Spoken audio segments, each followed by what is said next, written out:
last night, something very interesting wound up on my analytical doorstep. This video by Acerola. If you haven't seen this video yet, it is a 3.5-hour video essay covering the entire history of Tetris game design. I don't often do things like this, but I think we're gonna watch the entire video in its entirety on stream. For anyone who doesn't know who I am, and if this ends up in a YouTube video, I'm Wylie. I started doing Tetris stuff around 2022, 2023. Started streaming the game and making videos on it. In the last couple of years, I've traveled all around the world to professionally commentate Tetris. I've competed. I've sort of become some sort of representation for modern guideline and classic Tetris. I spent 200 bucks getting the classic setup. I've got a giant cutout of a Tetris board. I bought a Switch just to play T99. I did not ask permission from Acerola to react to this on stream and even maybe make it a video. I do think though that I'm someone who is in a unique position where I'm really interested in Tetris and specifically its game design. I'm literally working on a stacker game right now that is trying to break down the design rules of a stacker game like Tetris. I'm in a really unique position to provide some sort of insightful review and criticism of this video. I'll make sure that I'm actually not just sitting here like a loser just watching the thing and it's stealing views. And please go watch this video in some capacity and give them the numbers. So let's be respectful of opinions. We are the minority of Tetris players. We really give a shit about this IP. We're more than just casual consumers of this thing. You know, the majority of people here are in the minority. And Acerola is in the majority here, is coming at this, I think, pretty blind. Very, very exciting to see this. So despite my bias, I'll try to be fairly fair on this video as well. No, I also don't know everything. I feel like this video is going to go into the IP and the protection, the legal side of the game design, because it's so weird the way this genre has evolved. You know, I'm a big lover of the Tetris company and their IP. However, I have been critical in the past of their business practices? What the fuck? Finally, to cap this all off, I have some pretty painful ulcerations in my mouth. I've got a cut underneath my tongue, on the side of my cheek. I had way too many salty chips, and I'm regretting my decision massively. If I struggle to talk for a little bit, it's not because I'm an idiot, or dyslexic, or just speaking fast. It's actively painful to talk right now. We're going in blind. I haven't seen anything past 3 minutes of this video, but it gave me the exact kind of tone that I was not expecting. I mean, who makes a 3.5-hour video essay on Tetris without loving it this long and with this much work, where they don't have a natural, innate affinity for the game? By the way, Acerola, hats off to you, mate. That's incredible. I'm very excited for this.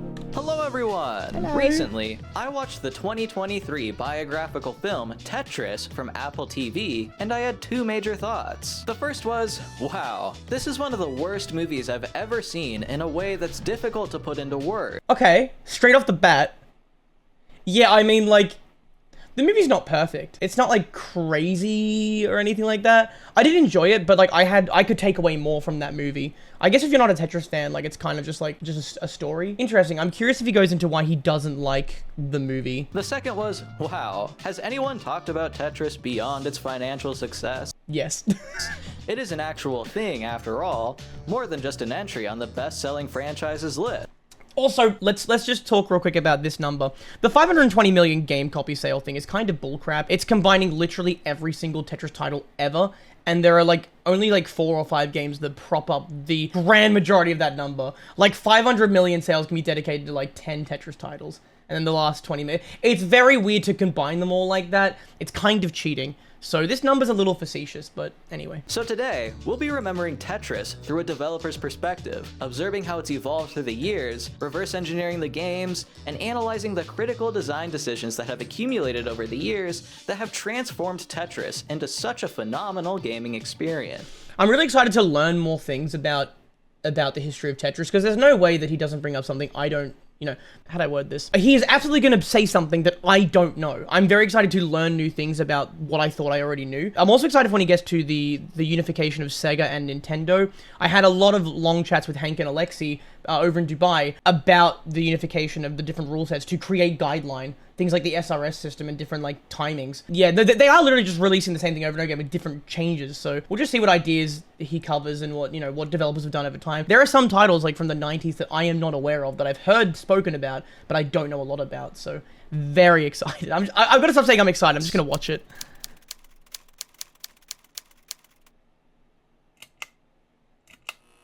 Again, Originally watch from this the video. 80s, Tetris has a long history that has been covered time and time again, but always with a focus on its emergence from the Soviet Union into the greater Western gaming industry and the Wow. war over distribution rights between the Maxwell family, Sega, Nintendo, the creator of Tetris himself, and whoever else was involved. In modern times, Tetris is like the Citizen Kane of video games. People often cite it as the best game ever made. Oh, fuck.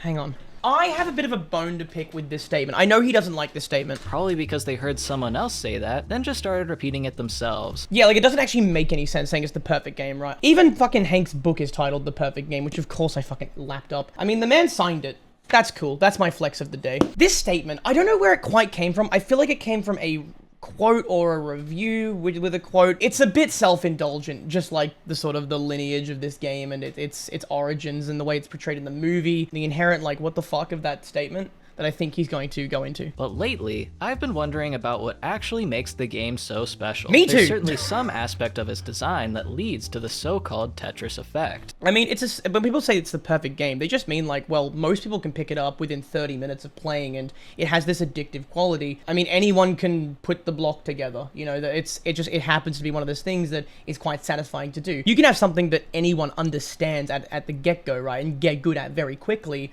just through a little bit of play. But there aren't many things like that are super addictive. Good morning, everyone. Good morning. Good morning. What interests me most is the design history of Tetris and how it changed from its first inception to the most recent Tetris release. From my ignorant gamer point of view, the most recent Tetris release is it's technically the Red Bull Tetris client, but before that would be the Red Bull Tetris can. Before that would be Tetris Forever, which is a terrible representation for the IP and the game genre. By the way, real quick terminology lesson. I'm going to be using the term genre to refer to the stacking game genre, and then I'm going to be using the term IP or Tetris or game to refer to like the collection of Tetris titles. So not the genre of stacker games, but the sort of subgenre of the Tetris titles, official Tetris titles. Tetris feels like a living fossil of game design. I don't think it's changed much for as long as I can remember.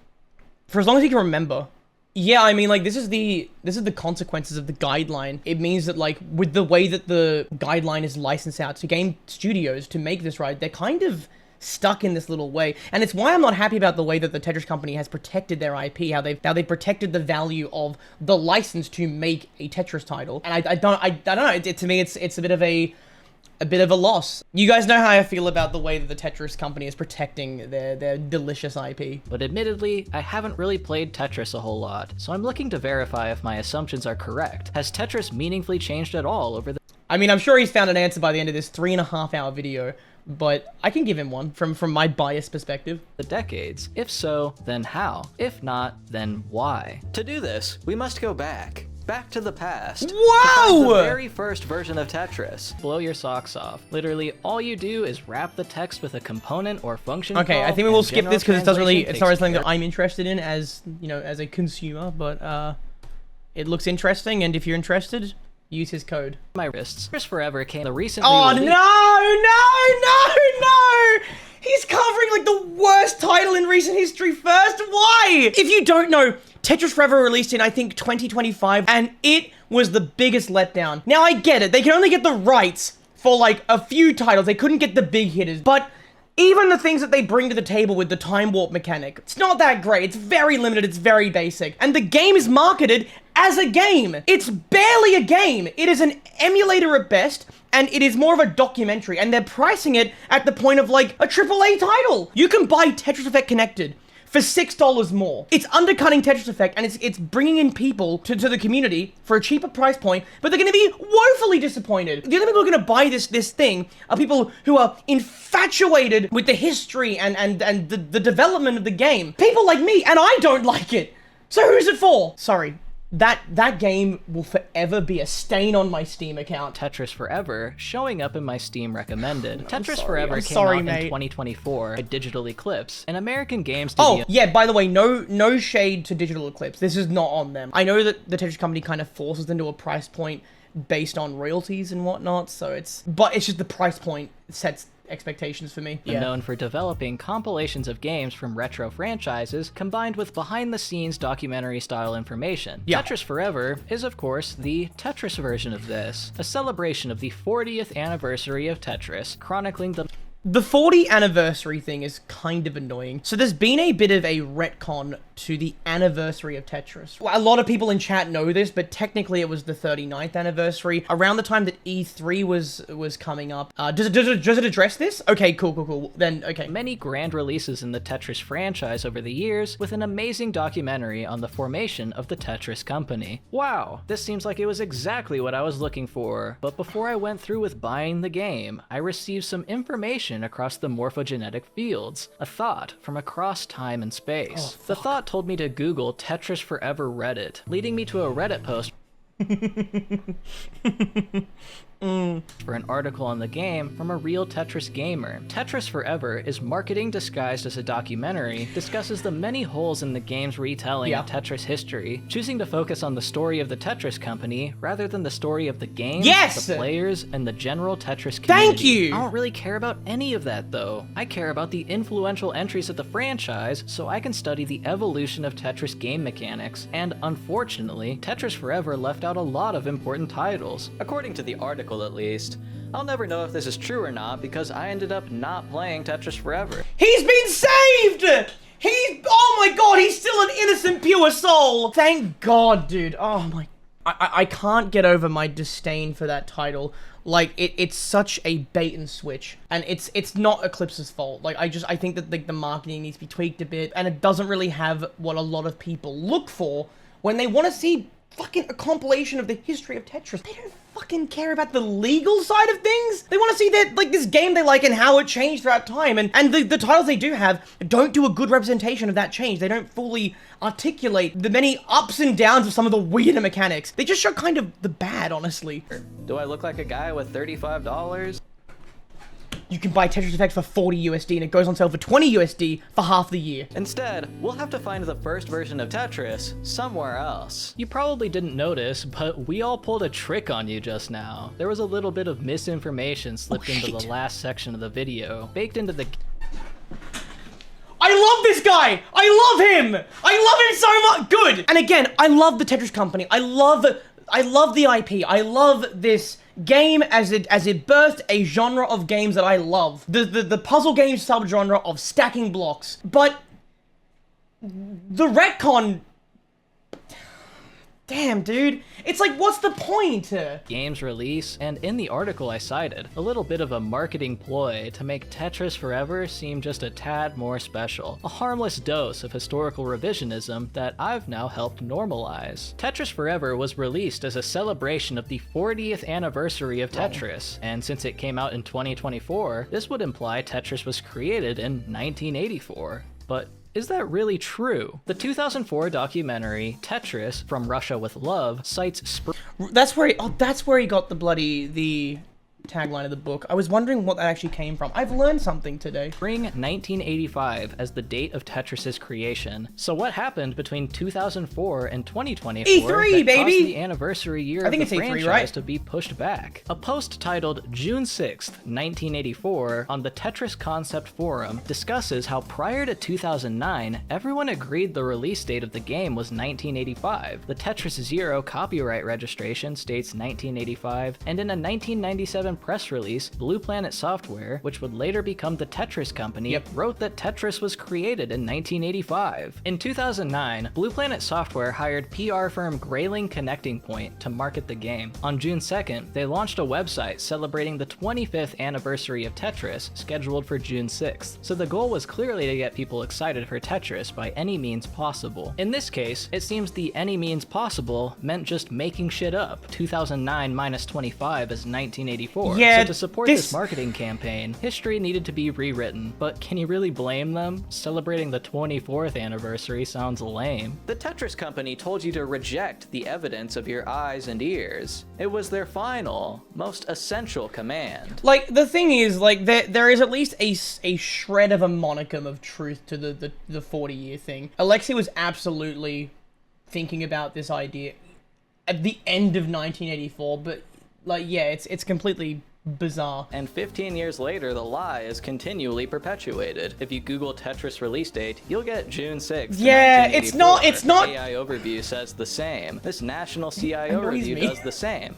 They're all feeding into a lie without knowing any better. Is there a greater evil than marketing? Now we know it doesn't go any further back than That statement. Is there anything more evil than marketing? As this video goes on, I bet that's gonna age really well. 1985, which means this version right here on DOS Games Archive is the original Tetris experience.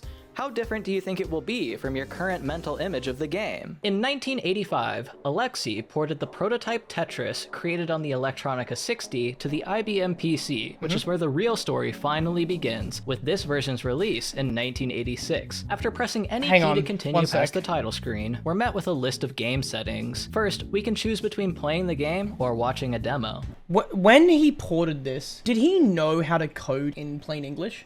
Because it's using, because his original is using, oh, what's the word for the Russian characters? Cyrillic, thank you. Yeah, Cyrillic. So, I mean, like, did he have to learn? I actually don't know that. Because he speaks pretty decent English. You know, I could maintain a fucking conversation with him. Did he have to learn, or did someone help him? Basic, yes, basic, okay. Like, I know that Hank didn't have any sort of involvement in this. If he didn't know how to code in basic, who helped him with this? The next setting enables or disables previewing the next. Why would you hide the next box? The third setting enables or disables. That's wild. Shapes, which are invisible and very annoying to play with. The level is the speed at which the blocks fall, which increases every 10 lines cleared, so there isn't really any reason not to start at level 0. Lastly, we can decide how many lines of trash we want to start the game with, and after pressing space to start, you can see that the game looks like Tetris. This had garbage? Shapes composed of 4 cardinally connected blocks fall from the top of the board to the bottom. The player can nudge the insane editing, by the way. I love the non-transparent PNG background arrow. Like I love that. To me has like a certain amount of charm that as an editor I fucking love. The amount of times I've downloaded a PNG file and then it's not been a fucking PNG, I'm like, what is happening? Rotate the shape 90 degrees, counterclockwise, or drop the piece to the bottom of the board. Completed lines disappear. Wait, the default back then was counterclockwise? The game ends when a new piece cannot enter play due to overflow. Sorry, wait. The default back then was counterclockwise. That's wild, because I think that most people can agree that these days, when players learn to play their game, they usually learn one rotation, and almost always, it's clockwise they learn. I learned to clockwise rotate without counterclockwise. Like, people tend to learn the way they read a literal clock, the way they, like, that's so bizarre. I didn't know. Yeah, absolutely. I think that most players learn clockwise first. It's not impossible to learn, you know, either one first, but what is the default option for the keybind for up? I think it's clockwise. Yeah, I think up is default clockwise. Yeah, exactly right. Like down. So like even when I play real quick, when I play on my keyboard as well, and I think I might have gotten it from this. I use these two buttons here. I use Enter and Plus, and the bottom one is my counterclockwise. Yeah, exactly right. Like that's so interesting. I don't know how big of a sway that is. I don't know how many more people compared to counterclockwise there are, but. Oh. Well, if the entire game can be described in that short of a time, surely it'll be easy to recreate it ourselves. None of this game stuff can happen without a game board to play it on. If you don't know, Acerola is a game developer. They are someone who really cares about this stuff. And it's why, like, me coming along, excited to learn about game design, working on their own stack of game, like, this is going to be a very valuable video for me to watch, because this is going to come from someone who has a lot more experience with game design and game creation. I'm really excited to see what he says, because he hasn't got the same bias I have. I'm looking at this entire genre through rose-tinted glasses. I already have a love for the game. How do you sell Tetris to someone who doesn't have that love for it already built in? And I guess this is a good way to try and figure that out, hey? Blocks before concerning ourselves with any game mechanics. While this version of Tetris is very low scope, and a straight line optimization focused approach would be a fun, trivial weekend project for the university sophomore, our overarching goal is a generalized solution that is malleable enough to experiment with and accept the quality of life changes of future entries in the series. A straight line solution wouldn't be easily modified, and it's not the 80s anymore, so there isn't actually much value to a completely optimized Tetris solution aside from intellectual masturbation. So unfortunately, we're going to be software designers today. The methods I utilize are not in any way indicative of how they may have done it in the past, but don't worry, I have a degree for this somewhere at my parents' house. Given an empty 3D scene, how would we go about— I like his dry humor. I just want to say that. He seems very, like, charming in, like, this very, like, dry way. And it's quite fun. This is a good energy. Making a game board to play Tetris on. Ideally, the board should actually exist in space so it can move around and be resized. The Tetris board is a rectangle, so we can create a cube, invert its faces, resize it into a 1x2 rectangle, and now we have a fancy container for our game objects. Yay! Implementing Tetris in a game engine is a bit strange. I'm gonna quickly talk about our experience, like my 4 Volts and I, my developer for the Blitz Battle, the game that we're currently working on. We chose Godot for a few reasons. Lots of community support. There is no price point to selling games and buying the software, yada yada. It also seemed to have exactly what we need to make a 2D game. I'm not going to pretend to know all the ins and outs of the actual creation of the way 4 Volts did it, but I'll try and give some insight as we go here.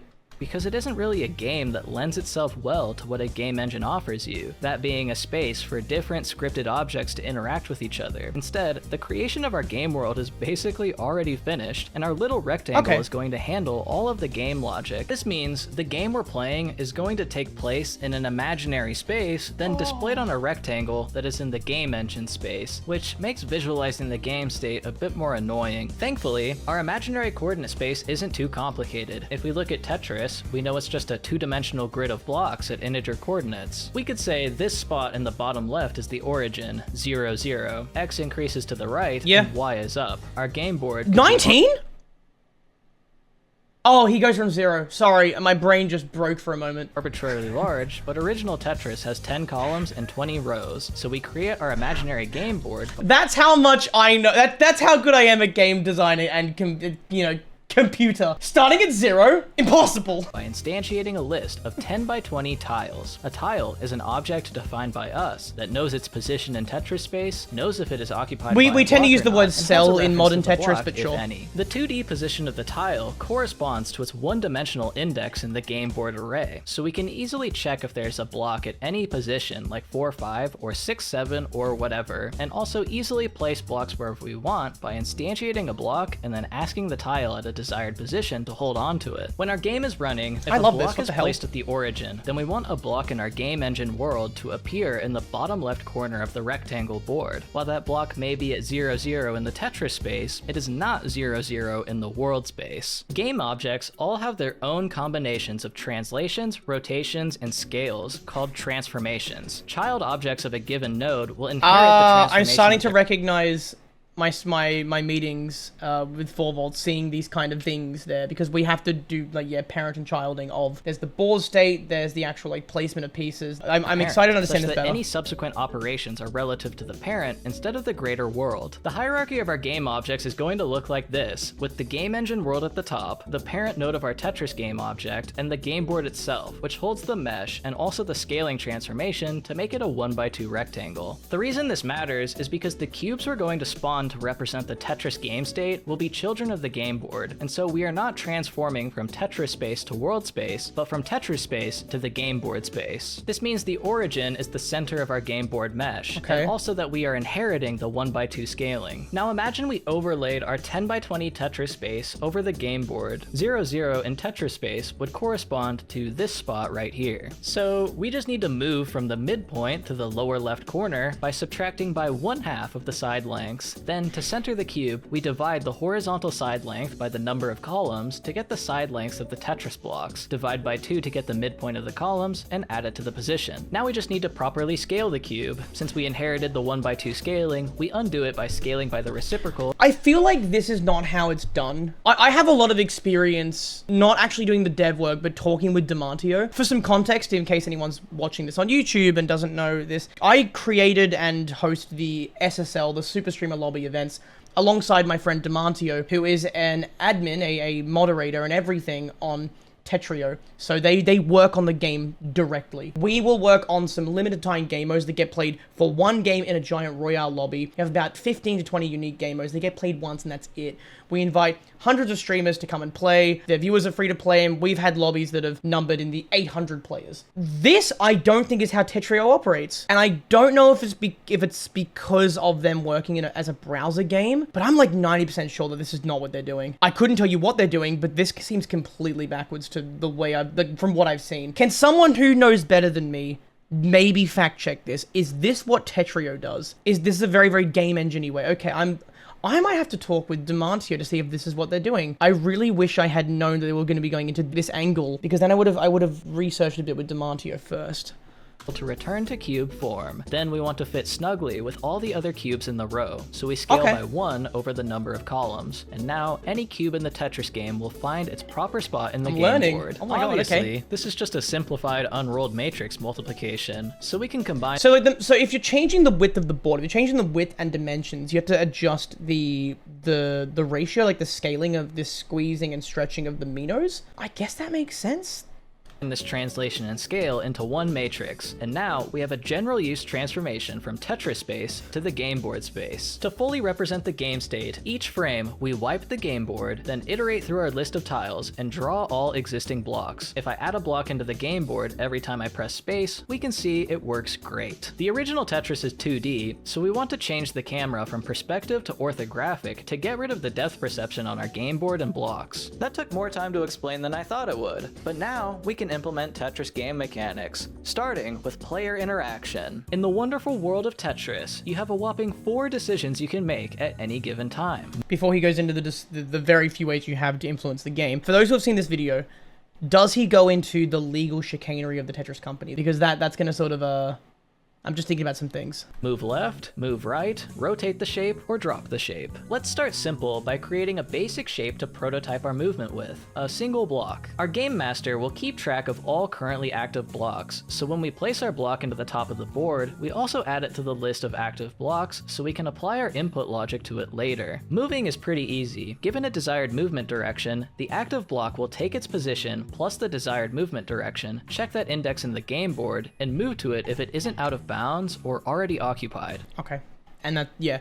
So maybe a bit illegal. I mean, guideline is defined by its legal protection, and it's, when it comes to future titles, they are massively determined on what the Tetris company allows or disallows because of what is protectable under a Tetris title. We just start at the bottom of the column and iterate upwards until we find the next available spot for the block, move it there, and remove it from the active list. Then we start over again, placing a new 1x1 shape into the top of the board and adding it to the list of active blocks. Okay, so you've got games like Techmino, right? Where pieces just fall very statically. Like, it still operates the same way on the back end, but the visuals are just displayed smoothly, right? Because this is not the visualization of the game. This is how this is how you implement pieces moving and transformations. Since we can move the block and also drop blocks with ease now, we can implement the general Tetris mechanic of moving the blocks down at each step of the game, also known as gravity. We keep a timer going, and when the timer exceeds a given threshold, then we move the block down and reset the timer. If the block can't move down, it is locked in place instead, and we move on. Since we can place blocks now too, every time a block is placed, we want to check every row of the game board to see if all of its tiles are occupied. If they This is so interesting. I highly recommend, quick detour, we're not going to take it here in this reaction, but if you want to learn more about the very core origins of Tetris, a Game Scout has an incredible video. I'll link it here and I'll show it on screen. This video right here, the first perfect game of Tetris just happened. The final chapter covers the origins and the very beginning, the first couple of prototype versions of Tetris. What you discover is that the original version did not have line clears. You would just fill the board as efficiently as you could, and that was it. Line clears were an afterthought. It's why soft dropping and soft drop points actually exist, because that was the original way of scoring. It was how quickly you could fill the board in the most efficient way possible. If you could place pieces faster before they've fallen a lot, you get more points. How quick can you fill the board? That was Tetris. Line clear is a complete afterthought. We're past that, but that's some cool trivia for you. are, then we remove all those blocks from the game board list and move all other blocks above down one row. Wow, our game is looking really fun to play right now, but the single block is a bit boring. So let's learn a little about the shapes that make up Tetris. In our imaginary world of a two-dimensional grid, a shape constructed from edge-to-edge connected blocks is called a polyomino. Given our initial 1x1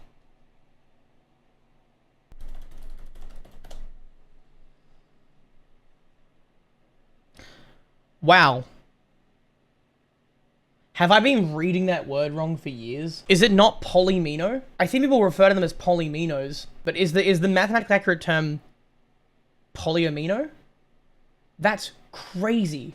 Because I see polymino written everywhere. That threw me off real hard. Really? I need to update the things that I say then. I've been spewing false information. I egg on my face. That's my bad, guys. It's polyomino. Interesting. I think it's because of, you know, the domino, tromino, tetromino, pentamino. You go, okay, like, polymino. Okay.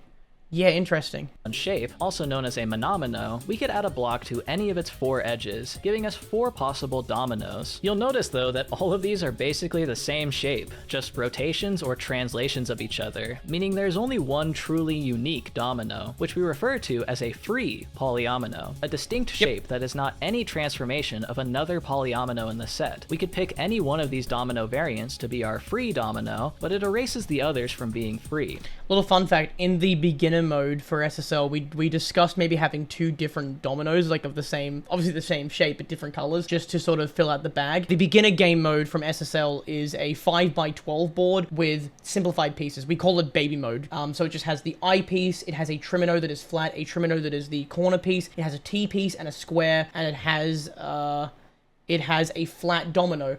That's only 6 pieces. We were thinking, do we go with 7 pieces and add a second domino to the bag? We ended up just settling for what we had. 6 pieces, it's less than 7. It plays with the theme of like a more simple version of the game. Yeah, like you can only have one domino.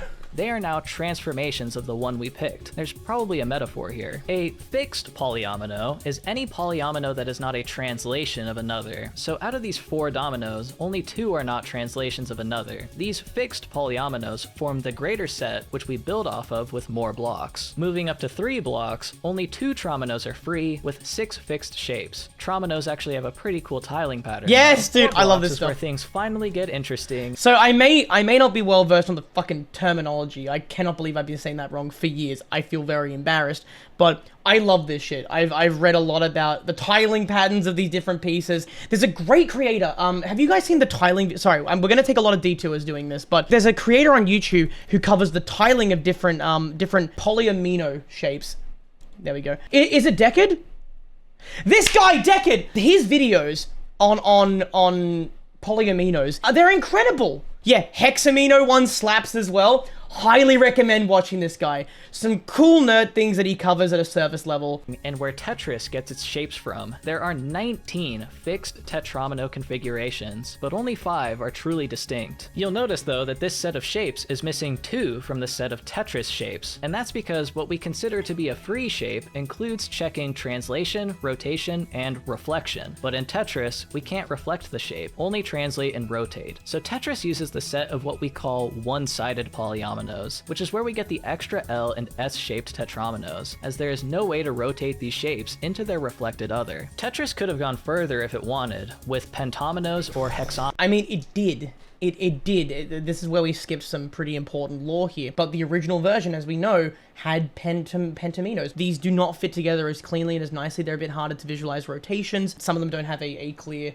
axis to rotate around, and there's a lot of pieces there to keep track of. If you played a version of Tetris, you'll understand what I mean. Alexi decided to simplify it down, fit it all within a 10x20 board, and it just worked. So, dominoes. In fact, Alexi originally designed the game with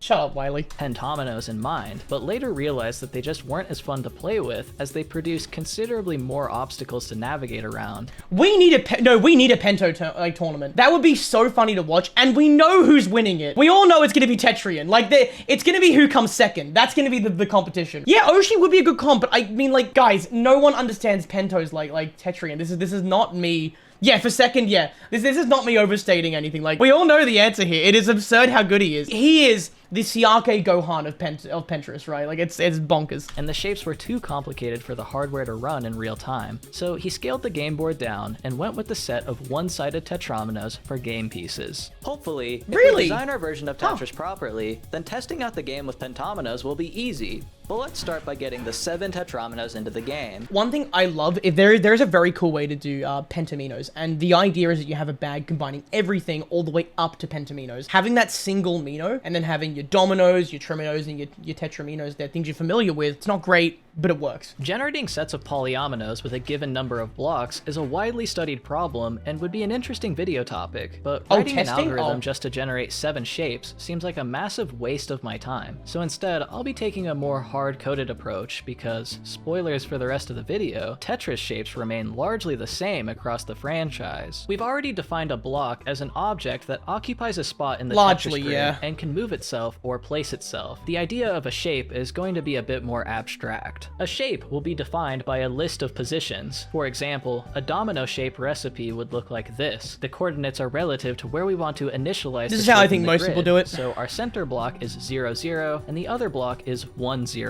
When we bring a shape into the board, we take the position of where we want it to be placed, then iterate through the shape's recipe, placing a block at the placement position plus the template they're just tough to make work and adding it to the list of active blocks. I decided to implement this using polymorphism. We have our abstract shape class, which defines an empty recipe function, which is called in the constructor. Then if we want to make a new shape, we inherit from the abstract class and override the recipe by hard-coding the positions of the blocks. I'm gonna be honest, he's lost me, but let's just stick with him. That make up the shape. It's a little verbose and results in a lot of different subclasses, but it'll make some things easier later. Now we can play the game with dominoes. How fun. It works great.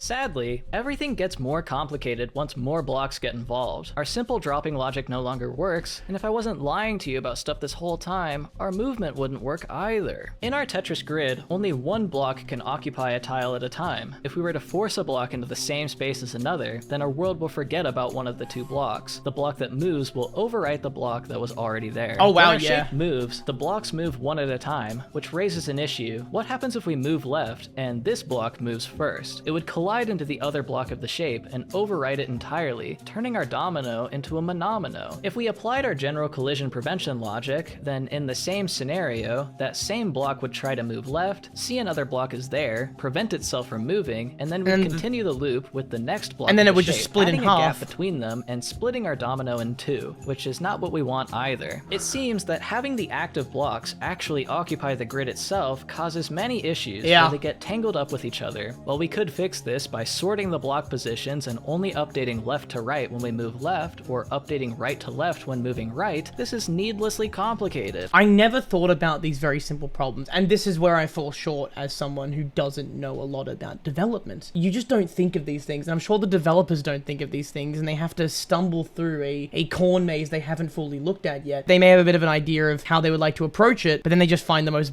fucking painful problems. I've heard 4volts and Demantio complain about this for a long time. Yeah, I mean, when you start looking at it like this, geez, I kind of see why they're complaining so much. And gets even worse when we get to rotation. So instead, the simplest solution is to not have our active blocks actually occupy the Tetris grid itself. We can consider these blocks to be imaginary until they are actually placed by the player, sort of like a cursor. While this resolves the issue of self-collisions due to out-of-order movement operations, we still have another big problem, which is when we collide with already placed blocks or the sides of the game board. Say our domino is pressed against the left side of the board and we want to move left. The left block of the domino will see that it is trying to move into the wall and stop itself. Then when our next block moves left, it's not next to the wall, so it moves left just fine, once again destroying our piece. So how do we fix this problem? Well, it seems the issue is with having the movement logic occur at the block level. Instead, we need our shape to move as a unit. The movement of our shape is going to be separated into 2 actions, the scan, and then secondly, the move. The scan involves asking each block to check a direction. collision. The block will store the desired destination position and return to the shape if any collision would occur or not. Since the shape doesn't occupy the board anymore, blocks won't return collisions with themselves. Okay. The move involves the move. If the scan didn't result in any collisions, then it'll be okay for the shape to move without issues. The block will take the place of the previously scanned position. Otherwise, don't move any blocks at all. Now that the shape class handles the movement rather than the individual blocks, we can collide into any obstacles without issues, as one block's potential collision will prevent all the others from moving. But when you place them and they split, they're still going to fall apart, right? They're still going to separate, because he hasn't accounted for that yet. Leaves us with our last issue, which is that when we drop our shape, it breaks on overhangs. It should be obvious why this is happening. He used the right terminology! He used the terminology overhang! Oh, I'm so happy. That makes me so happy. Currently, when we drop the shape, each block is going to check the bottom of its column for the next empty tile and place itself there. Yes, go watch this, where the shape wouldn't be able to fall all the way down, it breaks apart. Thankfully, with our amazingly robust scan and movement tech, we can easily solve this problem too by repeatedly scanning downwards until a collision would occur. So he checks for, so, okay, if one block's direction, its intended direction is impossible once that scan is done, right? Then the move doesn't occur.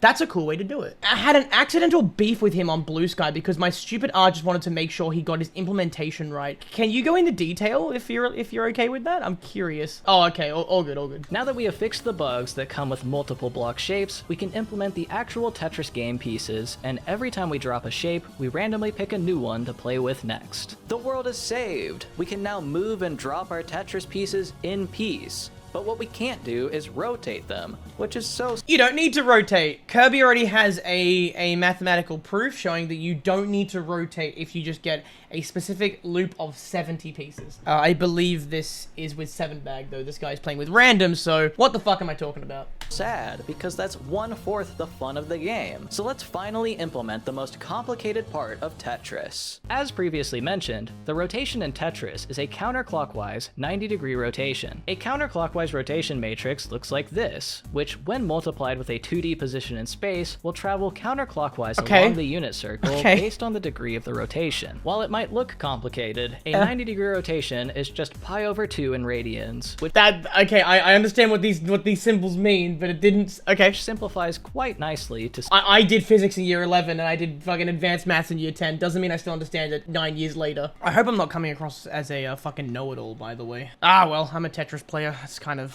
what we do, I guess. He's really coming at this from a pure game design perspective. It's so interesting. He's going through, like, the fundamentals. A lot of it's going over my head, but I'm still very interested.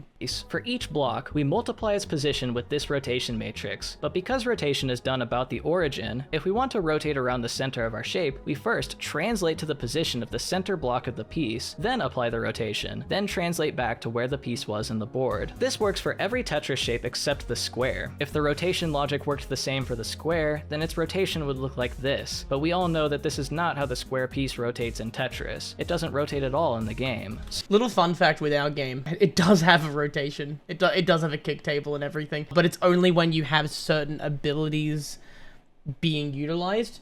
But the easier way to do this was to literally give the square its own rotation. I should have had 4 volts in core with me over this section. So to get around this, our square piece is going to override the rotation function it inherits from its parent, so that it does nothing instead when we call the function on it. Well, that wasn't so hard after all. But what about if the rotation would cause the shape to go out of bounds, or collide with an existing block in the... Now you all know that my favorite thing about Tetris is the rotation systems, and you know that I'm a big fan of SRS, but we're not there yet. Board. This might not seem like a big deal, but it's a surprisingly complex problem the more you think about it. How would you even go about resolving the most basic of collisions? You're essentially trying to find the nearest open space for the rotated game piece to fit into, which leads to a huge rabbit hole of potential miscalculations from unexpected edge cases. Interesting. So before we try and fix this problem ourselves, let's reference the game to see how it behaves when a collision from rotation would occur. It just goes no. It turns out, the original Tetris just cancels a rotation if a collision would occur, which is great news because if we had to actually resolve those collisions, then we'd be here all day. This means that we have successfully reverse engineered the general mechanics of the original version of Tetris for IBM PC. Just implementing the game mechanics is a little boring though, so let's quickly recreate the visuals and UI before moving on. We start by changing the background color to black and adding the UI text to the screen, such as the current level, which we never fully implemented because who cares, the number of cleared lines, the score, which we also didn't implement because the only score that matters is the score in your heart, the controls, which I have adapted for a modern audience, the label above the preview for the next shape, which we'll get to in a moment, the Play Tetris label, but modified to avoid litigation, and the... There we go. There we go. Skeleton. He knows. He knows. He knows. Panel. As for the background and border of the game board, this might look complicated at first glance, but it is also just text, rows of asterisks, and spaced out periods, so it's actually not complicated at all. For the next shape preview and the blocks under the statistics panel, we don't need to do anything fancy for this because we already have a working block render we just made. For the statistics, we create an inactive clone of our game board and place the blocks where they would align with the text. And for the preview, we create another inactive clone of our game board and simply place in the upcoming shape. Lastly, when the board overflows, we end the game and display a game. Look at that RNG. Jeez, that's a lot of fucking... Game over. Christ. Our recreation of the original IBM PC Tetris is now functionally and aesthetically complete, just without increasing gravity speed because I don't feel like reverse engineering that from frame data, and no phantom blocks because those just aren't fun to play with. I get that he's doing this just by looking at the game itself. Yeah, no, fuck that. But I believe that information is just on the internet somewhere. Anyways, I've now spent several hours playing the original version and our recreation, so it's finally time to answer the question. Was this version of Tetris any good? No, this game sucks.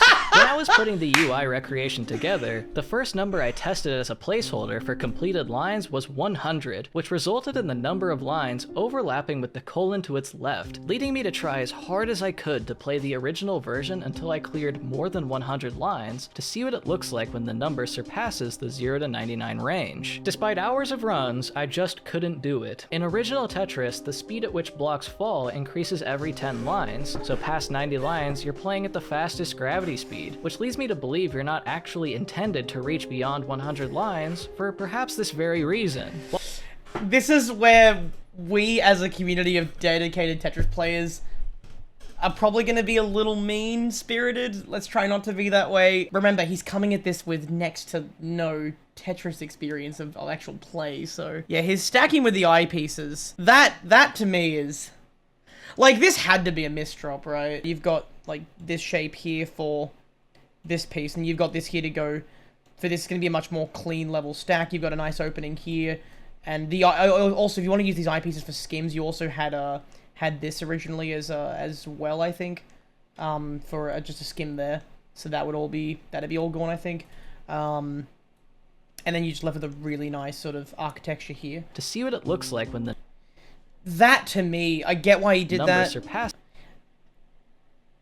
I mean, okay, I doubt that the tuck would be something that is comfortable. This might be footage that he's recorded after playing for a while. I don't think tucks would feel that well with it, like, that good, but there is a tuck there. Despite hours of runs, I just couldn't do it. In original Tetris, the speed at which blocks fall increases every 10 lines, so past 90 lines, you're playing at the fastest gravity speed. I don't think he implemented DAS. I don't think he implemented any delay auto shift. No, I think he's just playing with tapping.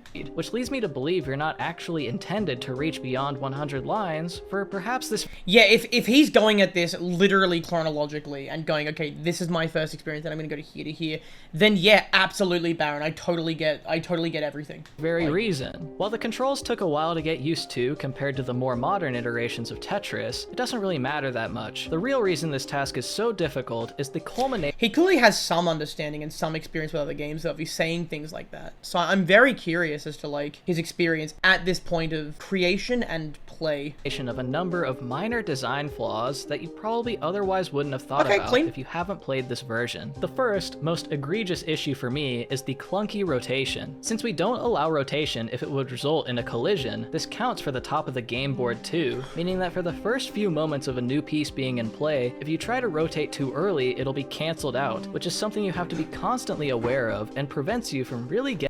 That is in the original game? That's in the 1986 game? Are you fucking kidding me? That was like the first thing that 4volts and I fixed. Sorry, that 4volts fixed. I'm not going to take credit for him doing the work. Well, yeah, some Tetris games have a ceiling because, yeah, the way that the modern Tetris works is there's actually double the playboard. You have double so that if you tank up to 20 lines, you can still technically live. But that only really makes sense for garbage sending and more modern stuff. Getting in the groove of the game. You don't want to accidentally drop a horizontal eyepiece because you pressed rotate too early and didn't realize. That's the second, why he's probably more misdropping. obvious issue is the lack of a drop preview for your shapes. You have to be a lot more careful about where your shape is. Yeah, the ghost using piece doesn't exist for a periods while. as a guide for where your shape will be dropped, but it's still really easy to accidentally misplace. It was a misdrop! Alright, okay, it was a The third misdrop. issue is with input. As the speed of the game increases, there's no in-game detection for having a movement key pressed down. You have to wait for your operating system to echo the repeated input, which has about a So the system that he's playing on has the DAS, not the game itself. 0.5 second delay. So once pieces start falling fast enough, you have to rapidly mash a directional key to move it to the proper He's discovered hyper-tapping in the year of 1986. Holy crap. columns in time, which again is much harder due to the lack of a drop preview. There's a bunch of minor issues as well, such as shapes not being able to rotate when pressed against the sides of the board, so you have to move one over and then rotate.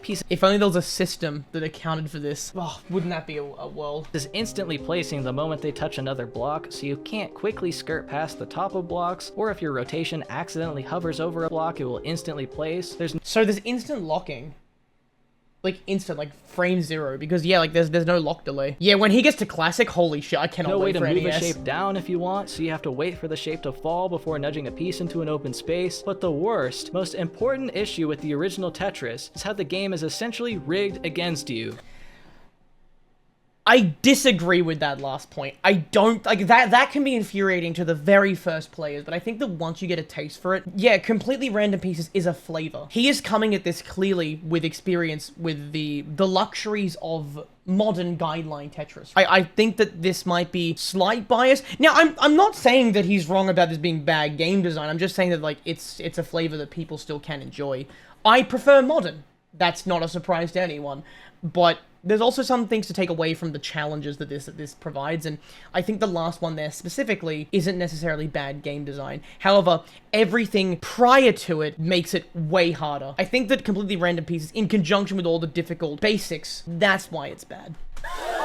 But to understand why, we have to first consider the mathematically impossible game of Tetris. That's a good point, Cabbage Roll. Actually, I love that comment. Yeah, pure random is terrible, but Classic does have preventions in place. NES specifically has preventions in place. I think the only piece you can get more of 4 in a row of is the square. Kingsman has an incredible Twitch clip of him getting 8 squares in a row, which is fucking bizarre to see in NES. But I think every piece other than the square can only show up 4 times in a row. And yeah, the chance of getting the same piece a second time is 1 in 8 because of the way the game essentially re-rolls. But we're not there yet. We're not there yet. It's a simple question. If the pieces come in a random order, is it possible for a game of Tetris to go forever? Almost always yes, but there are some sequences that can fuck you up. Or in more scientific language, for every permutation of an incoming set of Tetris pieces, is there a winning solution? Oh, okay, he's going to use math to say that this is bad design, and I mean, yeah, he's kind of right. He's kind of right. So, yeah, the infamous SZ seed, you may have encountered this on the game Tetris. There is a game that you should try, which will break you, called Tetris. Tetris operates on one rule and one rule only. You are going to get the mathematically worst possible piece based on your game state. So you see it's giving me literally the worst play. There's no way these pieces fit in. I could put it there, but let's just, for the sake of this, just do this real quick. And you see what I mean? It will give me a square immediately. Oh, it gave me I. Oh, wait, yeah, it gave me I. Oh, no, it's giving me... I have to make a dependency. Hang on. Will it give me another S? Wow, okay. What does it do here? Does it give me... You see what I mean? It's giving me the worst possible pieces. I know Kirby has something on the proof of certain game loops. There's also people over in the PC gang Discord server doing things like this. This simple question, thankfully, has a simple answer. No. We can do a basic proof by contradiction, assume the statement to be true, and find one case where it isn't. Since every possible set is included, then we just Oh yeah, what am I talking about? Just S, yeah, just S and Z's forever. need to find one The sequence of SCC. shapes that forces a game I forgot what I said 2 minutes ago. over, which we can easily do by playing the game with only snake pieces. If you were to be unlucky enough to get a bunch Sorry, snake pieces? I've never heard that before. Whoa. He calls them, that's awesome. I want to start saying that in commentary. I call them squiggly boys, colloquially in commentary. Does anyone call them snake pieces? What the fuck? I've never heard that term in 4 or 5 years now. of alternating S and Z pieces in a row, I like it. I kind of like it. It's interesting. then you will always lose. Yeah. The purely random nature of the original Tetris will lay itself bare to you as you receive multiple of the same shape in a row. What is the most amount of lines you can clear with alternating S and Zs? The mathematical most lines that can be cleared on a 10 by 20 board. I heavily disagree with him on this statement. That's not bad game design though. If any of these 7 bags is also just as bad for the opposite reason, having something consistent enough results in the game not actually having as many decisions to make. I'm going to partially agree with you. I'm going to partially agree with him. I think that you need to find a really nice balance between giving the player enough decisions to make, but also having the game feel fair enough and have the game be playable enough. If you give them literally anything, they could get very unlucky and it could be very frustrating. You want to have some sort of purview. Some people do claim that 7-bag is too far in one direction.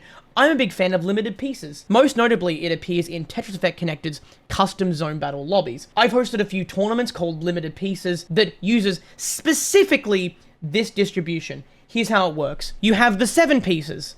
There's the T, there's the snake, there's the other snake. Every piece has a chance of showing up. This is our little bar graph here. Every piece has an equal chance of showing up on the get-go. But let's say that I receive a T piece as the first piece. The statistical chance that it shows up as in the next piece is drastically lowered. Its RNG comes right down. So it's like boom. And every other piece goes ever so slightly up. I got rid of the eyepiece, whoops. If you take a large enough sample, it is 1 in 7, but you're essentially getting droughted 1 or 2 pieces at any given time, and then you'll suddenly get them in a couple of bursts. It's really, really, really cool. I love limited pieces because it is a really nice level of control. It still feels random, but you're not gonna wait like 30 pieces for an eyepiece most of the time.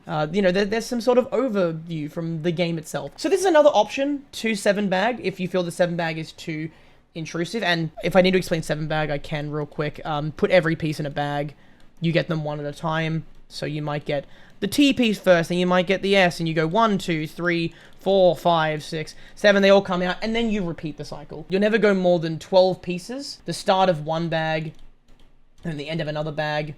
You'll never go more than 12 pieces, 6 and 6, without seeing the same piece again. So a lot of overview there. And there's a lot of math that goes into this specifically. There are so many loops. We know about PCO, you know, like there are so many opers now that rely on 7-bag and other bag systems as well. But the bag system as a whole, the idea of getting pieces one at a time, then looping and having the bag itself be random, comes with its own limited decision making. I think it's fine, but then again, I am biased because it's what I started on. I like 7+1. 7+1, of course, being you take your 7-bag, but you add 1 completely random piece at any point in the bag. Very fun. You might have a second T piece or a second I piece. Okay, let's keep going before we get distracted anymore. You can be stuck waiting an infinitely long time for an eyepiece, and because there's no pocket mechanic to hold on to a piece, you're really at the whims of RNG. So when it comes to surpassing the 100 line threshold, it's not just a skill issue, because it's entirely possible, and arguably likely, that your run will be ruined by a bad run of shapes. I don't think it's likely. I think it's actually quite unlikely. However, I think that this is where the problem of like the very early version of Tetris is that if you don't have a lot of game sense, a lot of if you don't have any stacking knowledge, you are gonna have a fucking horrible time. And where modern performs best is being for new players. It has so many mechanics that address everything he has a problem with for new players. Good game design, right? Good game design. I'm very, very confused as to like what compelled him to make this video. Maybe when he was at this point, it was like, why the fuck is this game so popular? Why is this genre so big? We've already been live for an hour and a half. How do we feel about playing this at 1.05? That I declare the original Tetris to be not very good. Yep. I'll be putting it right here in the tier list. Obviously, I'm not considering the historical No, it saves us. It saves us like 5% of time. Think about it.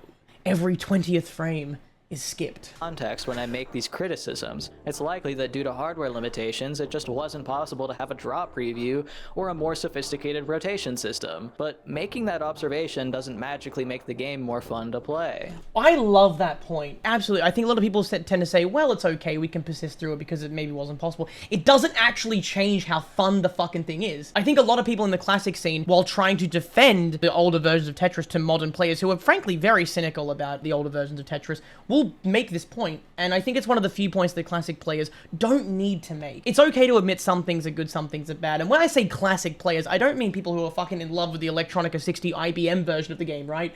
I mean the ones who are trying to defend the idea of a more challenging version of Tetris with less mechanics to make it super easy for new players. Let's trust in the process and move on to the next meaningfully different version of Tetris to see if it has any solutions to offer, or maybe it'll be worse. Since we've already determined Tetris Forever to be an untrustworthy source of information on the timeline of the Tetris franchise, I will instead be using this timeline created by Tetris superfan Simon LaRoche. Haven't seen this? Pretty comprehensive. According to Simon's timeline, after the creation of the IBM PC port in 1986 in Russia, the game spread across the world with everyone getting their grubby little hands on it. In 1988, the first commercial version of the game was released by Microsoft and was soon followed by a number of releases for different PC platforms. The Commodore 64 version had an insane 25-minute long soundtrack that you should really pause to listen to. Fucking what? That's not Hank Rogers. Hank Rogers would get involved, director of Japanese game studio Bulletproof Software. 1988 ended with the release. Hank is an interesting character. I've spoken about this several times on stream for the sake of people who are here for the first time. Hank Rogers is very much a businessman, but also a very passionate game developer and designer. I have a lot of respect for him. He definitely put a lot on the line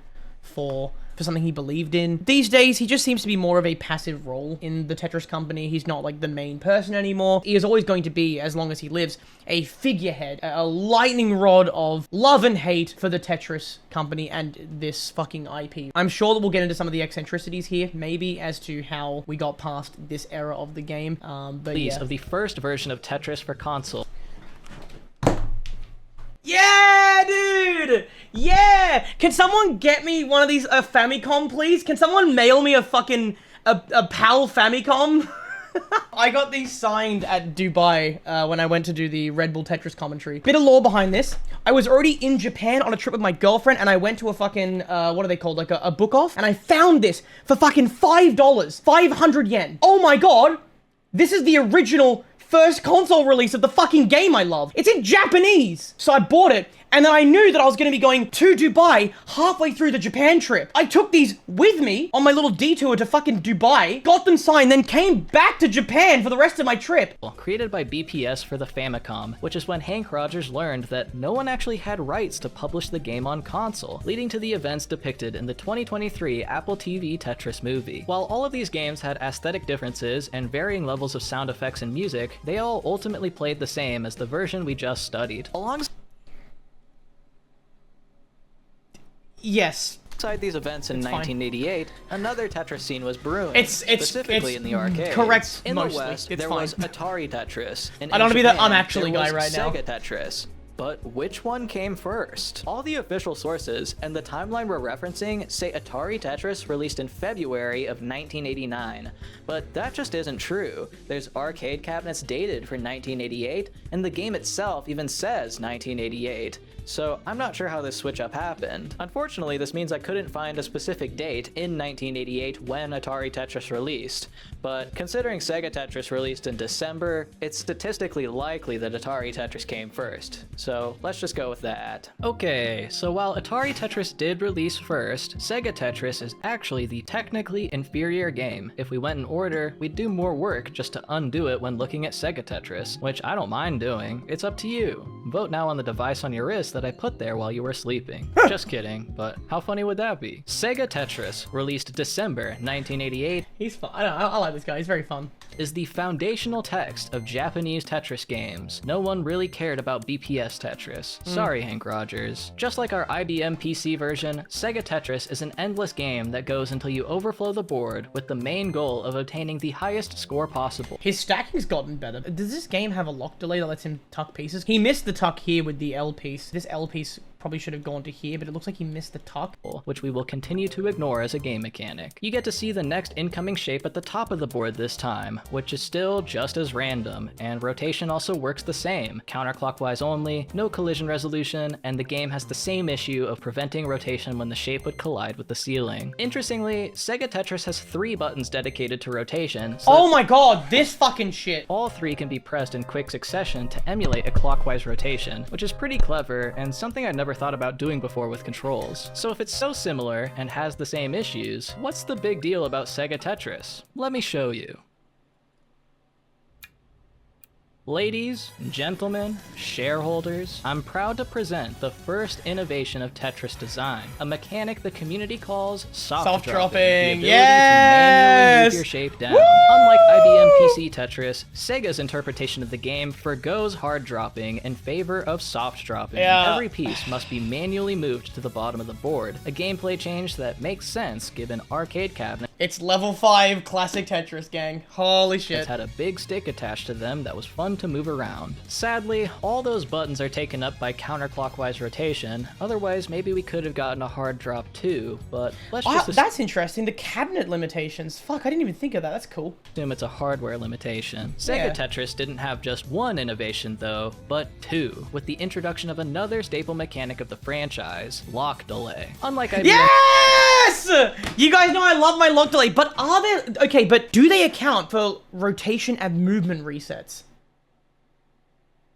PC Tetris, the game pieces do not lock immediately upon touching the ground. Instead, you are given a small amount of time to shift and rotate the piece before it locks. The timer may work a bit differently between games, but the idea remains the same. Before we dissect the graphical there's no resetting of the lock delay yet. Let's quickly upgrade our own Tetris implementation with the 2 new mechanics. I love this approach. I want to give this guy complete props. I love this idea of like looking at the history of the game as it came out and as it evolved through different instances and different game publishers, different game devs, and all the different terms you want to use, and him updating his own version based on those. This is such a unique way of doing it. I fucking love this. Acerola, love you, bro. This is clean. Learned about thanks to Sega's hard work. Soft dropping is really easy. We just scan and move our shape downwards, which we're already doing whenever we update the gravity timer. Okay. What isn't really easy is fixing an issue I pointed out earlier with IBM PC Tetris, where moving left and right requires repeated button presses. Continuous movement relies on the operating system registering repeated input, which has considerable delay and also can be different based on the user's system settings. The arcade game we're recreating used a joystick, not buttons, so continuous directional input was a fancy feature of the hardware. In our case, the solution can be different from game engine to game engine. It depends on how it handles input and if it supports detection for a key being held down. In Godot, the game engine being used for our implementation, the input function is designed to be a callback, meaning it is called when a button is pressed and when a button is released, but not when a button is held. We can, however, programmatically check if a button is currently pressed down or not anywhere else, such as in our game loop code. We need to quickly consider an issue here though. Handling input in the game loop means that if a button is held, then the movement logic will be running every frame. Frame rate can vary massively from moment to moment, causing the game movement speed to be inconsistent. So just like our gravity timer we use to determine when the shape should automatically move down a row, we also want a timer for player-based input to occur on, like 0.1 seconds. When the timer takes over, we will check which keys are currently held down to determine the desired movement direction, move the blocks, then reset the timer. To ensure that movement occurs immediately upon a movement key input, we will keep using the input callback so that it triggers a movement when a key is pressed, and then we keep processing input as described above. If we didn't have the speed limit, then the movement would look like this, because it's not the 80s anymore, and my modern computer runs this at a very high frame rate. To bring soft dropping into the game, instead of checking if the down key is held during movement, we already have a loop for moving the shape down, so we just need to increase the gravity speed. As for lock delay, our game already has a little bit of it. The lock delay is equal to the gravity timer, because when a shape moves down due to gravity, it won't check for a downwards collision for another duration of the timer. In Sega Tetris, however, the lock delay is independent of the game speed. Even when a shape falls instantly to the bottom, you will always have the same bit of time to move your piece around. That's weird. That's so weird. I've played Sega Tetris and I was wondering why it felt weird when I was tucking. Like, it felt like it was incredibly long. That's why. Because the lock delay isn't tied to contact. That's so weird. Where it locks. To implement this, we simply extract our locking logic from the gravity loop and put it into its own loop with its own timer. The behavior of this loop will be a bit different from game to game, but for Sega Tetris, we reset this lock delay timer every time the piece moves down to ensure we always have the same amount of time to move on each row. And when the timer is up, we check for a downwards collision and lock the shape if needed. Behold, upgraded IBM PC Tetris with soft dropping, lock delay, and proper input handling. If you want to be faithful to Sega's version, we disable the hard drop. Now that our gameplay mechanics are sufficient. So now we're pretty much at the point where we're nearing NES Tetris, which is one that I'm very familiar with. The games that I am most familiar with as a player, that I understand the most at a fundamental fucking level. NES Tetris, the one behind me, Tetris Effect Connected, PPT to some extent, a lot of modern titles. TGM, I'm starting to learn a bit more about. We have some TGM experts in the chat who can probably fill us in there. Yeah, the big hitters, the big titles in the modern day and age. Advanced. Let's move on to taking a look at the graphics. Visually speaking, there's a lot more going on here than there was in the previous version of Tetris we looked at, but it's all things we should be able to handle. Let's start with the background. In Sega Tetris, every level of the game is represented by a different background image, from a cool Komodo dragon to these weird robed guys in front of Stonehenge. They all really scream the dragon and the cult. The cult backgrounds. Tetris when you see them. These don't look artist authored. I think they're just real photos. So to mimic this background image style, I grabbed a photo I liked off my camera, downscaled it in Photoshop to the resolution of the game, and then imported it into Godot. Setting it as the background image doesn't quite get us there, and that's because our color data is too accurate. The arcade cabinet hardware the game runs on supported 12-bit color. Wow, this is fucking thorough. Holy shit. He's going, oh my god, he's going all out. 4-bit. So we gotta trick our image a little. To do this, we're going to quantize our image and reduce the possible color values from 17 million to 4096. Woo! I also added in a little dither and lowered the contrast to further match the style of the game's backgrounds, which are washed out to visually separate themselves from the game board. Only the board is allowed to have the pure black. As for the border, I didn't really know what to do for this, so I just screenshotted the game and cut the border out in Photoshop. Thankfully, there's significantly less text on the screen in this game compared to the last. For this drop shadow, we do the secret forbidden technique of drawing the text 3 extra times underneath to give the illusion. Tetrio does this and it pisses me off. Most instances of text around the reversed mods. Once you notice it, you'll never unnotice it. I can show you now, actually. One sec. Look at this, ready? Get ready for this, get ready for this. Quick play. Okay, ready? That there, this is not like a, you can see there's like 2 A's. There's like 1 A, there's another A, and there's an A. How dare they have 3 pixels showing? Illusion of a shadow. Lastly, we need to upgrade the appearance of our game piece blocks, which brings us to the first real shader of the video. It would be very easy to do what I did with the border and just crop out each block's appearance into its own 8x8 texture and throw that on our game blocks, but I want a more sophisticated and general solution. Investigating the appearance of the blocks, each one has the same visual pattern, and the only difference is the color. It's probably best that he does it this way because he's going to be iterating so much. If he does a sprite sheet, yeah, it would be infuriating to update that every single time he wants to update the visual. So I think the way he's going to approach this with just having it be a single cell that he modifies is going to work out pretty well. But once he gets to NES, that won't work. And I think it also won't work at a couple other games that are coming up. You can see that each block is composed of 5 colors. Each color has the same hue and only varies in saturation and brightness, making these color palettes monochromatic. The difference in saturation values is likely due to the low color precision of the hardware, so the main identifiable difference is in the lightness of these colors. Textures can store more than just color information. They can actually store anything you want because it's just a big array. But in this case, if we desaturate one of the blocks, we can obtain a texture that stores the brightness value at each pixel. But how do we actually use this information? If we wanted absolute control over the block's color palette, then we could use these grayscale values as a map to a set of 5 colors defined by us. A method I covered in my video on randomly generating color palettes. I've seen that video on my recommended. I should watch that. Instead, I'm really bad with color into our shader as a uniform, and then we're going to convert that color from the... Look at my stream assets. I am not good with color. I just went, fuck it, I don't know how to do color matching. Rainbow. RGB color space to the HSL color space, where the color is now represented by a hue, saturation, and lightness value. Our hue and saturation stay consistent as we've observed, only the lightness varies, and so we set our color's lightness value to the texture's value, then convert back to RGB, and now we have Sega Tetris blocks of any hue we want. That's so fucking cool. Sorry, I know this is probably very simple stuff to a lot of you, because there are a lot of artists and very talented people in my chat. That is so cool to me. That is such an interesting way to approach this, and it makes sense for the iteration process. I love this guy. He clearly knows what he's doing. It's fun. He has a degree! He has a degree in his parents' house somewhere. I love this. To be a little more specific, each one of our game pieces has its own unique material that all use the same shader. The only difference between them being the color of the game piece. I lied earlier when I said this was the last thing we needed because Sega actually introduced yet another massive innovation to the Tetris franchise: animations when lines are cleared. When a row is filled with blocks, a short disintegration animation is played and the blocks hang in the air for a bit before falling down. To implement this ourselves, we need another I can hear the thunk in my head. I can hear the sound of the thunk.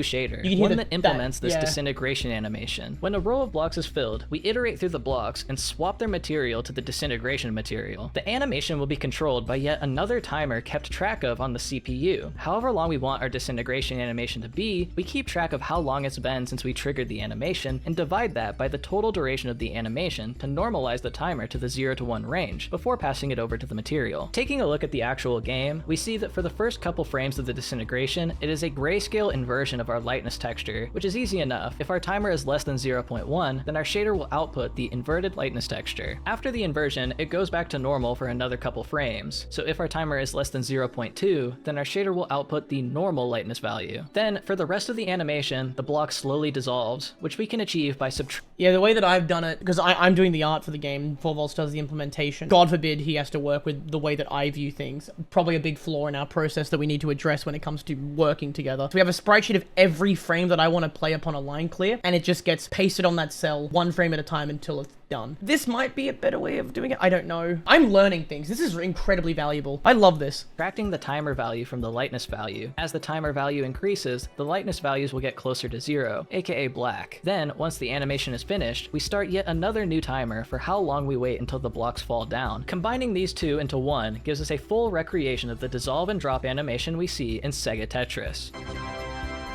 Our recreation of the 1988 Sega Tetris for arcade is complete, which begs the question, is this game any good? Compared to the IBM PC Tetris, Sega Tetris is pretty different. Gameplay-wise, it traded hard dropping for soft dropping, introduced lock delay, and solved the input problems, which are great changes. Without a drop preview, the soft dropping helps mitigate the issues that come with having no instant predictor for where your game piece is going, and lock delay further helps reduce placement mistakes and gives more breathing room once the game gets faster. Sadly, the game getting faster is my biggest issue with Sega Tetris. It's mostly slow to medium pace, and then once level 9 hits, you're on turbo mode forever. Oh, it's just the level pacing is wrong. I was gonna say he doesn't like the game getting faster. That'd be fucking weird. It's not a smooth transition at all. What I really like about this game, though, is the sound design. The music kind of sucks, but the metal impact sounds of the blocks when they land, and the deep metal thump of all the rows moving down when you clear a line gives a real weight to the game blocks that I don't think I have felt in any other version of Tetris. I liked it enough that I made my own sound effects that I will now unmute for you. I also really like how colorful the blocks are in this game. Overall, I think I'll put Sega Tetris in B tier. Anyways, enough about Sega Tetris. Let's turn our just whips out a fucking tier list. I love it. Attention to its rival overseas, the questionably legal Atari Tetris, since they were developed independently of each other at pretty much the same time. What is that? Hang on a minute. This is completely fine. This is fucked. What? Where's what? I guess. What the fucking? But that doesn't go. That doesn't. What the fuck? What the fuck? That I guess into. I'm really excited to see how their designs will differ. Atari Tetris, released sometime in 1988, is quite a lot different from IBM PC Tetris and even Sega Tetris. Unlike any of the versions we've covered thus far, Atari Tetris is not an endless game. It is instead composed of different rounds that you complete by clearing enough lines. Future rounds have an increasing gravity speed and varying amounts of starting trash. That's sick. Atari Tetris is also the first multiplayer Tetris game, which is why the game has 2 boards, but I will be ignoring any multiplayer mechanics of any game we cover for hopefully obvious reasons. Yeah.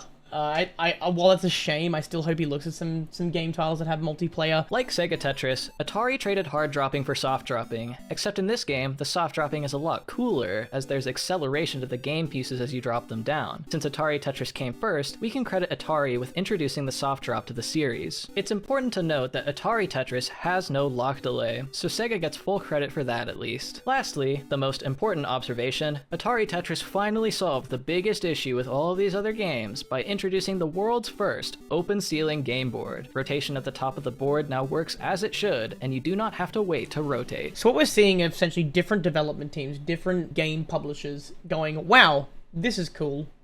How do we fix a bunch of problems? And they've addressed some but not others. Atari's main innovations lie in its visuals, but before we get to these beautiful graphics, let's upgrade our own game with soft drop acceleration and an open ceiling. For once, we don't have to do that much work. Velocity is a change in position over time. The velocity of our game piece is the gravity timer. If the gravity timer is set to half a second, then our game piece's velocity is 1 row per half a second. Acceleration is a change in velocity over time. So if we want to accelerate our game piece, we need to decrease the timer so the shape moves rows at a faster speed. Per our Sega upgrades, we're already doing this when we press the down button so it moves faster, but in Atari Tetris, this change occurs over time rather than instantly. I think most games these days don't use seconds, they use frames. I mean, when you get to higher gravity speeds, you obviously need to do that, but then you start dividing frames and ugh.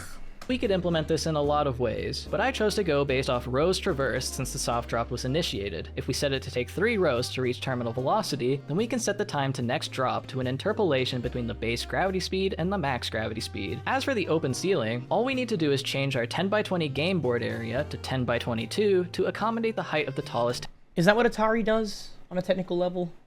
They just have 22?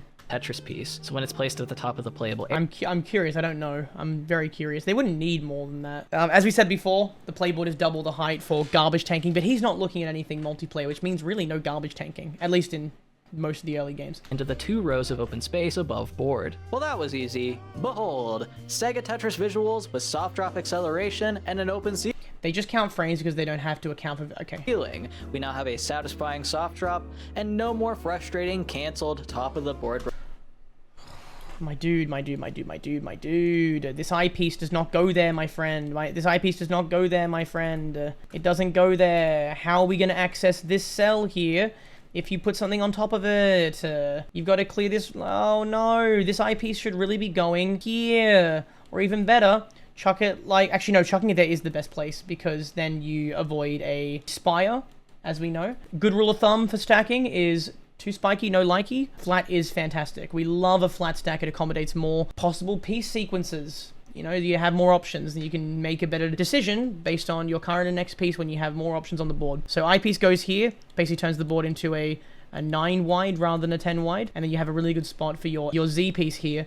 And then now you suddenly have access to these 2 columns and you can finally put your next eyepiece down here instead. Silly boy. Silly boy. Top of the board rotations. No. As usual, let's now take a look at how Atari what are we doing? changed the graphics game. Maybe you haven't noticed already, but Atari Tetris looks very different from every other game so far. The game pieces look like actual pieces rather than a bunch of blocks, and there's margins between them. What's even cooler is that these blocks look like they have lighting and depth. Yeah, I love the way Atari Tetris looks. It is fucking, like, the piece sprites are clean. Now, this is why I said, like, while the way he did his initial, like, sort of single piece texture is gonna be fine, it may not work for future titles like this one. As if there is a light pointing down from the top right of the board. What's even cooler is that when you clear a line, the blocks update themselves to be the proper end pieces or isolated blocks. What's even cooler is that when you clear multiple lines, they disappear from top to bottom one at a time. And the coolest part about all of this is that we can't do any of that with how we've designed our game rendering so far. No. Foundationally, our implementations couldn't be more different. Everything we've looked at so far has been tile map based, while Atari Tetris is not.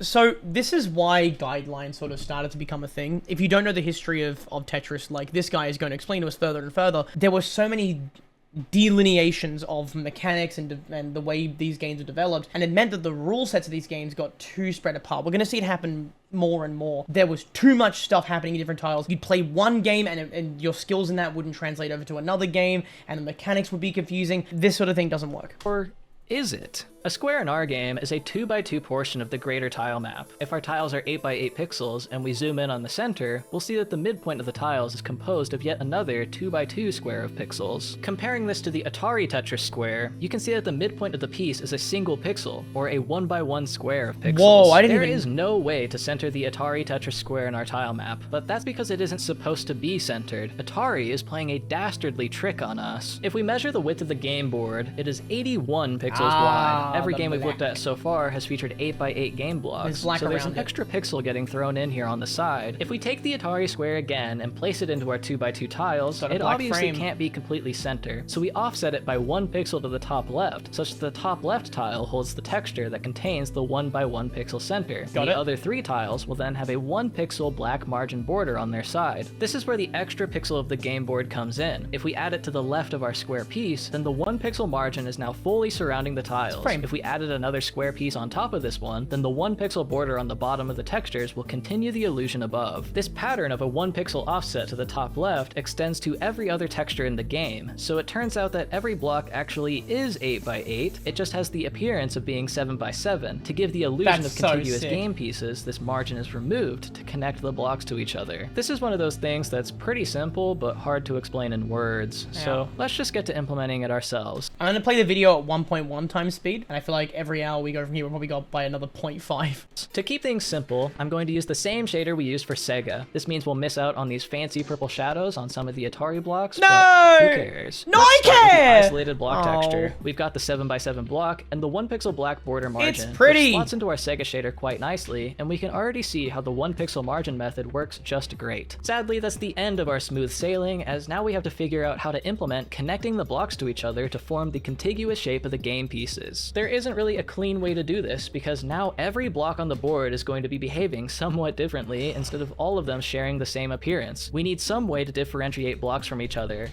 This is going to be very valuable for me specifically, because the way that we've done our pieces is completely bizarre. I have just drawn them and then animated them. If you look at placed minos, we have the sprite sheet here, but then if we look at the actual... We have rotation animations, like we have like these different animations for placed pieces that don't fully account for line clears, and so we need to figure out a way to, instead of drawing them the full piece, instead drawing pieces and cells that are connected in many different ways. And what gets really complicated is the way that these minos are overlapping, because a cell is actually like this size here, and the outline is going outside of a cell, and I have no idea how to account for that yet. So this could be a good solution. Let's see how he goes into this. So I'm going to do this by giving the blocks labels based on their function in the shape. A block is either an end piece, a corner piece, a straight connecting piece, or a T-piece. For simplicity, we can define these labels in the same spot that we define the recipe for the shape. For example, let's look at the L tetramino. Its default position looks like this, so the bottom left block is an end piece, the block above it is a corner, the middle block is a straight connector, and the last block is another end piece. You may have noticed that despite these two blocks both being end pieces, they do not look the same. Every one of our block types has 4 permutations because of the game's fake lighting. As the shape rotates, it cycles through these variations. In order to have one shader that can support all of this, we need to store all of these variations of the blocks into a single texture that we call a sprite sheet. Okay, so...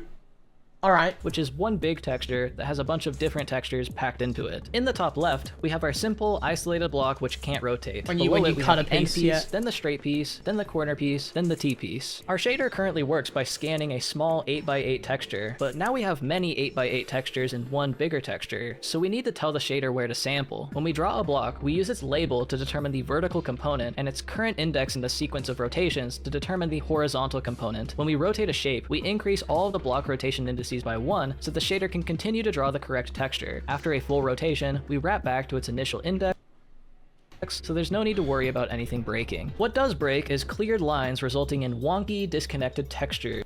So, I think I understand.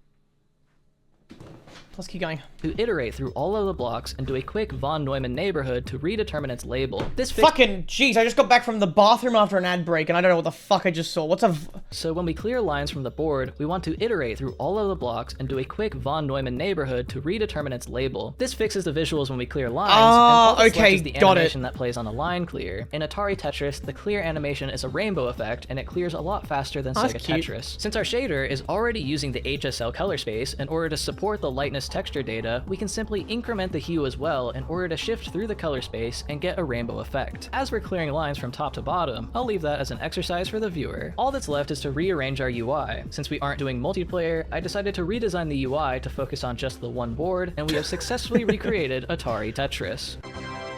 All Lovely. things considered, I have mixed feelings about this version of Tetris. I really don't like round-based Tetris, as it disrupts the game flow. I think Marathon or Endless is much better. Atari did. So yeah, I think we're splitting on opinion here. I absolutely prefer the round-based gameplay, like modern. Just it has a lot more narrative potential in terms of like tournaments, commentary, just general gameplay. I think there's a lot more to take away in terms of the experience. Like this also really depends on what you're looking for. I'm looking for an intense experience of fun and highs and lows. If you just want to chillax, have some downtime, then absolutely single player just like this is completely fine. And if you're looking for a slight challenge or even a moderate challenge, yeah, you can get that as well from single player, marathon, or endless. Either or is fine. So that's kind of contradictory. Well, I don't think that the challenge of leveling up in marathon is the same challenges as versus Tetris is the thing. The challenge of leveling up is linear until you hit a certain speed, and while the board height changes and it goes up and down a little bit in stress, there's essentially in modern an anticipation and how much information you have and how much you have control over that changes the way, it changes the challenge. It goes up and down, right? You're in control sometimes completely. Sometimes you're on the back foot and that's really scary. Sometimes you don't know if you're about to get sent a lot of attacks. Sometimes you do. You need to pay a lot more attention to essentially have the same control that you would have in a marathon game. Honestly, I don't like how I worded that just now, but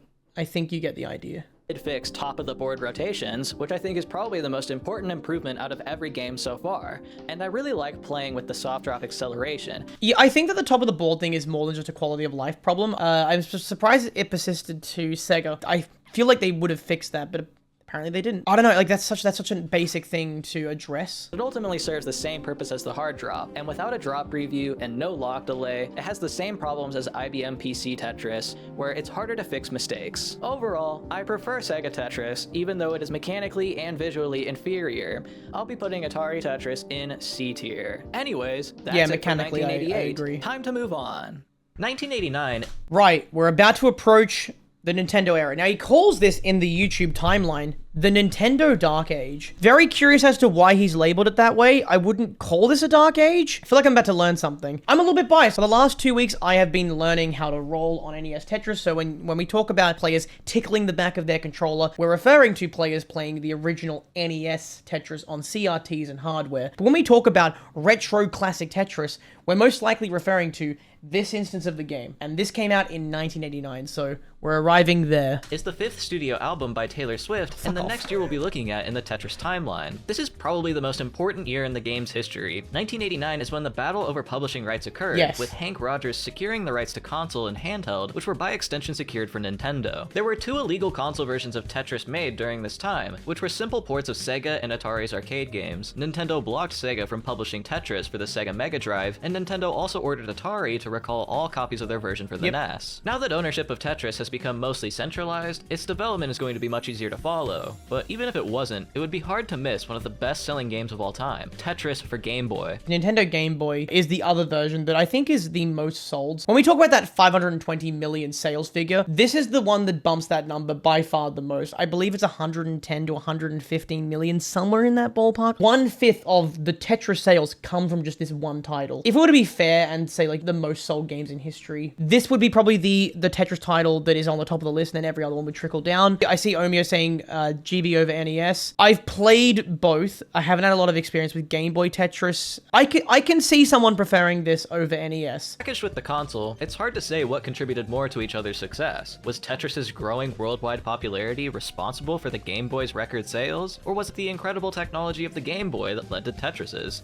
Who knows? Who cares? All I want to know is if Tetris for Game Boy was any good. Game Boy Tetris feels very innovative when you compare it to the original IBM PC Tetris, and considering the Game Boy was a small, portable piece of tech, it's pretty impressive for what it is. Very Compared nice. to all the games we've covered so far, though, Game Boy Tetris doesn't have much going on. Like Sega and Atari, the Game Boy Mario, you just fucking nailed my problem with Game Boy Tetris. I don't like the handling. Like, it's something about the timings. I'm not a big fan of it. version has traded hard dropping for soft dropping. The soft drop has no acceleration and has a really fast drop speed. Game Boy Tetris has no lock delay, pieces are completely random, and the system does not have proper detection for held inputs, so fast repeated button presses are necessary to quickly move left and right. What's most interesting is that this game has its own unique solution to the ceiling problem. The game board's visible area has been reduced to 10 by 18, and pieces are spawned in on the 17th row to give room for the pieces to rotate without ceiling collision. But this is a pretty big trade-off, as the playable game area has been effectively reduced by 3 rows. It feels like I'm talking poorly about this game, but we must give credit where credit is due. Game Boy Tetris is the first game so far to feature clockwise rotation. Yo! An incredibly powerful Big deal. quality Big of deal. life change to the Tetris franchise. So everyone give it up for Game Boy Tetris. We can easily implement clockwise rotation ourselves by just plugging -pi/2 into the trig functions instead, and now we've successfully recreated Game Boy Tetris. It's so weird for me to learn. I did not know this. I knew that one of the rotations existed and one didn't. I just assumed it was clockwise. I just assumed that clockwise came first. I knew that these games lacked one. I'm blown away to find out that it was clockwise that didn't come first. My world is shook.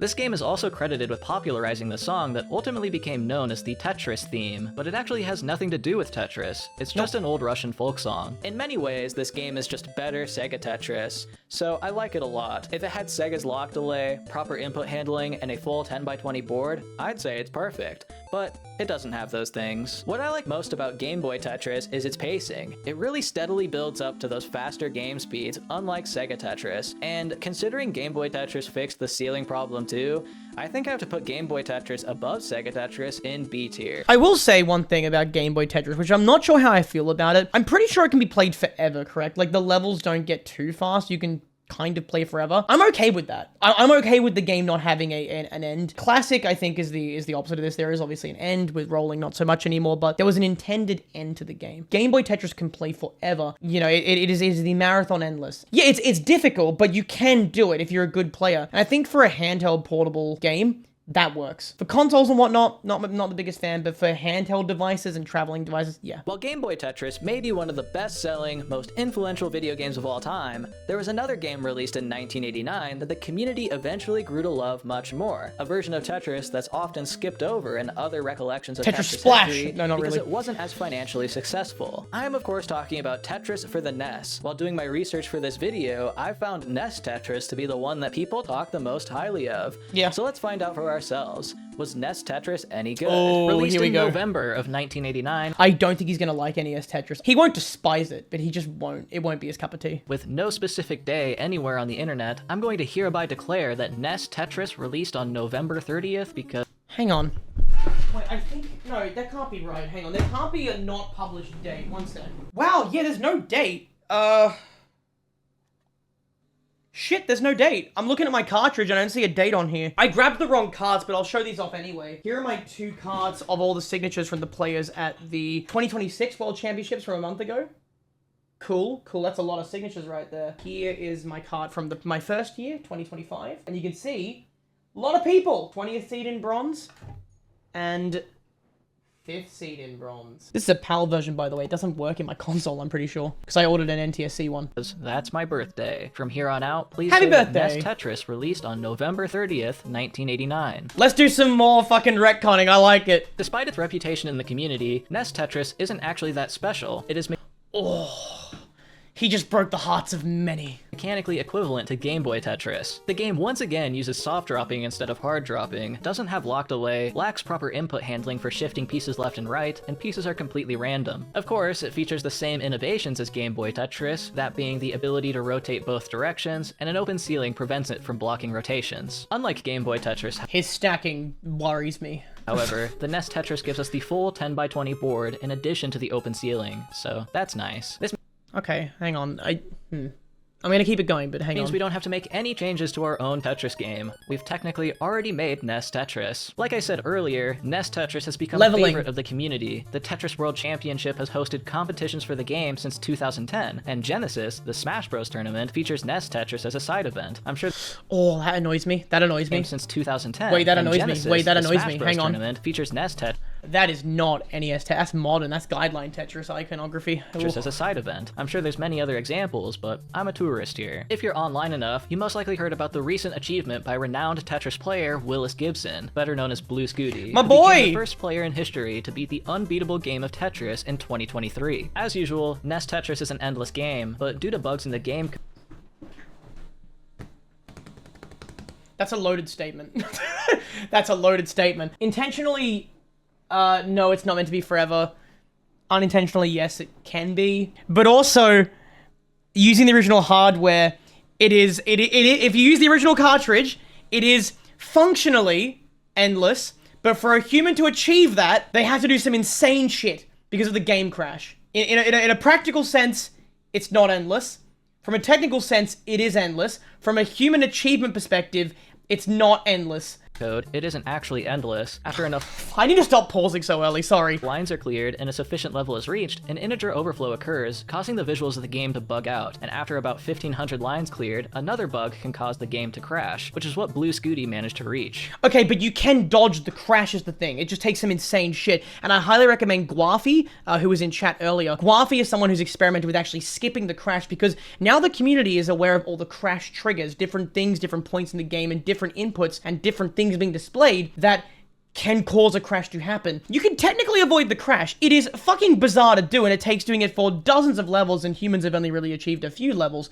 It's technically possible. If you want to understand the game crash at a more fucking technical level, Eric ICX. I want to recommend Eric ICX, who has a fucking amazing video covering the game crash and how those different triggers work. But this video here, with a lot of views actually, very well done, Eric, goes into the technicalities behind why the game crashes and how you can avoid it. That'll also explain to you rebirth. It's very insightful. From an objective design point of view though, NES Tetris is not special, unless you count the 10x20 game board alongside the Game Boy changes. So I'm going to put NES Tetris in Game Boy spot, and I'm going to bump Game Boy down to C tier to Nice. This concludes the year 1989 in Tetris history. I'm really excited to see what the 90s will have in store for the franchise. Let's quickly recap the 80s and all the developments so far. The first commercially available versions of Tetris in 1986 were the block-dropping game we all know and love, just without all the parts that make it enjoyable to play. This version of Tetris spawned two iterations that both evolved soft-dropping instead of hard-dropping. Atari Tetris Soft Drop has a cute quirk of accelerating, while the Sega Tetris Soft Drop is a static speed. Both games have their own unique innovations though. Atari Tetris invented the open ceiling to prevent rotation collisions at the top, and Sega Tetris invented lock delay, disconnecting the period of time it takes for a shape to lock from the speed at which it falls. Then came Tetris for the Game Boy, which inherited Sega Tetris' soft drop and evolved its own solution to the open ceiling by reducing the playable game area. This game also invented being able to rotate in both directions. Lastly, Controversial take here.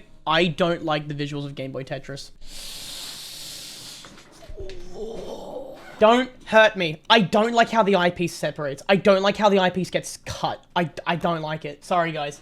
Not a fan. So what I mean is that, so we take this eyepiece here, we put it like this, it's got its boundary like this, dot, dot, dot, dot, dot, dot, dot, dot. If it gets cut, that boundary does not exist here. It's just a clean cut, and I don't like that. And that's fine. I'm allowed not to like it. So I know some people love that shit. It's nostalgic, it's beautiful to them, but for me, reducing the playable game area. This game also invented being able to rotate in both directions. Lastly, NES Tetris inherited every aspect of Game Boy Tetris, but returned to the full 10x20 game board. As cool as Atari Tetris was with Game Boy my friend! Tetris, but returned to the... What is that? Holy shit! Oh my god, you're on level 0, my friend. What are we doing? You have a dependency that can be solved for. Even worse than that, you have a 5-wide sort of shape here. We have a space for an eyepiece right here.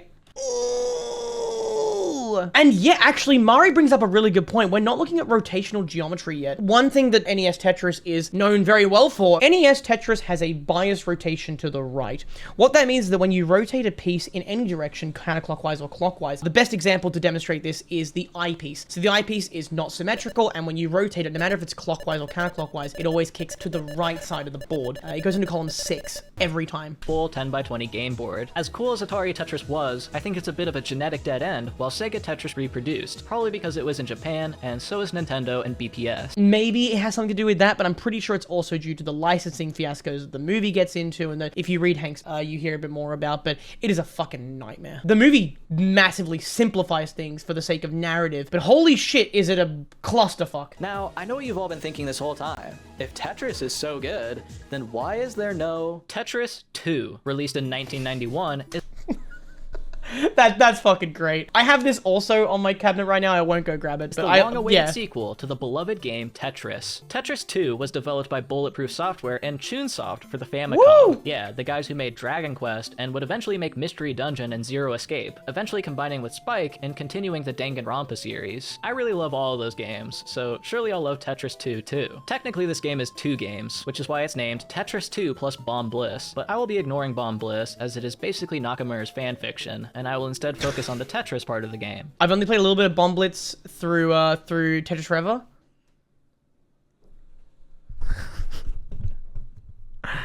I also don't like it. I don't think it's very well done. I'm sorry. I love bombs in other capacity. I like blowing up things in other capacities in Tetris, but I think it's mainly because of the way that bombs are distributed inside of pieces as well when you get to them. That is worthy of sequel status. I'm not sure, so let's boot up a NES emulator to try out the game.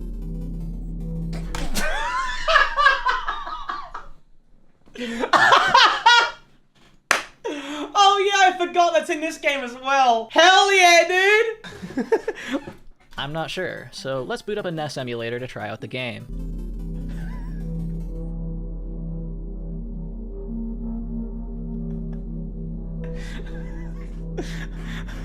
Oh shit. For me, this was like seeing the second plane heading towards the towers that represent the integrity of our Tetris implementation, but I'll choose not to think about it for now. Aside from this brand new visual gimmick, Tetris 2 actually doesn't do anything new. Instead, it is a consolidation of all the improvements to the game we've seen so far. It features soft dropping, an open ceiling, both rotation directions, and most importantly lock delay. The only mechanic it's missing is hard dropping, which we still haven't seen in an official game since the original IBM PC Tetris. Thankfully, we don't have to implement any new rules, but there's a lot to talk about with this brand new visual gimmick, so let's implement it ourselves. Initially, I thought it would be a lot of work to implement smooth movement, as I designed our current systems under the assumption of grid-based movement, but since we already decoupled the rendering of the game state from the game logic itself, it actually isn't much work at all. Under the hood, our blocks are always at integer positions, so we just need to draw it in between those integers based on some blend factor, and the transformation matrix we derived earlier will kinda just do the rest. We already have a handy-dandy gravity timer to use for this, so just like we did for our shader animations, we divide the current gravity timer by the gravity speed to normalize it to 0 to 1, add it to our block when we render it, and we have a smooth descent. This works because our... I feel like I just had a fucking... I blacked out for about 30 seconds and now we're on a different video. Holy shit. Blocks are already at those integer positions, so the 0 to 1 range of the normalized timer smoothly bridges the gap between integers, but I'm doing a little bit more for it to work in reality. On the game side of things, the block is already at its destination location, but on the rendering side of things, we are increasing its height to the position of its previous self to give the impression of smooth movement. So we're actually using 1 minus t, and the block is always already at where it appears to be going as far as the game is concerned. For smooth horizontal movement, it's a bit more complicated. We use the player movement speed we created earlier for Sega Tetris, normalized it the same way, but we need to keep track of which direction we are moving from so we can smoothly blend in that direction. If we didn't, then one movement direction would look wrong. As for the rest of the visuals, Tetris 2 is the first game we've looked at to feature a different appearance for locked shapes. Every locked block changes to the same blue material. Okay. This isn't the first game to do this. The Atari Tetris console port did it first, but we didn't look at that one. This too is trivial to implement. When we place a piece, we replace its material with a generic lock material. Lastly, Tetris 2 features a pretty snazzy clear animation beyond what I can easily do with direct shader code. Like we did for Atari Tetris, if we draw a texture that has the sprite animations in order, when we initiate our animation, we increase the timer t and use that timer to iterate through the 8x8 portions of the sprite sheet, giving the appearance of motion. As for the rest of the UI, we have an Atari Tetris style game board border and a neat floral wallpaper. I decided to draw my own version of this UI using similarly bright colors. I wanted to draw a flower or something, but it's actually pretty hard to draw a decent pixel art rose, so I just gave up on that. While it may not have done anything new gameplay-wise, smooth movement is a bit... I know about Beatrix. Let's not tell him about Beatrix. Beatrix is not an official Tetris title, so it doesn't count towards the history of the game, but he doesn't need to know about Beatrix. He's safe from Beatrix. bigger deal than you might think. So let's take a moment to analyze how it affects the Tetris experience. Do we like Beatrix? Like, I'm talking generally. What is the sentiment on Beatrix? If you don't know, by the way, Beatrix is a rhythm-based Tetris where you stack on a timeline. So you got your playboard, you have a timeline, and there's lines in that timeline, like a rhythm game, and you have to place pieces on the beat of the song. Thus, Beatrix. I like it, but it's just so tough. Gohan is someone who's fucking cracked at it, though. Doremi as well. I think the problem is that once you come across a song that is so fast, like faster than you play, it's way too hard to play the game. You need to play at a song that is a BPM that is lower than your play speed. So Doremi and Gohan are so good because they are just naturally amazing players and they have to slow down. Oh, Tetris Beat can go fuck itself. I don't think that Tetris and rhythm games are really that compatible. See, like for me, right, I like pretty high BPM songs. I like 150 BPM, but that is like 2.5 pieces per second. You know, ooh, that's pretty fast. Lots of what I'm about to talk about can only really be felt while playing the game, so this is going to be a just trust me bro kind of situation, rather than objective facts, but you can emulate the game yourself pretty easily. As neat as smooth block movement is in this game, I think it's probably the worst change you could possibly make to Tetris, aside from just making all the blocks invisible. Having the blocks move at a constant pace, even very slowly, is significantly more stressful and pressure-inducing than having the blocks move one row at a time. Even when you're focusing at the bottom of the board, trying to decide on where to place the piece, you can always see the piece moving in your peripheral vision. I don't think that's a bad thing. I'm gonna blatantly disagree with him here. I don't think it's a bad thing. I think that, again, it depends on what you want to take away from the game. I think that's the first thing I really disagree with here. I think that it feels weird because it's not the norm. It's not what I started with. So I have a bias. And I think he has a bias too. But it's not a bad thing. Whereas in the other case, it's like a stress-inducing response on a predictable timer. This is a good observation though. If you want to make— Yeah, actually, no, okay, I agree with him there though. When it comes to timings and tucks, yeah, I prefer, like, unless you know how to do wall charges. Yeah, I like this where it goes, that's okay, and you can make the timings feel good there. I think there's a couple of games that are unofficial that do that. Then make it constantly move. This smooth movement also detracts from the pacing of the game, because the shapes slide in from the top of the board, you have to wait a little bit before knowing how to rotate or shift the piece. Obviously Really? you can predict this, but you're doing it without any visual indicators. This ends up being a similar criticism to closed ceilings, and how you have to wait a bit before rotating. It's really frustrating. As for game design and balancing, there's a lot of weird little edge cases that arise from having smooth movement. For instance, if you want completely accurate collisions, then you're actually nerfing the player, as trying to move into a single block opening will only work for a single frame. As with the smooth movement, blocks are often—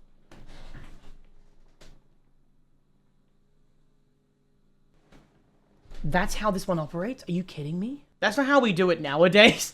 That's not good. That's bad. Okay, you know what? If this is the only instance that he has of, like, smooth falling piece and that's what he's judging it off, yeah, fuck this. That is not how we do it nowadays. The way it's done is there's sort of like a room for error. There's some sort of like, it'll sort of snap into place a little bit. Yeah, we don't need it to be fucking frame perfect. This is what I meant though by wall charges. If you're not used to sort of this style of visual play, wall charges are good to know, where you hold down the side-to-side movements against a wall to eventually do a tuck. But that being frame perfect is fucking stupid. That is disgusting and I hate it and I want it to die. occupying 2 blocks of space rather than Jesus just the one. Christ, I that's didn't bother bad. accounting for this myself, but it results in overlapping sprite textures. Fuck that! That's fucking weird. I don't like that. What the fuck? Oh my god, that's yuck. Who thought that was a good idea? For a brief moment when you do move underneath an overhang. No.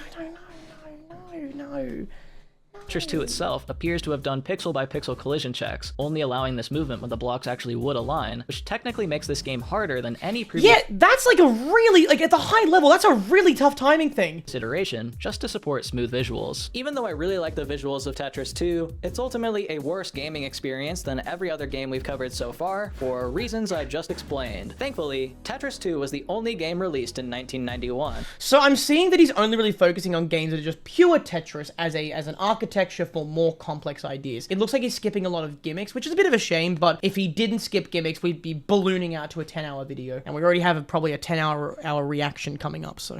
So let's move on to 1992. It's now been 7 years since the release of the first commercial Tetris game, and also 7 years since the invention of the CD-ROM, which stands for Compact Disc Read-Only Memory. These things were very popular in the 90s and 2000s as a convenient means of software distribution, but Sony and Dutch company Philips wanted to take their creation even further with the CDI, which stands for Compact Disc Interactive. Philips's goal for the CDI was to introduce interactive media to the general public. I've heard about this. I think we have a couple of these laying around my farmhouse somewhere, and this is cool shit. by combining a CD player and a game console. But really, it was just a game console. It's basically a PS1, but for the low cost of $1,000.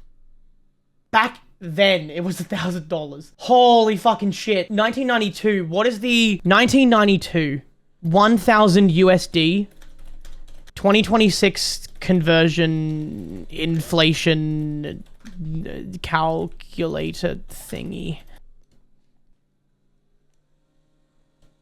That's like nearly 4,000 Australian dollars. Oh my fucking god. Oh my fucking god. Oh my god, it's nearly 2.5 grand. Ah, Jesus Christ, that's bad. Or about $2,500 by today's Oh, standard.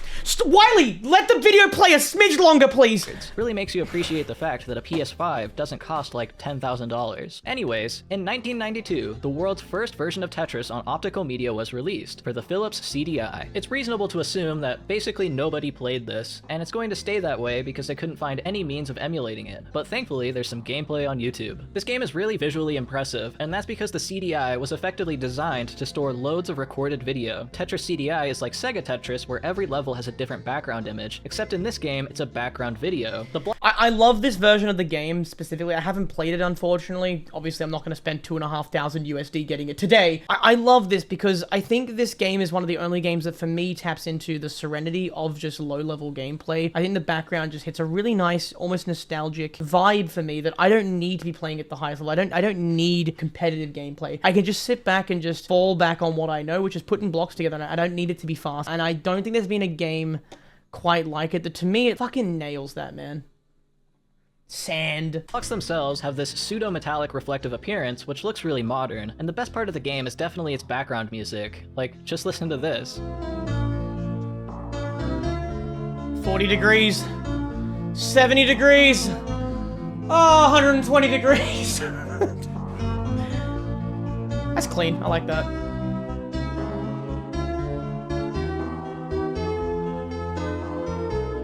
Other than these things, though, Tetris CDI is a complete regression in terms of gameplay. It What? plays exactly like IBM PC Really? Tetris, hard drops and everything, with none of the pleasantries of today. Even though I can't play it myself, I can imagine playing it, and the improved graphics and background music puts this game solidly above IBM PC in D tier. 1992 ends with a game everyone has been asking for, a remaster of the incredible Tetris 2 from a year ago, Super Tetris 2. The game is exactly the same, except now with a pleasantly animated background image thanks to the powerful new SNES console hardware, and it also features a cool banging sound when you slam a piece into the side of the game board.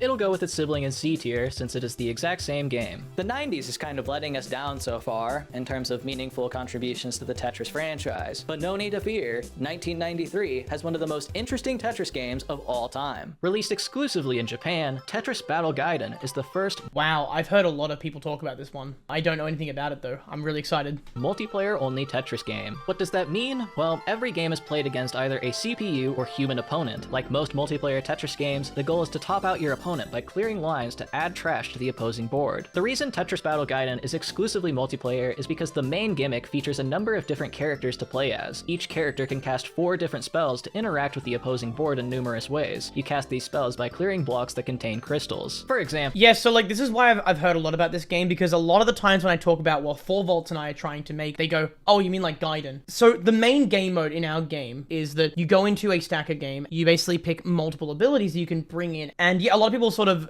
go, okay, well, you're talking about all these really weird mechanics. Do you mean like Gaiden? And I never know what that means, so interesting. the princess can use 1 crystal to fire an orbital laser to clear 3 columns of blocks, 2 crystals to reflect the next spell. Yeah, we have a gimmick exactly like that. It's called the Death Square. So what it is it converts your next O piece into the Death Square, and on the first hard drop, it basically lasers out everything right below it, and it converts every 2 Minos into 1 line of attack that you send to your opponent or use to cancel. People make a lot of comparisons to this mechanic specifically. Is there Battle Gaiden Forever? Don't make me play Forever, please. Please don't make me give that game any of my attention, please. Used by the opponent, 3 crystals to stop the opponent from rotating for 3 pieces, and 4 crystals to copy the opponent's board state. It seems that the collaboration with Chunsoft had a lasting impact on Bulletproof Software, as all of the characters are the most Dragon Quest looking creatures of all time. Playing this game is kind of hard for me, since it's in Japanese, except for all the parts that are in English. The single player experience involves picking a character to play as, then your goal is to defeat every other character on around the map in order to face the big scary dragon. No savings, so you have to do all of this in one run. Bulletproof Software is all in on their new movement graphics for Tetris. This is the third game in a row from them that features the smooth block movement, but they have learned since Tetris 2. The game's gravity is much slower now to compensate for the constant visual movement. While Tetris 2 was a consolidation of the 80s mechanics, Tetris Battle Gaiden actually makes a new innovation to the series aside from the class gimmick, that being more than just one incoming shape. You get to see 3 now, which is a huge change. I really like the art and music in this. One of the most controversial questions I think you can ask a guideline or modern player is,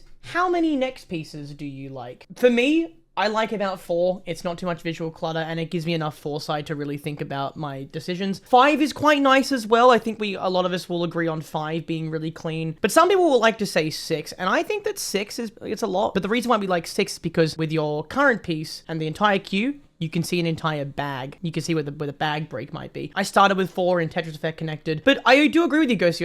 I think that 3 is a really nice spot. It's not too much to worry about. It gives you enough foresight, but it still leaves you with a bit of that taste of RNG from Classic. And we still haven't got to bags yet. We still haven't got to the 7 bag or anything like that. That's going to occur very soon. It feels like a proper iteration on Tetris 2's aesthetics. My favorite character is this guy because when he fades in, it looks like he's being very disrespectful. Every character has their own character is this guy because when he fades in, it looks like he's being very disrespectful. Every character has their own unique spell animations, background art, and music, and it was actually quite the challenge beating all of the characters in order to face off against the big scary dragon, who has the most broken spells ever. Thankfully, the AI isn't very smart. Since this game is multiplayer, I will not be tripling the length of this video in order to implement its mechanics. Sorry. Fair I enough, really man. liked playing this game. I put in the effort to beat it, and the gimmick mattered enough for you to actually have to engage with it, otherwise you just get destroyed by the opponent's spells. Maybe I'm sensitive to even a small bit of joy after 8 years of basically the exact same game over and over, but I'll be putting Tetris Battle Gaiden in S tier. Oh shit, dude, we got an S tier. All right, I want to say that it has a lot of replayability compared to the other games, but I also spend hours a day playing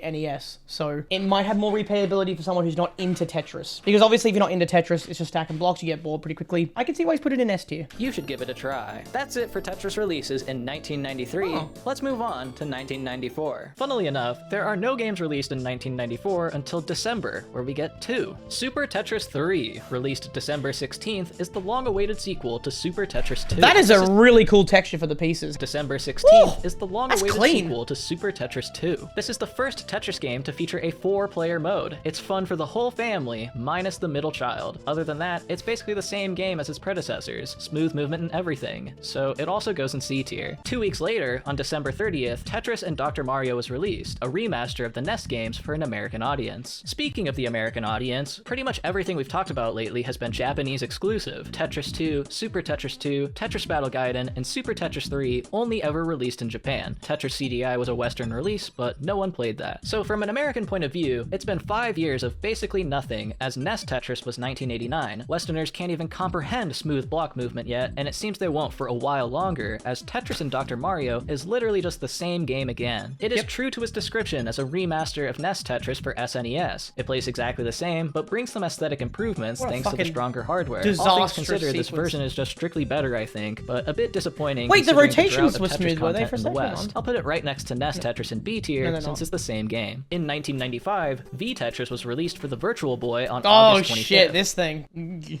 The Virtual Boy was the first console capable of rendering stereoscopic 3D, the ancestor of something like the 3DS. V Tetris is another Japanese exclusive. It has smooth movement and presumably the same general mechanics as Tetris 2. One game mode takes advantage of the 3D to play the game on a cylindrical board, doubling the game area, which makes this the first official Tetris game to meaningfully change the game board. Sadly, I have no Virtual Boy, so I cannot try to emulate its visuals in 2D, but I do like the black and red colors. Since it's mechanically equivalent to Tetris 2, it also goes in C tier. Scrolling the board. That I didn't know about. That's really cool. Oh, that's really cool. And the way they displayed it is interesting, because one of the challenges behind people making 3D Tetris, because people always make 3D Tetris, they go, oh, Tetris in 2D, let's make it 3D. And it fucking sucks every time, because the brain really can't visualize that well. The average person can't visualize 3D on a 2D space and control that. The way they just displayed the scrolling board Change there. the game board. Sadly, In I the have the background. game area, which makes the I love that. That's so sick. Since it's mechanically equivalent to Tetris 2, it also goes in C tier. 1995 comes to an end, and another year goes by with no big improvements to Tetris. It seems the Nintendo Tetris This guy loves putting eyepieces vertically for some reason. I have no idea why. era didn't do all that much for the game, just some mild graphics improvements and stealing Sega's innovations. I guess Tetris Battle Gaiden was cool. Every game lately was released on a Nintendo console, and that's because Nintendo had exclusive distribution rights. But time was up, and the rights have reverted to the newly formed Tetris Company. No more exclusivity. The Tetris Company. This is where it begins, guys. On March 29th, 1996, Tetris X was released for the PlayStation 1 exclusively in Japan. The first game to be released after rights reverted to the Tetris Company, they quickly signed an agreement with Sony to start distributing on PlayStation. Tetris X is very PlayStation. It's got cool sports cars, it's got an edgy rusted title screen, it's even got a danger sign on the main menu. This isn't your mom's Tetris. Since Tetris X is also developed by Bulletproof Software, like every other game lately, you can assume it'll be similar to Tetris 2, and you'd be right. It's got smooth movement and everything, even featuring the 4-player mode from Super Tetris 3. Yeah, very politely, in the nicest way I can say, BPS really didn't do much in terms of like experimenting with the property. Like, I think that as much as you can criticize them for their business practices and the way they protect the license, they are a very good licensing company, but they're not good game creators. At least they're not good at exploring new ideas, or at least they didn't demonstrate a capacity to do that in a lot of variety. No shade to the people behind it. No shade to you, Hank. Please don't hurt me. I was about to pass off Tetris X as more Tetris 2 slop from Bulletproof Software, but I was wrong. I went to test the rotation system, and when I rotated against a wall, there it was. So, I got this story told to me firsthand by Hank. At this point, when the rights to the game reverted and were no longer exclusive to Nintendo, they took a look at every single title. They went, there's a lot of weirdness with this. There's a lot of weirdness. Let's make everything really easy for the players. Let's make this more approachable. And they were like, okay, they like the smooth falling, sure, whatever. But they needed to standardize the different directions of rotation, so they gave them both, and they thought, how do we fix the wall thing? Hank workshopped with a couple of people. I don't know who he gave the credit to, but he workshopped what we now know as the SRS, which is the birth of kicks. I've made a video covering the super rotation system and the way it operates and the way that kick tables in general operate. He's going to explain this now. I'll leave it to a rotation wall kick. Wall kicking is Tetris community lingo for when a shape is kicked after rotating out of bounds or colliding with another block. So far in Tetris history, we would just cancel the rotation if this happened. To me, wall kicking is the most important quality of life change. It's going up, by the way. You notice that? Of modern Tetris games. Oh wait, no, it's not. Hang on. Although you've probably never even thought about it. It seems Tetris X has more to teach us than I originally thought. So let's take a deeper look at its rotation system. Right after I said that they do nothing. Right after I said they're bad at making games. I get fucking undermound immediately. Undermound? Tetris X is the first game to have wall kicks. I actually mean it's the first to have wall kicks, with the sole exception of Atari Tetris. Atari only had wall kicks in very fringe scenarios that were difficult to reproduce and demonstrate though, so it wouldn't have been meaningful to replicate either. This is just to give one more credit to Atari Tetris. Returning to Tetris X, it has perhaps the worst implementation of wall kicking I can imagine. It's entirely possible you could play this game and never know the feature exists. At first I thought maybe I imagined it, or it was like a bug or something, because it took me a while to figure out how to actually produce the wall kick intentionally. Reading this wiki page helped too. Say you're the L piece against the left wall. A counterclock. The L piece. The L piece be orange. The L piece. Yep, it's orange. Just checking. That's the J piece. It's blue. It's blue. It's the wrong color, and it makes me angry. Clockwise rotation would place the top block out of bounds. Normally this would prevent the rotation, but in Tetris X, if you press the right direction and the rotation at the same time, then the game will first try to rotate in place, which fails, then it will try the rotation one block to the right, which succeeds. Yes, it has a process of elimination. I think then they have 1 or 2 steps in this one, if I recall. There's a game, I know the first time they use wall kicks is like only 1 or 2 checks. No, the colors hadn't been standardized. The guideline did not exist yet. Once they stopped making games, they're like, okay, let's take what we've done and then let's make the guideline. And with that came colors, kind of, but the colors weren't like mandatory. They weren't as strict with the license like starting out for some reason. Because now the top block doesn't go out of bounds. In effect, it combines the inputs of moving and rotating, which doesn't achieve anything because it was always 2 inputs anyways. It's having to press a direction at all that's the annoying part. The only upside to this implementation is that the player effectively controls the direction of wall kicks, which is beneficial in Oh, that's cool. Very niche scenarios. That's cool. But that's like advanced Tetris theory. Yeah, wait, that's fucking awesome. Hang on, that's fucking cool. You can control the kick, so you can almost do like TGM strats with like the orthogonal kicks. That's really interesting. You can control the... Oh, that's weird. I love that. And we aren't there yet. Yeah, it's real Rules are the nerdy. rules, though. So let's upgrade our game to match Tetris X. Thanks to my incredible software engineering skills, it is trivial to implement Tetris X wall kicking. You can all praise me now. Currently, our rotation works by trying to rotate, and if a collision occurs, don't rotate. To get Tetris X wall kicks working, when we Yeah, fail a you have to move the piece in the same frame, I think, as you rotate. It's almost like a glorified IRS type B. Which is like, I don't know how I feel about that, but it seems like it'd be very, very fun to fuck around with. rotate, we want to check if a directional input is pressed, and if it is, do a scan in the direction pressed. If it fits without collisions, then we successfully wall kicked. Otherwise, don't do anything. And now we can wall kick.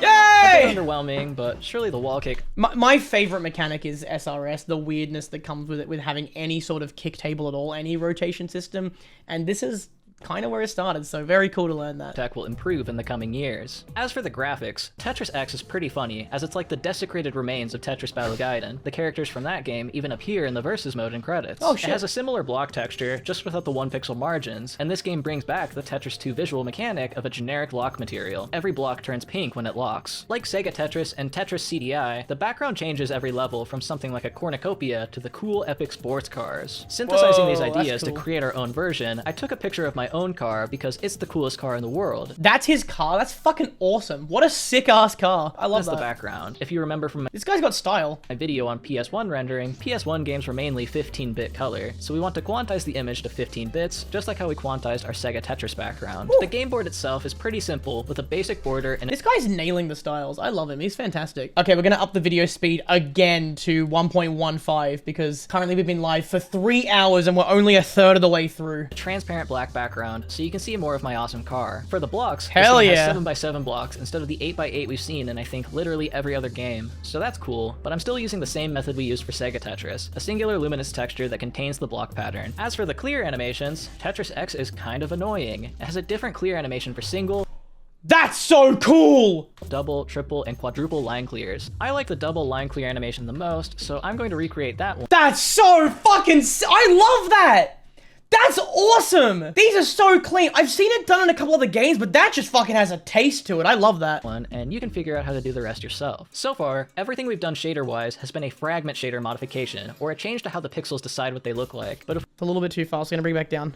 we want to modify the position of an object and where it gets drawn on screen, we can use the vertex shader, which executes before the fragment shader. The vertex shader is an operation applied to each vertex of a mesh, so if we wanted to move the object, we would modify the vertex's position. Keep I wish I could understand the technicality of this more. Like, him showing it, yeah, whatever, but I wish I could fully understand this process more. in mind that this is kind of a fake movement and is purely visual. As far as our game is concerned, no matter where we move an object's vertices with a vertex shader, it is still occupying the Okay, original so- space it was drawn at. But Got since it, our okay, camera got it, never got it, got moves, it. and the game is effectively paused while lines are being cleared, this discrepancy doesn't matter. Now we just need to somehow make this animation out of a 0 to 1 timer. A simple example would be something like a shake. We add a one-dimensional wave to our vertex positions using the timer t as the argument for the wave. We could then increase the strength and frequency of the shake to artistic taste. And to separate the lines, we can alternate the sign on t based on the Jesus row for when you Christ. clear multiple lines at once. In Tetris X itself, the double clear animation blocks spill out of the board from the side on a curve, Yeah, that's so which is sick. sadly much more complicated than a simple wave. The horizontal movement is easy at least, thanks to our hard work, since all of our blocks are properly scaled and placed on the board. Keyframing moving now. one unit in the shader equates to moving one column on the board, so this means we need to move 10 units in total. There's no state on the GPU without a lot more work, so we can't do something like add 1 unit every frame or something. Instead, we want to lerp between no displacement and maximum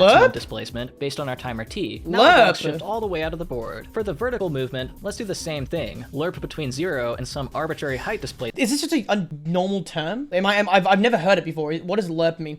Linear interpolate, I think. Okay. I'm someone who has a lot of experience in doing keyframing and like velocities in Premiere Pro, but I think this is a little above me. Linear interpolation, okay. Using the timer t as the blending factor. Now our blocks all move diagonally, which isn't correct. So we want to turn the vertical movement into a curve by sending the timer t through some kind of easing function. If t is curved, then the rate at which we approach the maximum vertical displacement will also be curved. I can visualize this. This is how I do my transitions and all that stuff in Premiere. It's any kind of easing function that curves, but I'm a simple guy, so I'm going to use a quadratic. The simplest form of a quadratic is ax squared. A is a parameter that controls the width of the parabola. A higher value. We're going back to high school, boys. And in this case, x is our timer t. You can see how a basic t squared already causes the blocks to start curving, but we've got a problem. In Tetris X, the blocks only start falling on a curve after they've shifted to the side of the board. If our blocks are moving left, then the first block in the row should start falling. Then as the second block shifts over into the first block's place, it should start falling too, and so on. To implement this, we want to delay the vertical displacement curve based on the column of the block. There's 10 columns, and our blocks are labeled 0 to 9. That's like, I didn't even think of that. I was thinking like, do you just have 10 instances that are delayed? You just change the math itself. That's so obvious. Why did I not just think of that? By 10, then we use that to keep the vertical timer t at 0 for as long as it takes for t to surpass the column threshold.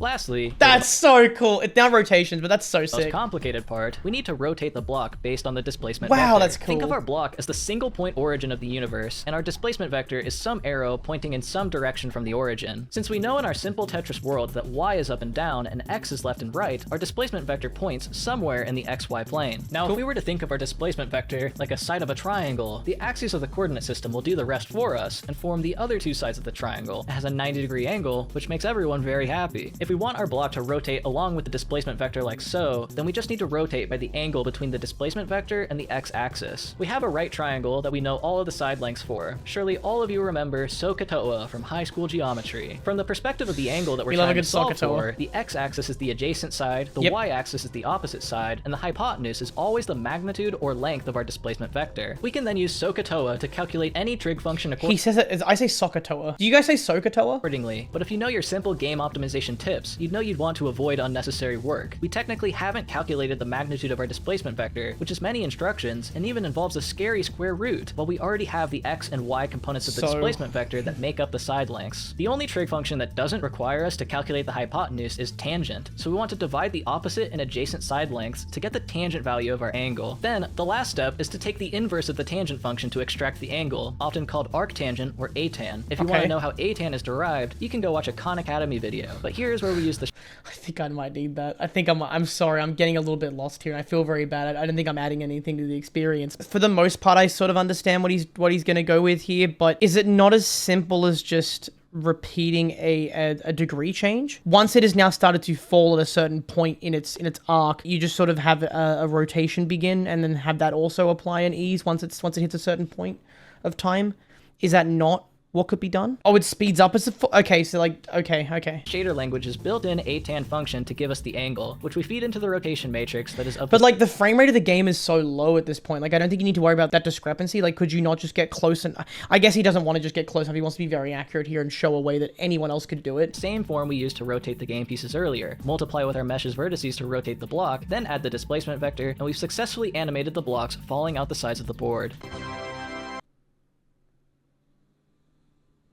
Hopefully this helps you understand why atan is the preferred inverse trig function for angle calculations, as it circumvents the need for the hypotenuse. Tetris X feels like the pinnacle of the Tetris 2 era gameplay-wise. I'll be putting Tetris X in A tier. Quite a jump from the Tetris 2 games, but not as cool as Battle Gaiden. Surprisingly, wall kicking is not the only innovation of 1996, and just a couple months after Tetris X, a developer other than Bulletproof Software was finally entering the scene. Initially released in Japan for arcade in 1995, Tetris Plus would be ported to console and released worldwide at the end of 1996. Developed by Jalico, it is the first official Tetris game since Sega Tetris to be I forgot about Tetris fucking Plus. Developed by a studio other than Bulletproof Software. No one talks about Tetris Plus, by the way. No one talks about Tetris Plus. Features your usual Tetris game mode and a puzzle mode, which is clearly the intended game mode, as it features the mascot Spelunky guy with his assistant. And this game is like underrated as fuck. I've seen people stream it in Discords on fucking emulators and consoles. The puzzle mode is kind of like Block Blast. It's like a story and everything. In puzzle mode, each level is a board with varying amounts of trash that you need to clear in order to get the professor to the bottom of the board before he dies horribly, which is fun. This reminds me of like those car games where you gotta move fucking the cars out of the way. It does what is obvious with a sort of block game. Wait, are you saying that it has IRS?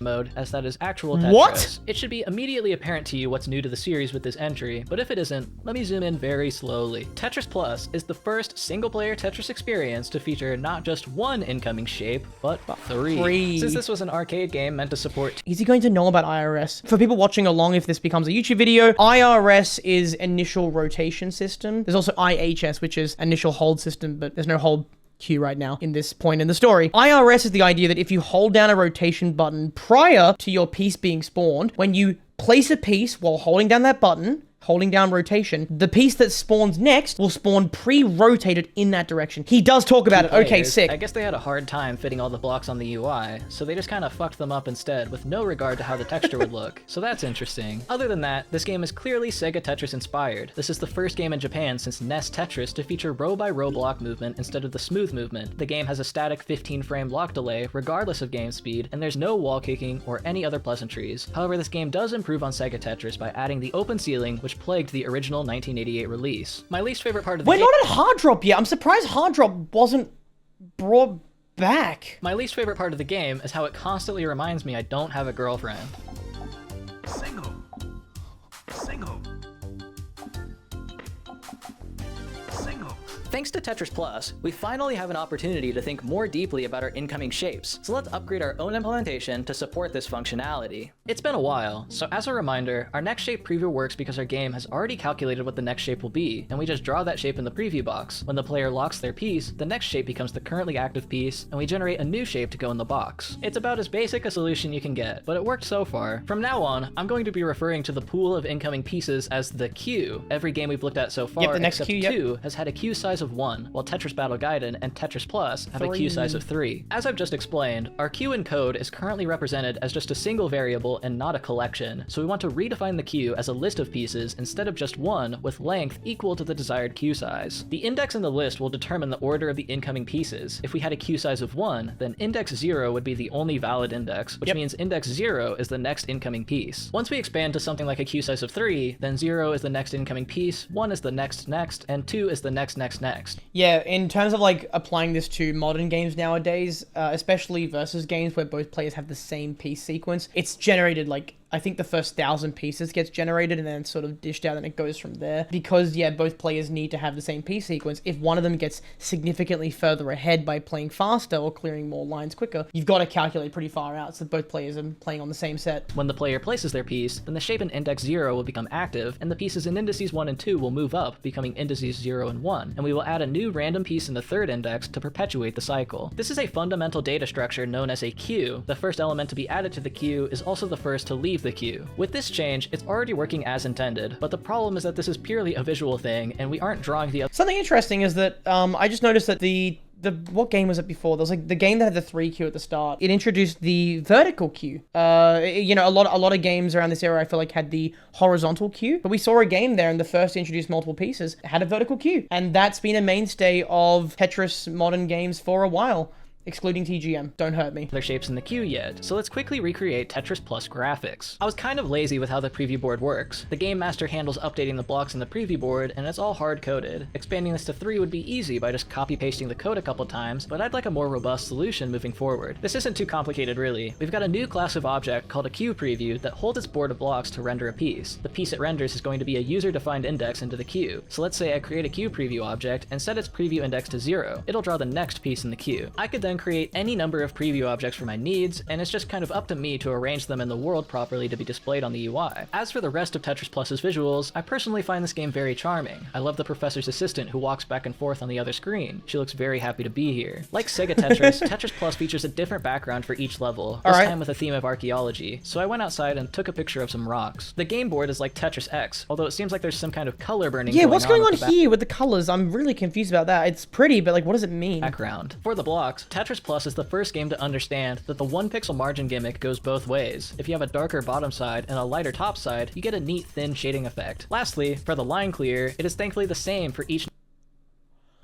I don't like how it's very static. It just sort of happens. If there was an ease on that, that'd be crazy. Number of lines cleared. The clear material is generic to each block being cleared, changing the texture of each to gold, then squishing the blocks into the center before expanding back out and squishing vertically. Thankfully, I That's just very explained cartoonish, vertex but without shader the ease, animations, like- and this one is pretty simple. To do the squash and stretch, say our scaling factor is between 1 and 0, with our timer t as the blend factor. The squash is the blend from 1 to 0, while the stretch would be the reverse. So once again, if we put the timer t through some easing function that makes it go back and forth between 1 and 0, we can easily do both. For this, I'm following along now. I like this visualization. I think that I'm a very visual learner, if that is a term that hasn't been overused by now. So seeing it done like that makes more sense to me. I'm going to use an inverted sine wave, since the curve automatically goes from 1 to 0 to 1 when we multiply t with pi. We don't actually need to do a lerp at all. Then we just need to rearrange our UI text to match Tetris Plus, and we have successfully recreated the game. Just like Tetris X, this game manages to make its considerable innovation to the series almost pointless. But what does the color mean? Like, what does the color on the border actually mean? It's very hard to parse which shapes are incoming. You have to basically memorize the shape colors, and due to the size difference, you're always just going to focus on the next incoming piece anyway. I think that most players besides Firestorm and other colorblind players are using the tile colors. Like, it's why I'm so hung up about the J piece being blue, because in all guideline games, in a few years from now in the timeline, they're going to all be the same colors. Once we get to the guideline, this is standard. And so a lot of us use our peripheral vision to actually look at the color of the pieces. I understand that this was an arcade game, and arcade game design was focused on turnaround rather than extended durations of play. But because of this, I'm going to put Tetris Plus in D tier. We're almost done with 1996. Shame. Just one game left to cover. With Tetris X in March and Tetris Plus in November, all that's left is December, which came with the release of Tetris S for the Sega Saturn, exclusively in Japan, of course. Developed by I haven't heard of this game. Never heard of it. Bulletproof Software, Tetris S is an effective remake of the 1988 Sega Tetris for arcade, just ported to console. This is kind of really fucked up if you think about it. Don't forget that Sega already tried to release their arcade game for console in '89, but because of Hank Rogers' efforts, the CEO of Bulletproof Software, Nintendo successfully blocked Sega from ever publishing that after they obtained the rights to console distribution, and now, 8 years later, the guy who cucked Sega is now releasing his own version of their game. Tetris S plays exactly the same as the 1988 version. Oh, the Full monkey! ceiling and I've seen everything. this game, It's just okay. on console now, so that's cool. I'm putting it in D tier. In fact, I disliked the experience of revisiting this game enough that I'm going to take original Sega Tetris and also put it in D tier. The closed ceiling just sucks that much. 1996 ends with 2 new mechanics introduced to the single-player Tetris experience: simple wall kicking and an extended queue. In just 1 year, there's been more innovation than the prior 5 years, but the way they're implemented resulted in the overall experience not changing that much, which is funny. Sadly, 1997 is less exciting. In September, a sequel to Tetris Plus 2 was released for arcade, but this version was never ported to console, and I have no means of playing it. Wikipedia says it has wall kicks, but the game board is 10x15 instead of 10x20. I'll put it in the can't play Jesus tier. Christ! Coming into 1998, That's it's short. now been 13 years since Tetris entered the greater world, and no one seems to be taking it very seriously yet. Not a lot has gone into thinking about the player experience or designing for a higher level of play. The target audience is clearly casual arcade goers and children. But in 1998, a new developer was entering the scene. Someone who's finally taking Tetris seriously. Founded in November of 1995, Japanese game development studio Yes! Eureka. The heroes of the story! Yes! I was like, I think we're getting to Eureka now, right? Yes, dude! Alright, I have endless respect for these guys. Oh, here we go, here we go. Debuted with a spin-off of Street Fighter, developed in collaboration with Capcom. Street Fighter EX was the first game in the series to feature 3D graphics and was a critical success when ported to PlayStation. The official PlayStation magazine even awarded it the 9th best PlayStation game of all time. You've probably played some of Eureka's other games, like Endless Ocean, a game for the Wii where you explore an endless ocean. Or Tekken 8. Naturally, after developing some critically acclaimed fighting games, you pivot to Tetris. In August 1998, Eureka released their own Japanese exclusive arcade game, Tetris the Grandmaster! Finally, after 13 years, Tetris the Grandmaster is the first game to feature a drop preview for your piece. Woo! A semi-transparent ghost piece that The communicates ghost where your piece piece! is going to fall. It's so beautiful, I could cry. The goal of TGM is mostly the same as every other. Score lots of points, but TGM has a definitive ending. Reach level 999 and score enough points to get the highest grade. Reaching the highest level is really hard though, as TGM is the first official Tetris game to feature 20G gravity. Oh, here we go! One of my favorite things in high-level Tetris is max gravity, where the piece falls in a single frame instantly to the bottom, and it fundamentally changed the way that you stack on the board. Rather than having a sloping stack, some sort of like stacking pattern, you're almost always going to want to have a spire or a specific 9-0. I love it. I love it. It's so much fun.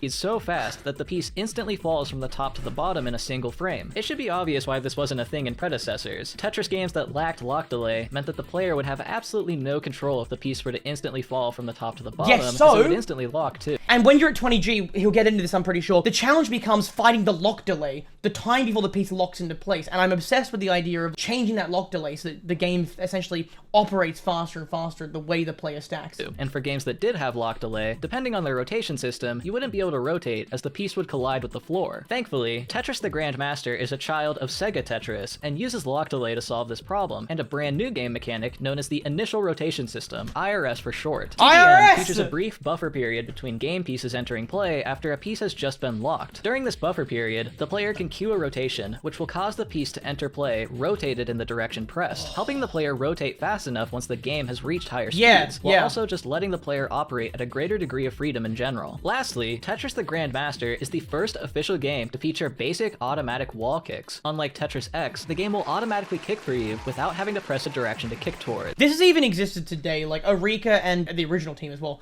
really put so much fucking thought into how to make this game feel nice for everybody. And like, I'm sure people gave a shit before that, but this was an overhaul, and I fucking love it. Eureka has given us a lot to discuss. But like, iconically, TGM is like the roughest and hardest to play. It is known to be like pretty fucking difficult for new people. I've played all 4, although mine were on emulator, not cabinets, so maybe the experience is different on cabinets. I've played TGM 2 on cabinets. The experience feels a little rough. And it's finally giving us an opportunity to think more deeply about our game's rotation system. To quickly review, our rotation system works by applying a 90-degree rotation to our shape, with the center block as the origin of the rotation. This involves a real-time matrix multiplication applied to each block of the shape, so 4 in total. Matrix multiplication is extremely expensive per the standards of many decades ago, so the rotation systems of old Tetris games didn't do any real-time math at all. Instead, active piece logic is based around a bounding box that fits around every piece. This bounding box would contain the current orientation of the piece, and when you want to rotate, you would swap to the next pre-computed rotation by placing the new orientation in the bounding box. If this swap would result in a collision, then the rotation would fail and no swap would occur. We know that every piece we really got to make that piece fucking, well, you made it fucking orange there. Generally has 4 rotation orientations, so it didn't take much memory to represent all the rotations in exchange for no real-time rotation math. But it's how these pre-computed rotations were positioned that resulted in all of the many minor differences in rotation systems across games so far. For example, Sega Tetris was really innovative in that its rotation system allowed pieces to rotate without colliding with the floor, something the rotation system we implemented cannot do, and because of that, I'm going to put Sega Tetris back in B tier. This figure from the Tetris wiki helps visualize all the orientations of Sega's block rotations. You'll notice that all of them, with the exception of the eyepiece, have the bottom row of the 4x4 box empty, meaning the floor could occupy that spot, and when we rotate, the shape still switches rotation orientations just fine. Sadly, the eyepiece is too big to get this privilege, so it's the only piece that can't rotate on the floor except to its flat position. The eyepiece, I think many players will complain about. It has the weirdest finesse, it has the weirdest kicks. It's not very intuitive, just it not being 3x3. Except then when you get to TGM. I think a lot of TGM people really like the eyepiece. I think they just get it. The reason our system doesn't work is because we base our rotation off the center block, which when touching the floor would cause blocks to clip on. Actually, no. The SRS kicks for the eyepiece are fairly... Yeah, no, the game just picks one.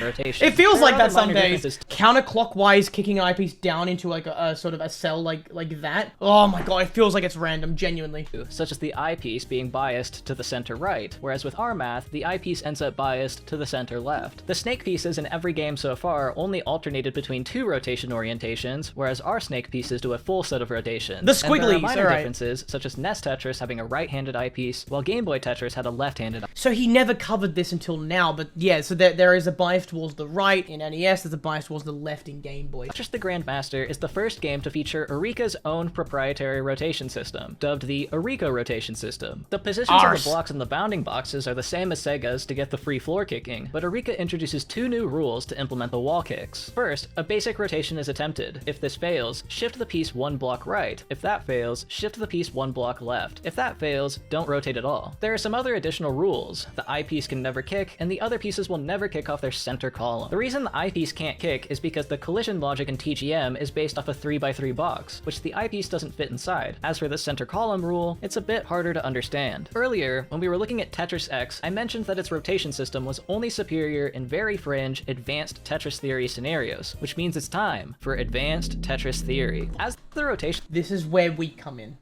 Ready, everyone? This is our moment. This is what we were all born for. system wall kicking grows more advanced, and less control is given to the player, undesirable behavior in certain edge cases are going to be introduced. These aren't really bugs, I guess you could call them features of the system. The Eureka rotation system has a rule for preventing kicks on the center column due to unavoidable asymmetry in the logic. Yep. Consider the L piece in its default orientation next to this block. If we rotate it, then, the center column of the piece is now placed inside the block, and we need to resolve the collision. Per the Eureka rules, the first rotation fails, so it moves on to the next test, kicking one space to the right, which in this case would successfully resolve the rotation, resulting in the piece effectively shifting through the block obstacle. Now maybe this is what you want to happen. You want the player to be able to teleport over obstacles like this. I want to point this out right now, which he may go into this later. With Eureka and SRS, which will come later in Guideline, there is a big difference between them. As you can see here, Eureka tends to shift pieces left and right, but the Guideline rotation system tends to kick pieces up and down. So you'll have a bit of left and right, but you'll have up and down as well. Mainly because Eureka has to deal with maximum gravity. Why kick things upwards when it's just going to go back down anyway, instantly? For moving pieces left and right around the stack, which needs to be fairly spiky, moving left and right makes more sense. For Guideline, when you're doing all these weird spins and all that, up and down makes more sense. Except, when we try to rotate the piece again, we collide with the block once more, and per the ARS rules, we would end up shifting to the right. There's no way to go back over the obstacle with this game's rotation system. Yeah, okay, interesting. You got to commit to a rotation. I was aware of that.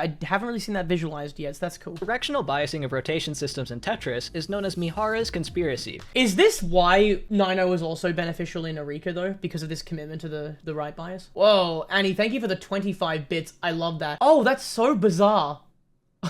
That's how you fix it. Oh shit, that's crazy. You don't need to commit to the fucking right. Where the term came from, I have no idea. Probably from the producer's name. Sadly, the center column rule isn't perfect, and there's still biasing to the kicks. The second rotation example I just showed would be allowed in Tetris the Grandmaster, and in certain configurations like this, the piece will always kick to the hole on the right instead of the hole on the left. This is where Tetris X's wall kick system is superior. Giving the player the choice of where to kick prevents the— This is what I was thinking of earlier. I was thinking about something like shaped like this, when it comes to the previous sort of controlling the kick direction. Stuff like that would be fun. this right side bias of the Eureka system. Hopefully this sheds some more light on the inner workings of each game's rotation system. Whether or not a holy grail solution exists is to be determined as we look at future games, but for now, let's improve our own rotation system to match Eureka's rotation system. The pre-computed rotations have hopefully helped visualize that in our rotation system, we only need to do this rotation calculation once, and we can just hold on to that set of rotated positions while we try and fit it somewhere nearby. We do not need to try to rotate, then undo, then move over, then try to rotate, and so on. That would be very disrespectful to our CPU. Before we worry about matching Eureka's rules, we need to be on the same playing field. As I mentioned earlier, we can't do floor kicks right now, and our tech is sadly 10 years behind schedule. He's really committing to like the historical what existed. I like that. The solution is quite general. After we've stored a copy of the rotated block positions, we check for any collisions. If there are, and the collided block's position is underneath the center block, then we need to try kicking up one block. If it fits, then we successfully floor kicked. I'll be ignoring the eyepiece for now, since no games have supported kicks for the eyepiece. Honestly, the eyepiece is a nightmare. For me, my favorite piece is the square in terms of game design. Like when it comes to adding a gimmick to Tetris, I love fucking around with the square. There's so many, it's such a simple, unsuspecting block. You can do so many things with it if you're not afraid to really break some fucking rules and add some weird things. The eyepiece has enough weird stuff going on with it. You can't really do much more other than extend its length. It's an awkward piece. Sorry, eyepiece. From here, we simply do what we did when we replicated Tetris X, except without the directional input requirement. We first try to shift right, and then try to shift left, just like Eureka. I'm not going to do the center column check because I don't care and have no respect for history. Before we move on to graphics upgrades, let's introduce the new initial rotation system mechanic to our own implementation. When we're readying a shape to be placed into the board, we check if a rotation input is pressed. If so, we apply the rotation to the piece before giving control back to the player.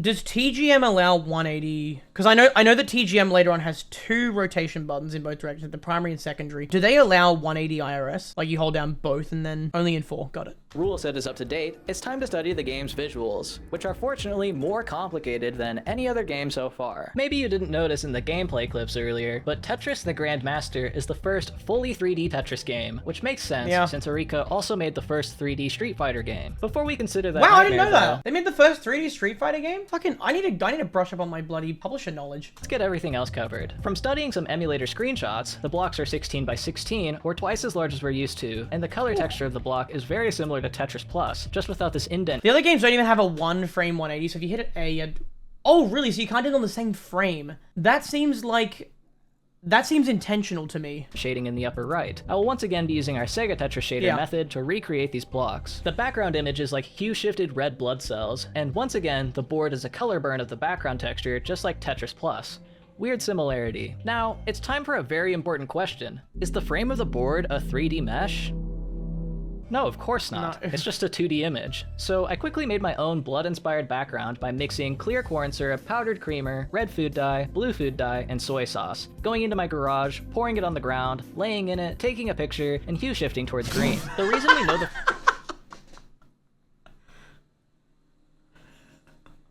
Holy shit.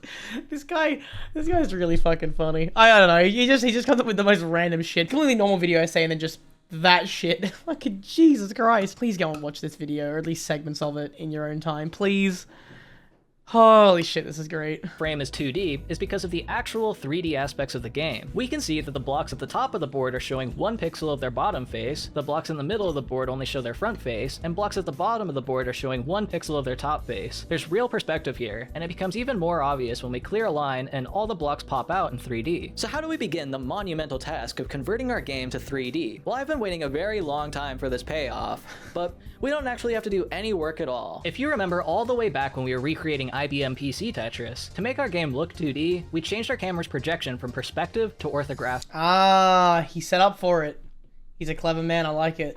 All of our game logic and all of our games so far were 3D this whole time, and all we need to do is just turn the camera back to perspective projection. Hopefully you can already see the 3D-ness of it all. Hey! Sadly, the Sega Tetris shader we're using for the blocks needs a little update to fully finish the visuals. Since our blocks were always actual cubes, the texture we've been using in each game has been applied to each face of the cube as shown in this preview Oh here. no, That's what that effect the was. Grandmaster. Only the front face of the cube gets the texture, while the other sides are gray. Each side of our cube has a unique normal vector, or vector that points orthogonal to the surface of the cube, so we can use this normal vector data to single out the front face and only draw the texture there. Now that the other sides of the cube aren't the same color as the front face, it should be much easier to see the perspective. There's a couple extra ones there. It should be noted that Tetris the Grandmaster is using a very narrow camera field of view of about 25 degrees. One observation we haven't made so far is the edges drawn around locked blocks to communicate the actual 2D playing area. God, I really want this in my game. I'd love to do that. I have no idea how to.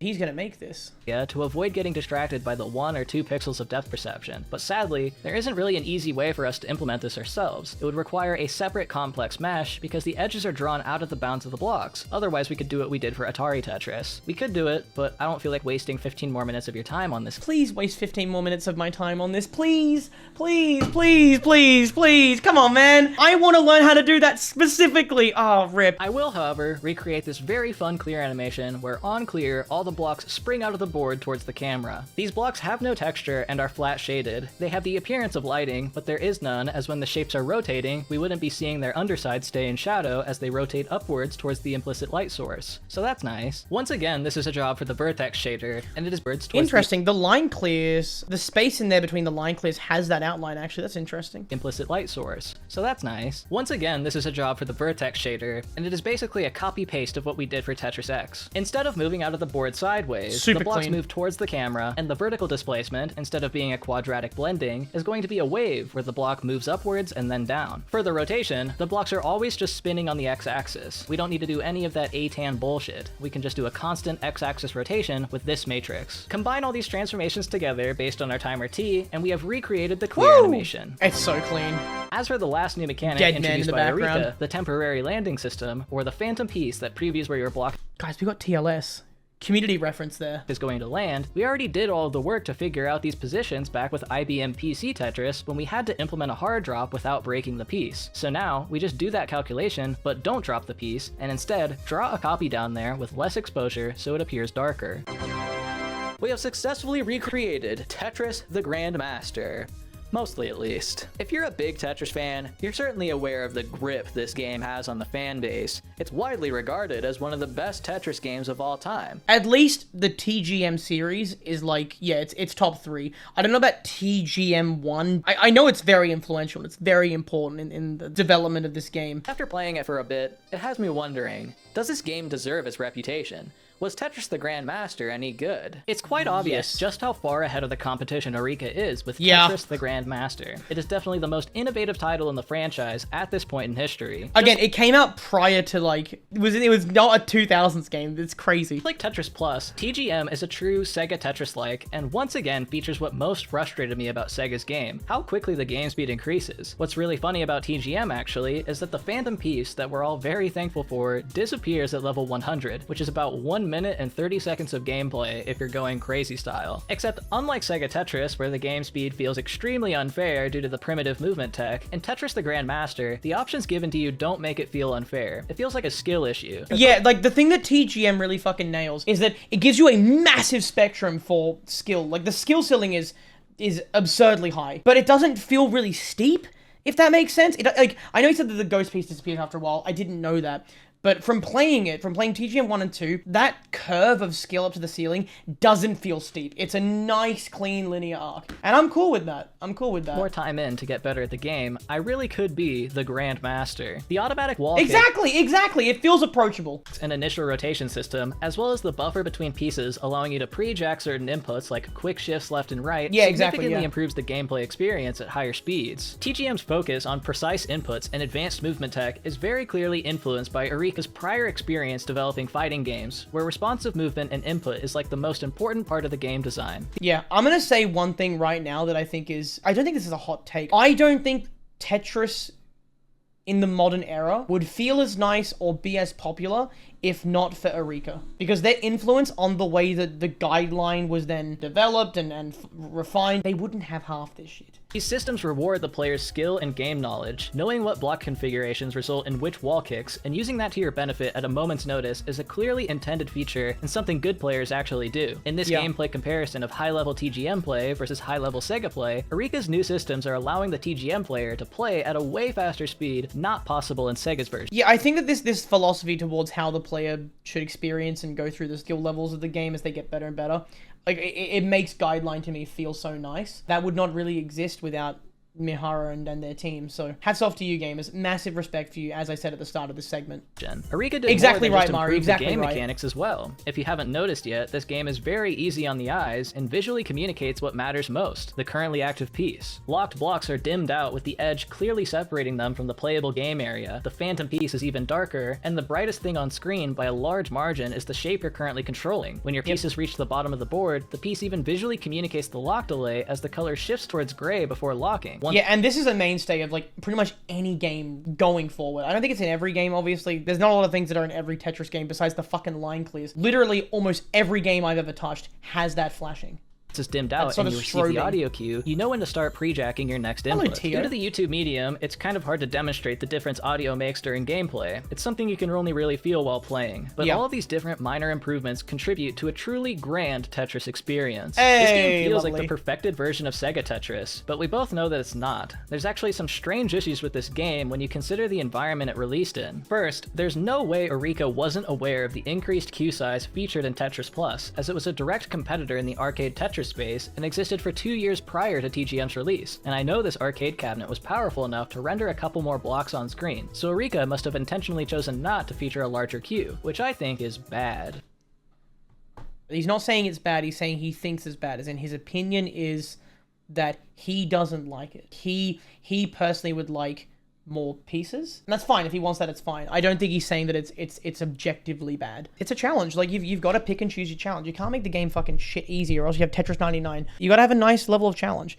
And some people prefer Tetris 99, Tetrio, super easy gameplay, a million things working in your favor. Some people like TGM, where there's some things that are easy, some things are hard. Some people like fucking Game Boy and NES, where it's brutally difficult because of the rawness of the game. They find workarounds that you would never imagine without a community working towards the goals of overcoming the style of old. He thinks it's bad, yeah. Second, the existence of the phantom piece means that a set of hard drop positions is being calculated every frame, yet this game has no hard drop functionality. Every button on the arcade cabinet is dedicated to rotation, just like it was for Sega Tetris, but I know they had enough buttons to add a hard drop, so just like the queue size, it's a bit of a letdown. As incredible as Tetris the Grandmaster is, and as much as it deserves its reputation amongst Tetris gamers, it's just a fact that it could have been even better. I hope I'm willing to agree with that. I think, yeah, like, it obviously it could have been better. I mean, TGM3 is, I think, like, from that same era, and it perfects that. hope you enjoyed this segment on what is definitely my favorite Tetris to play so far. Okay, cool. Sadly, He's still a TGM fan. It's just he's got some personal preferences that are maybe a little bit...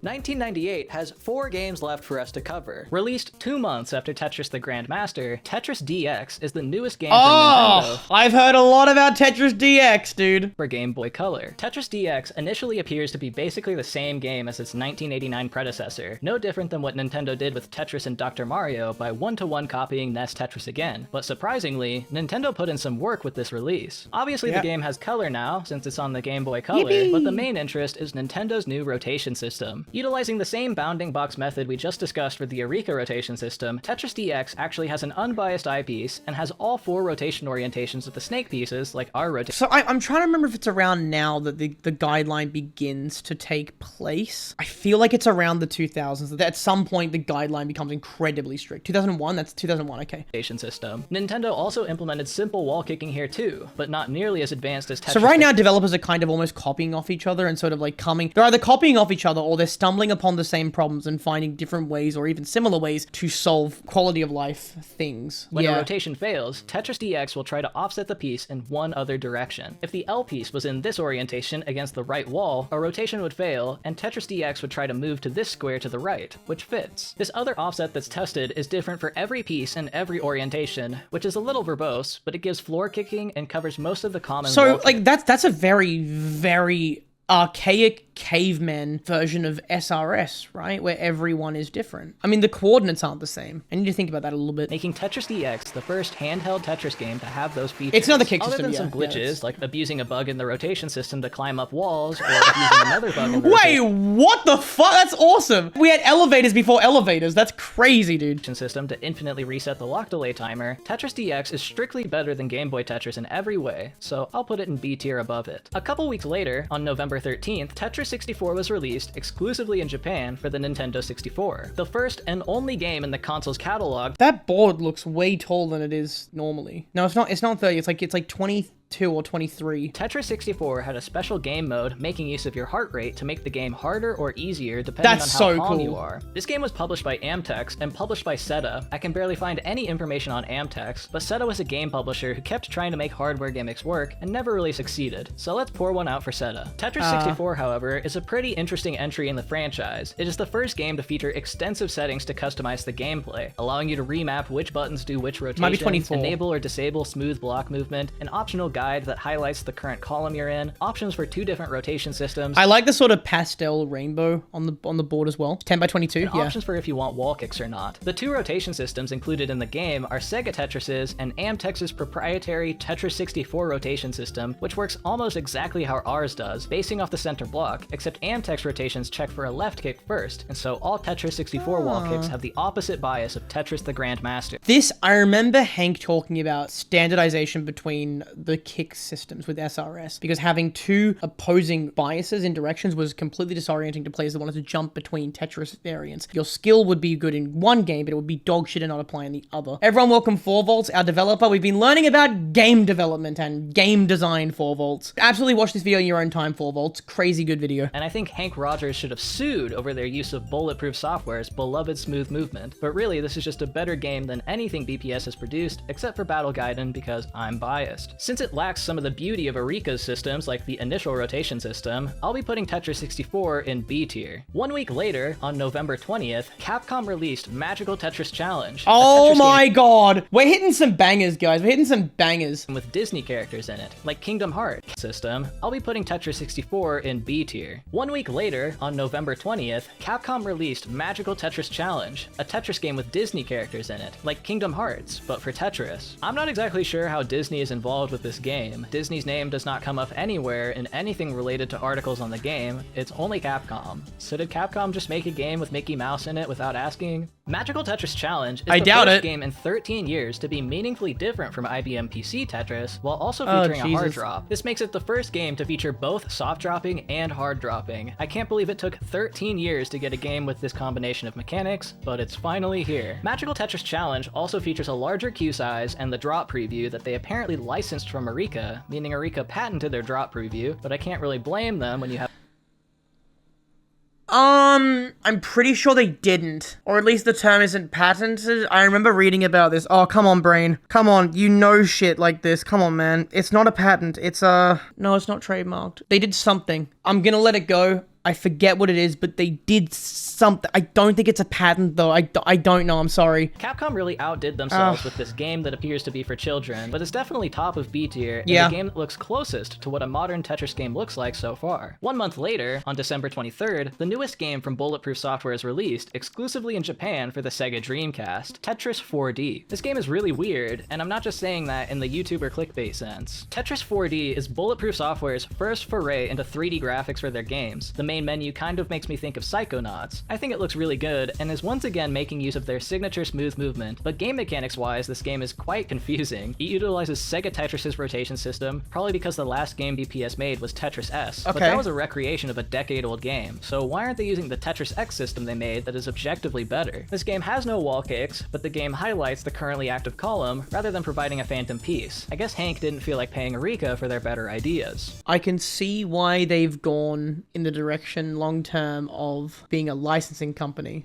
rather than a game publisher, game developing company. As you clear lines and increase your level, you start exploring this weird stylized factory. Machines start pumping and walls start moving. Eventually you go into an elevator and the elevator starts moving and you're in a different part of the factory now. Where will we go next? This is probably the worst Tetris game of the 90s, mechanically speaking. I don't know what BPS was cooking here, and I need to stop rating games highly just because I like how they look. Tetris 4D is going to be for the D tier. 1998 is finally over. Quite the eventful year with 5 new releases. Thankfully, 1999 only has 4 new games for us to look at. Only 2 weeks after Tetris 4D, the next Tetris game, The Next Tetris, was released on January 7th, 1999 for PlayStation 1. This is a true PlayStation 1 game, as there's no ability to skip the opening credits or opening cutscene. Instead, you have to sit and wait several minutes before you can play. Developed by Blue Planet Software and published by Hasbro, this is the first Tetris game to be released by Hank Rogers' new development studio, which has the same acronym as his previous. But I always use BPS interchangeably. Like, Blue Planet Software and Bulletproof Software are just the same entity with different names at different times in history. All you need to know is that they're helmed by Hank Rogers and his team, and then eventually Blue Planet Software at some point sort of converts into the Tetris company. Bulletproof Software is dead.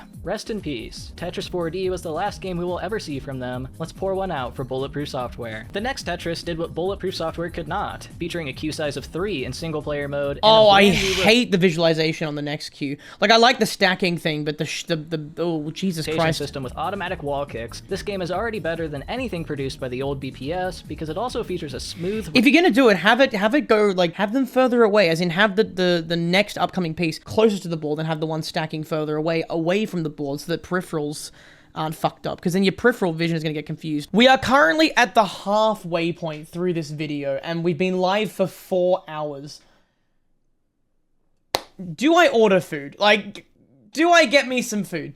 Rotation animation. This game's main gimmick mode involves more than just tetrominos. There's a bunch of pieces that just have random blocks attached to themselves. Why? And when a line is cleared, blocks without any support under them will fall as far as That's so sick. We have like the Tetris Effect zone visualization. And when a line is cleared, blocks without any support under them will fall as far as they can, making it look like those shitty mobile game ads you see on Twitter every now and then. As for improvements to I swear it can be done well, please. I'm hoping, I mean, he surely played Tetris Effect. Tetris Effect better get S tier. It's my favorite game in the world. Tetris experience, the next Tetris features one entirely new mechanic called Infinity, or the ability for the player to reset the lock delay, thus allowing you to move a shape infinitely before it locks. In this game specifically, Infinity is achieved through rotation. Every time the player rotates the shape, the lock delay timer resets, so you can span the So what we have essentially is a very early version of the RMR, the rotation movement reset. rotate button as you shift left. That looks so fucking goofy. And as long as you don't take more than half a second between rotates, you can go forever. Forever?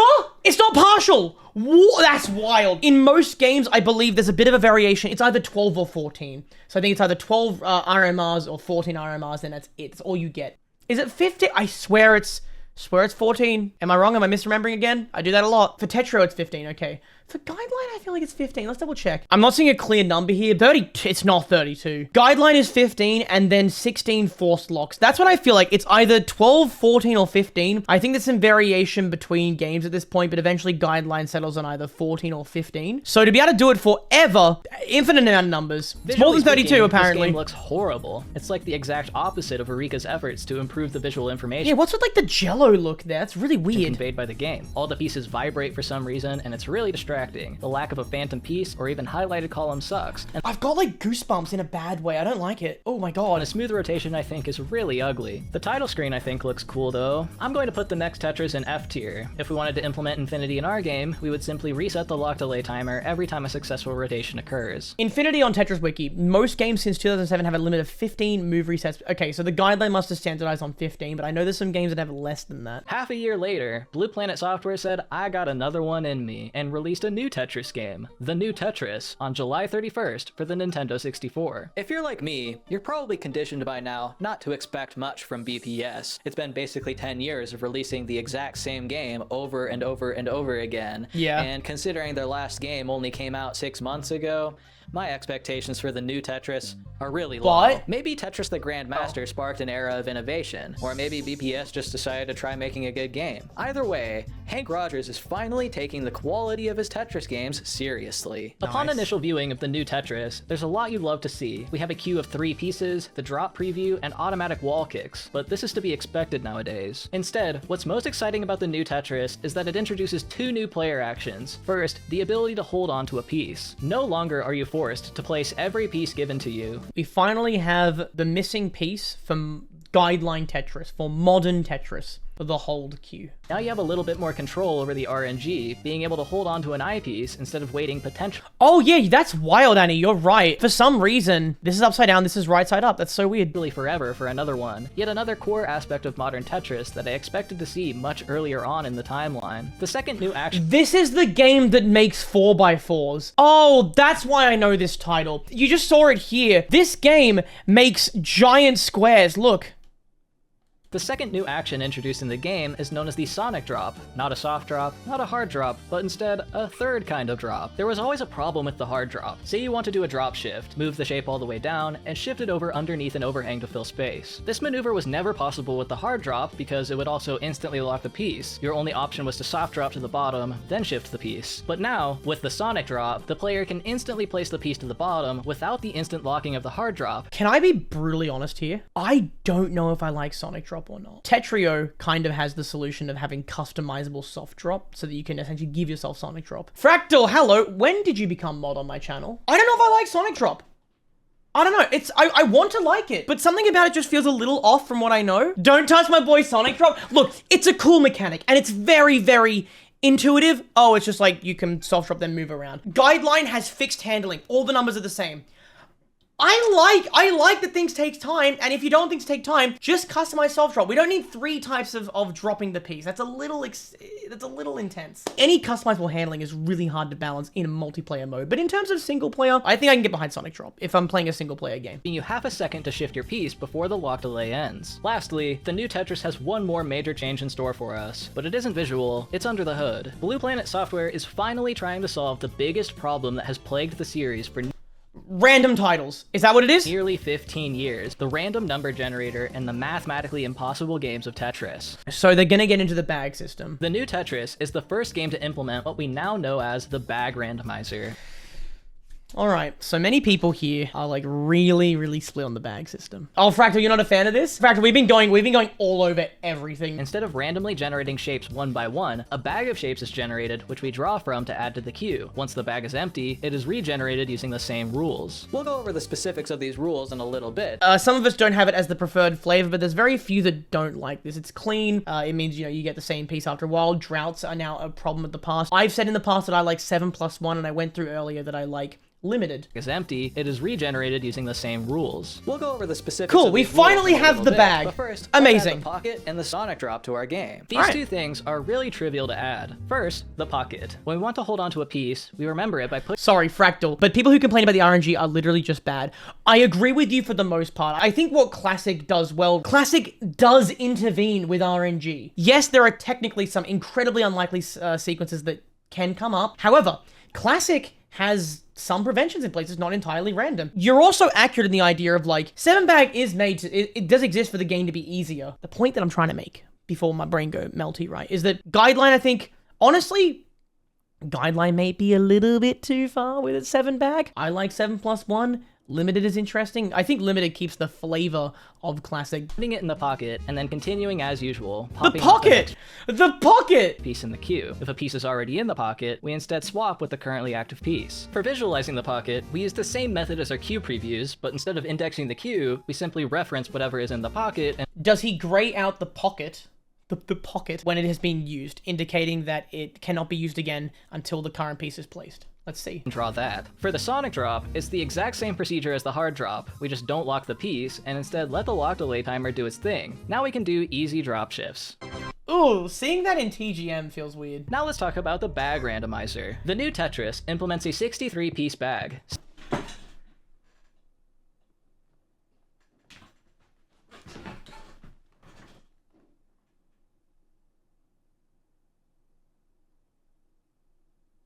Oh my god! What's the point? Okay, I get the point. I get the point. It's still like... Oh my god. Okay, it's still...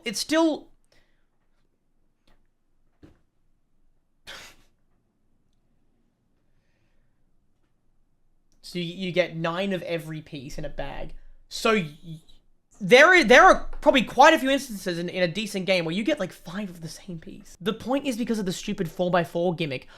Oh, they want you to get droughts and floods because of you want to fit the same pieces together to make squares. I see, Light Rod. That's why. Because as I pointed out earlier, this game has that 4x4 gimmick where you want to make those big squares, and that's easier to do with floods and droughts of pieces. I see. 63 divided by 7 is 9, meaning 9 copies of each piece are put But in any other context, fuck that! into the bag, and then the bag is shuffled. This is fairly straightforward. When we add a new piece to our queue, instead of randomly generating a new piece, we take the next piece out of the bag. Once the bag is empty, we add in another 9 copies of every shape, shuffle it, and continue on. This may seem like a small change, but the bag randomizer has perhaps the most disastrous consequences of any game mechanic so far. But first, let's upgrade our graphics. There's a lot to love about the graphics in this game, as it uses an interesting mix of 2D and 3D elements, Yeah, I think I'd rather Classic. meaning 9 copies of each piece are put into the bag, and then the bag is shuffled. This is fairly straightforward. I'm not going to teach you how to shuffle an array. When we add a new piece to our queue, instead of 63 piece bag! Up to 9 in a row! And oh my god, you could get 18 in a row. There is an incredibly unlikely scenario where you can get more than 9 and up to 18 of the same piece. You could go for a 108 piece drought. Yeah, what's worse here? Pure random or... Like, no, honestly, give me SC. I don't care. Give me the Spire. I don't want to take fucking 9 of the same piece in a row of it. Unless it's a square or an eyepiece. Fuck that out of here. Yeah, what is the chance of getting it? Fractal, you do the math, man. We're gonna keep going. No, I don't have the intuition to figure this out. randomly generating a new piece, we take the next piece out of the bag. Once the bag is empty, we add in another 9 copies of every shape, shuffle it, and continue on. This is so may much. seem like a small There's so much happening here. What the fuck is going on? change. The bag randomizer has perhaps the most disastrous consequences of any game mechanic so far. But first, let's I'm not usually a reaction streamer. I swear to God, it's not my thing. I promise. upgrade our graphics. There's a lot to love about the graphics in this game, as it uses an interesting mix of 2D and 3D elements to create a never-before-seen Tetris vibe. The game board and overall environment is pretty obviously a pre-rendered 3D CG, but a thin magenta edge on the environment clearly separates it from a constantly rotating sky dome of clouds in front of a final background image of a moon. The static pre-rendered environment Oh, it's they're doing what Tetra Esports is doing, I guess, in a way. Although no, Tetra Esports is simpler, it's just an image right now. is brought to life with some simple torch sprites and 2 scrolling fire textures on the game board, which the blocks appear to receive genuine light from. I was pretty stumped trying to think of my Wait, what? Oh yeah, they are. Look at the T-pieces on top. Look, light from here, from the... What the fuck? Okay, Wylie, an 18 streak of the same piece is like 200 times more likely with pure RNG a 63 bag. I don't think that still changes the fact, if we're doing pure random, give me this. At least there's some consistency and we can't get bullshit. Own version of this I could make. It's very tough to compose and conceptualize something that fits a big old Tetris board in while not looking horribly out of place or ruining the perspective. I was about to give up and move on, but while I was taking a break playing the Fatal Frame 2 remake, I walked up this hill and looked out over the village with the big moon in the background and the clouds, and then I was like, oh, I could just do a gravestone. I took some pictures for reference and used them to make a 640 by 480 resolution concept for the game board and composition, okay, which I then modeled out in Blender using a mix of assets I found online with some modifications. A couple weeks ago, there was a lunar eclipse that I tried to take photos of, so I'm using one of those pictures as the background moon. I'm nervous. Let me know when you go live. Someone let me know when Fractal's live. With some noise. We did the alpha value because the N64 didn't really have high precision transparency, and the quantization makes it look more cloudy anyways. I put some little animated fire sprites on the candles using the same technique we used to animate the Tetris 2 blocks when they clear, and all that's left is to add some simple lighting to our blocks. The blocks in this game appear to be very advanced, with legitimate lighting and everything. Whoa, hello, Matt, thank you for the highlighted message. The larger bags is still the worst Tetris thing I've ever heard in my life. Yeah, I naturally recoil a lot at the idea of a big bag. I think that either just commit to somewhat random RNG or just give us something that's more calculated. For this game specifically with the squares, I think that's okay. It makes sense as we explained earlier, but I don't know. The blocks in this game appear to be very advanced, with legitimate lighting and everything. When the shape is at the top of the board, its bottom edges are lit, and when the shape is at the bottom, its top edges are lit. Even worse, when the shapes lock, they blend into a contiguous texture, similar to how Atari Tetris looked, and no longer have the appearance of individual blocks. I'm no expert on N64 hardware and rendering techniques. There's other YouTubers you can watch for that. Oh, James Lambert. There's other YouTubers. I love that guy. He's so fucking cool. I love him. I don't recognize the bottom guy, but maybe go check him out as well. So James Lambert and Kay's Emmanuel. Emmanuel? You can watch for that. So instead, okay, I'll just be taking the easy route. We've been thinking of our block textures like lightness maps, plugging them into the lightness value of the HSL color space before rendering the blocks in RGB. But there's another way we could think of this grayscale texture. Like, what if it was a height map communicating which pixels of the block are closest to the camera? That's clever. Wait, this is gonna get weird. If I understand what he's talking about, this is gonna get weird. A normal vector from a height map by calculating the rate of change across pixel neighbors, getting the change in the horizontal height and vertical height, then setting 1 as the z component and normalizing gives us the desired surface normal. The normal vector informs us what direction the pixel is pointing in, and now we need a light direction to work with. Since we have some candles in the scene providing light to the tombstone, the light emits in an area, so we want to use a point light. A point light is like a position in space that light radiates out from. Okay. So to determine how much of its light is reaching another point in space, we take the position of our pixel in world space, subtract it from the position of the light, and divide the squared distance into 1 to get an attenuation factor. The direction of the light towards our pixel is the same as the vector we used for attenuation. We just normalize it, then we take the dot product with our surface normal vector per Lambert's cosine law, multiply the result with the attenuation, and add it to our block color, since in the new Tetris, the light is an additive blend, sort of like a specular reflection. If we center the light about the candle on the right side and fill up the board with blocks, the point light gradient should be clearly visible, and the shadowing roughly matches that of the gravestone, which I think looks nice. As for the blend towards a contiguous shape, I'll leave that as an exercise for the viewer, as I already taught you how to do that earlier. I'm lost a little bit in the technicalities, and when he throws out a term I don't understand, I get a little bit lost, but I'm following broadly. And for the clear animation, I like the Grandmaster one, so I'm going to keep using it. Lastly, Yay. The new Tetris has fake shadowing on the blocks that are in the queue and in the pocket. To replicate this, we can simply duplicate the objects and have them draw with a flat shadow material underneath instead. There's of course more that this game has going on, such as the animated queue, the smooth swapping of blocks entering play and moving to the pocket. I don't know how I feel about the pieces moving in like that, but that's fine. But at this point, games are going to get much very more like visually 90s. complex soon, and I think this will be our final draft for Tetris graphics, as talking about graphics will take much more time than talking about the game design, which is the point of the video. Yeah, and as we go on from here, there's gonna be a lot more to explore when it comes to graphics. But I hope this looks cool enough for you. I think it looks neat. We've done it! We've successfully recreated the new Tetris and its 3 introductions to the franchise. What is this stacking? 2 of which are really good, 1 of which is really bad. Dude, It's a fill the funny dependency, trend where please. the most important mechanics in the Tetris series were borderline useless when they first appeared. The pointless wall kicks in Tetris X, the Q in Tetris Plus that was very hard to see, the phantom piece in Tetris the Grandmaster that only sticks around for 60 seconds, and now the bag randomizer the ghost piece like just was only there for like a minute in TGM and then just fucks off. the new Tetris. Somehow, Blue Planet Software has created a system that is significantly worse than if the pieces were just completely randomly generated. Yes. To reiterate how the randomizer works, 9 copies of each piece are placed in the bag, and it's shuffled, meaning there's always an equal distribution of shapes. There can't be 30 S pieces and 2 I pieces. This sounds amazing. This sounds like it solves the problem. But then you play the game, and you get 5 L pieces in a row somehow, and the reality sets in. Determining the genuine probabilities here is pretty difficult, so let's start by establishing a baseline comparison with absolute randomness. What's the chance we draw 2 of the same shape in a row? The first draw doesn't matter, so after we've drawn a piece, it's a 1 in 7 chance that it's the same piece again, or about a 14% chance that 2 identical pieces appear in a row. This probability reduces by another 1/7 each draw, so the chance of 3 pieces in a row is 1/7 squared, or 2%, and so on. But it doesn't diminish when you have a 63 bag that much. Returning to the bag, the framing of our probability question is a bit different. We're not drawing randomly from the bag. Instead, the bag is generated and randomly shuffled and then fed into the queue. It's very different. This means that instead of asking what the probability of drawing 2 or 3 of the same shape in a row is, we need to ask, what's the chance of generating a permutation of the 63-piece bag that includes a sequence of 2 or 3 of the same shape in a row somewhere in it? Oh no.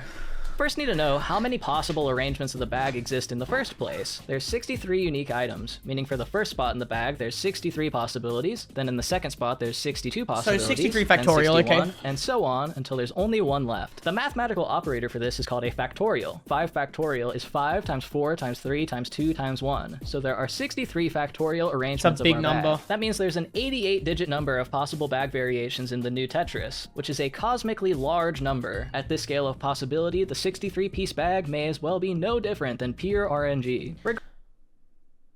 Interesting.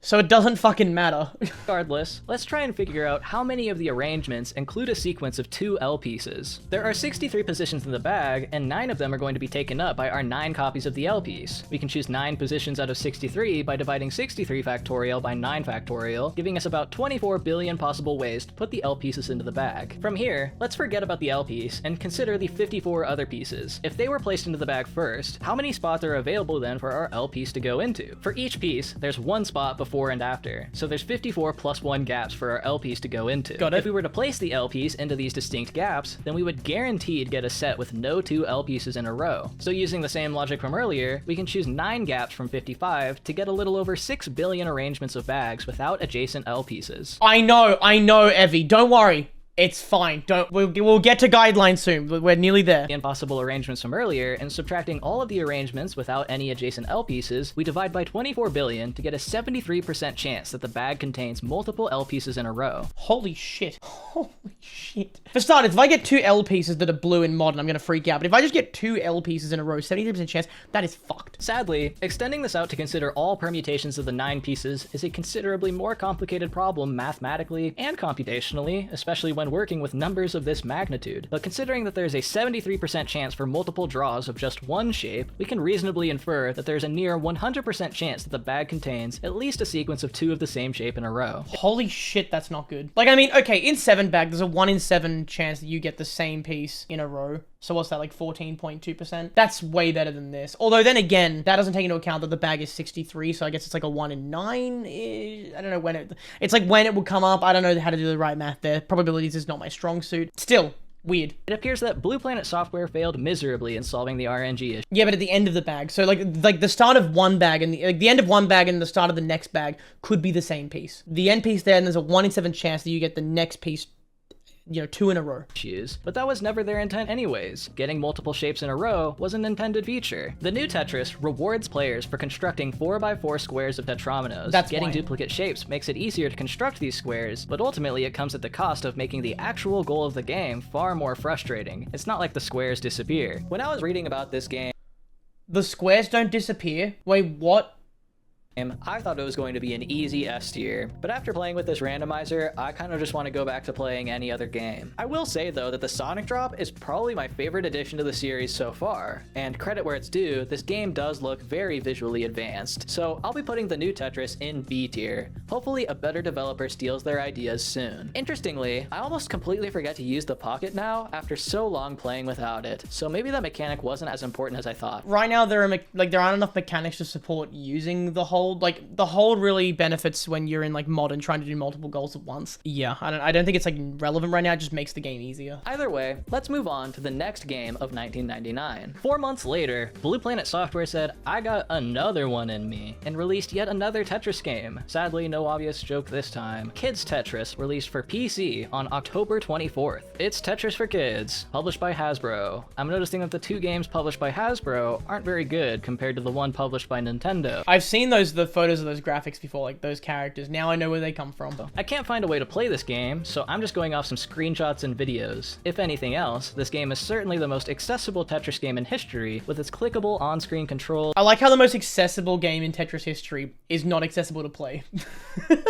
In addition to keyboard controls, as well as being on PC. So that's W accessibility. I'll put Kids Tetris in high F tier. 1 month later, sometime in November, Sega Tetris was released. Hey! Here's a banger. Confused with Sega Tetris. Since there's no date, and I was actually born for real on November 30th, 1999, let's all say Sega Tetris released on November 30th. Isn't it crazy that both NES Tetris and Sega Tetris released on my birthday? Guys, isn't that wild? Let's not think about it. Sega Tetris for the Dreamcast was the first online multiplayer Tetris game, so that's cool, but we'll be ignoring that and instead focus on the single player. This game is a little weird. It's a clear descendant of the 1988 Sega Tetris, obviously, but the game board is 10x18 and doesn't really feature any other big changes. The rotation system is the same. When it comes to changing the board height, we spoke about the math earlier in the video about like skewing and stretching. Do these games have to worry about that? But features wall kicks off the sides of the board only. Pieces don't kick off of locked blocks themselves. Wait, that's so weird. There's like no standardization yet. Oh my god, that's so weird, dude. Why would they do that? This and the open ceiling are the only improvements to the original Sega Tetris. I do really like the graphics, specifically the penguins. I'm going to put this Sega Tetris in D tier with its mom. This concludes the 90s, certainly much more eventful than the 80s, so let's quickly review all of the new additions to the franchise over the past decade. Bulletproof Software and Chunsoft came together to invent smooth block movement with Tetris 2 in 1991, new graphics technology that would plague almost every game for the rest of the decade. In 1993, Tetris Battle Gaiden would be the first Tetris game to feature a greater cue size for incoming shapes. In 1996, Tetris X would be the first game to feature general wall kicks, but they still required player input to execute. In 1998, Eureka would mog the competition with Tetris the Grandmaster, introducing advanced movement tech to the series, such as automatic generalized wall kicks, the initial rotation system, and the drop preview, as well as being the first game to feature 20G gravity. Also in 1998, Magical Tetris Challenge would become the first Tetris game to feature both soft dropping and hard dropping. 1999 would be the most innovative year, with the next Tetris, introducing Infinity, allowing players to intentionally keep pieces going forever, and the new Tetris, which consolidated many new mechanics of the decade while also introducing the Pocket, the Sonic Drop, and the Bag Randomizer. Overall, there were 20 new Tetris games released in the 90s, with 12 games exclusive to Japan. Tetris gamers outside of Japan would not experience the smooth movement introduced to the series in 1991 until the release. Well, Lightroll, we're really not worrying about scoring. What Lightroll's just pointed out in chat is that it introduces the back-to-back mechanic. Back-to-back is a mechanic that exists when you do Tetrises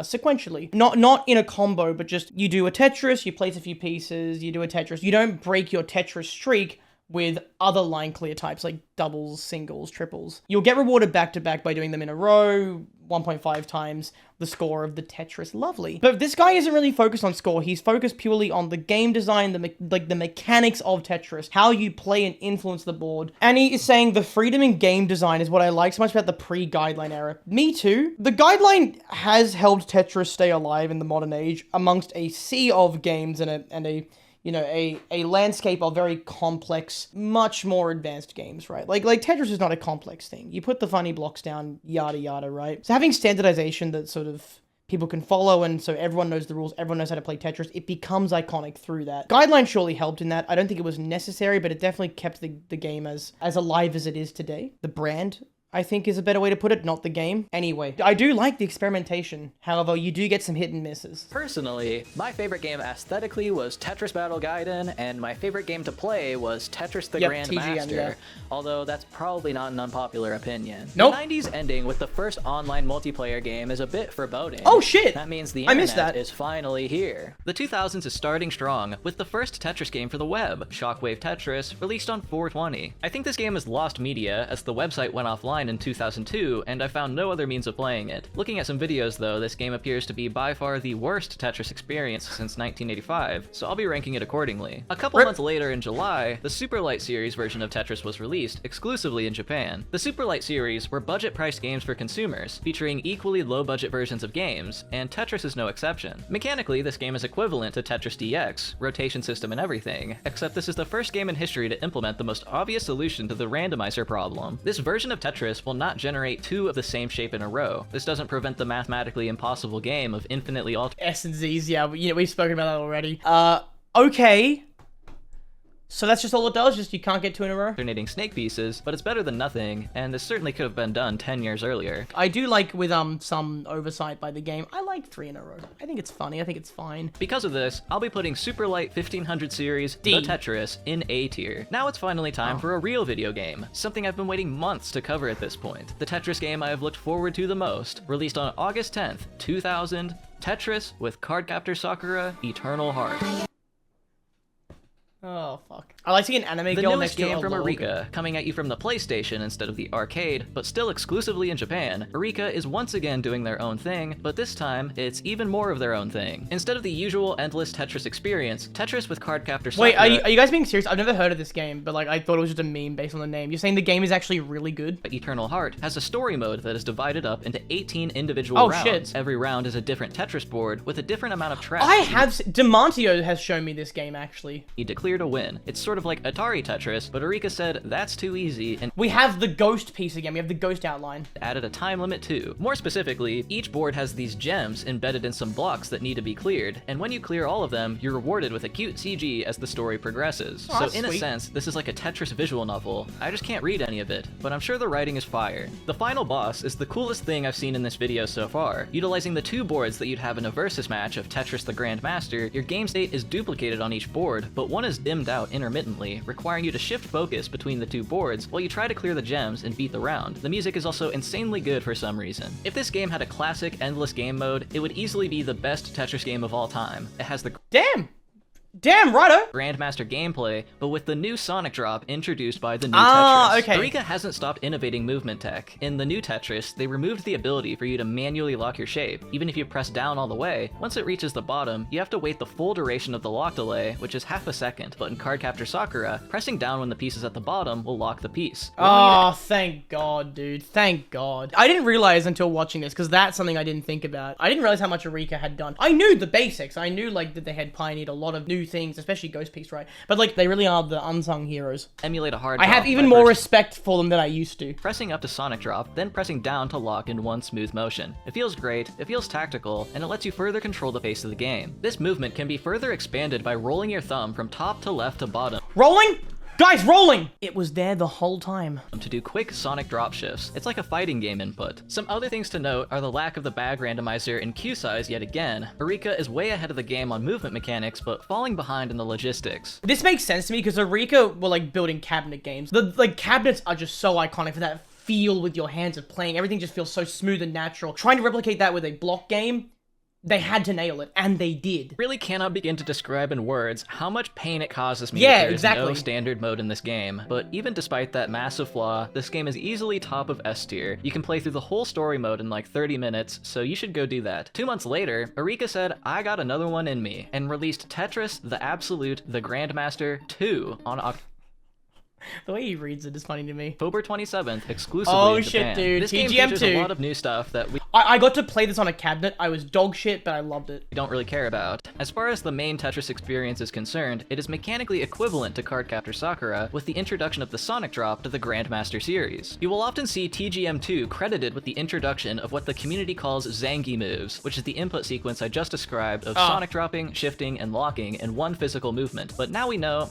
that's wrong. It's actually Cardcaptor Sakura that takes the credit for inventing that. What TGM2 has over Cardcaptor Sakura, though, is of course the presence of the pretty much endless Grandmaster game mode where players try to reach level 999. Chances are strong you will lose before then, so it may as well be endless. Sadly, I wish this game had more going for it, but it's still definitely the best gameplay experience the franchise has to offer, and the Sonic drop is a massive addition to what was already an incredible A tier? game. So I think TGM2 is an easy S tier. S The year tier, nice. 2000 might be the best year for Tetris players so far.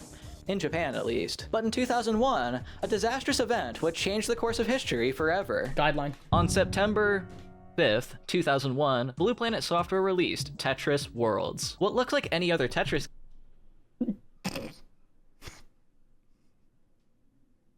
That can't be the real cover. I'm being fucked with. Please tell me I'm being fucked. I feel like I'm missing some obvious sarcasm. That's not real. Game. It might surprise you to hear that this is actually... My heart was like... I don't know. Tetris Worlds. What looks like any other Tetris game... I'm an idiot, man. I'm so dumb. You see the games trailer? Let's watch it right now. Okay, so this apparently came out September 5th. When things start changing right before your eyes. When shapes just seem to appear out of nowhere. When the whole world seems... When did this come out? Oh no. Oh no. When things start changing right before your eyes. When shapes just seem to appear out of nowhere.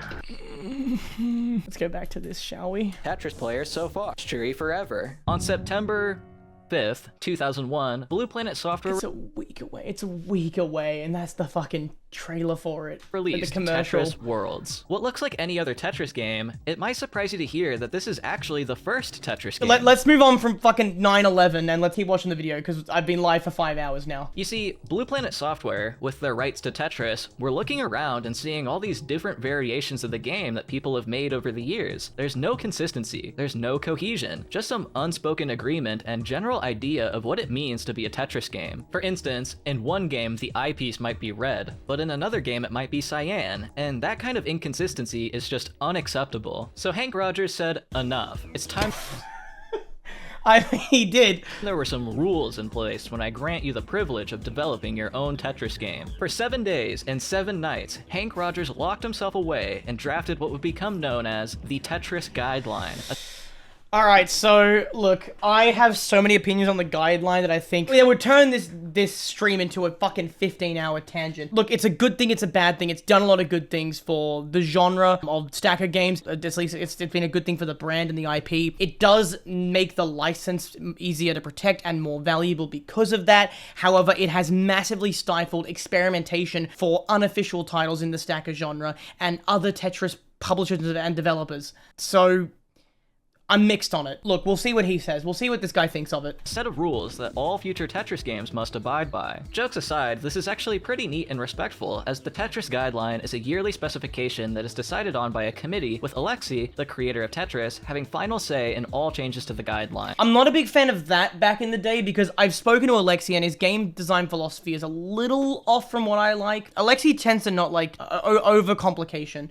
Alexei's a simple guy. He likes what he likes. But he does think the guideline has too many inputs. So that's nice. Sadly, the Tetris Guideline is not public knowledge. Okay, it's not public, but there is a 2009 and there's a 2025 version floating around. Tetris company and contractors know what it truly means to be a Tetris game, but this wiki page appears to have a decent enough approximation of what these rules might be. Before we go over them though, let's complete our analysis of Tetris Worlds to have a reference for what a guideline game looks like. Tetris Worlds was the first Tetris game on PlayStation 2. It's called Worlds because its main game mode features 6 different worlds or modes to choose from. There's the Tetris World, which is what we all know and love, the Square World, which inherits the Square rule set from their previous game, the Cascade World, where blocks work like Minecraft. So we see a lot more gimmicks. Like, this is something that I should love, because I love me a collection of gimmicks. Like I said, SSL, love making gimmick modes and doing weird things and bending the rules that are possible. Which is weird, considering this is the game that's meant to start the standardization route for the Tetris company and Tetris as a property. Interesting. Sand and gravel, the hotline world, where only specific rows of the board matter, the sticky world, which inherits the rule set from the next Tetris, and the fusion world, which adds single block atoms into the bag that need to be fused with the one at the bottom of the board. These are all neat, but of course, I only care about the first one. Tetris Worlds features the largest queue yet, with a whopping size of 6 incoming— Fuck, I didn't even notice. Holy shit, that's a whole bag. Pieces. You might also— But they haven't got 7 bag yet. They haven't got 7 bag. Notice that there are basically no repeat shapes, indicating a change to the bag randomizer. Sadly, they decided to replace the Sonic drop in this game with—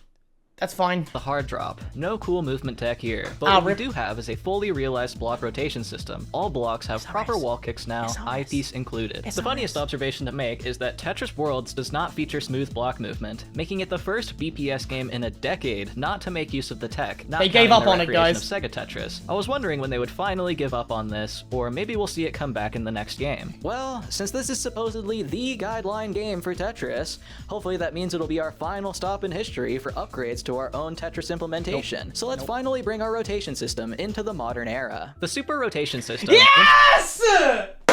My beloved! Oh, I love you, you sexy fucking system. Sexy rotation system is what it should really stand for. I fucking love my SRS. Light Rod and Andy, you guys can fuck right off. SRS is the greatest thing to ever grace the earth. It is what brings me life, passion, and joy. Introduced in Tetris Worlds is the final form of rotation system Yes, that nearly dude! every single game will use from here on. The SRS involves more details than just rotation rules though. 5 kicks, 3 left and right, 1 going down. No, 2 going down, sorry.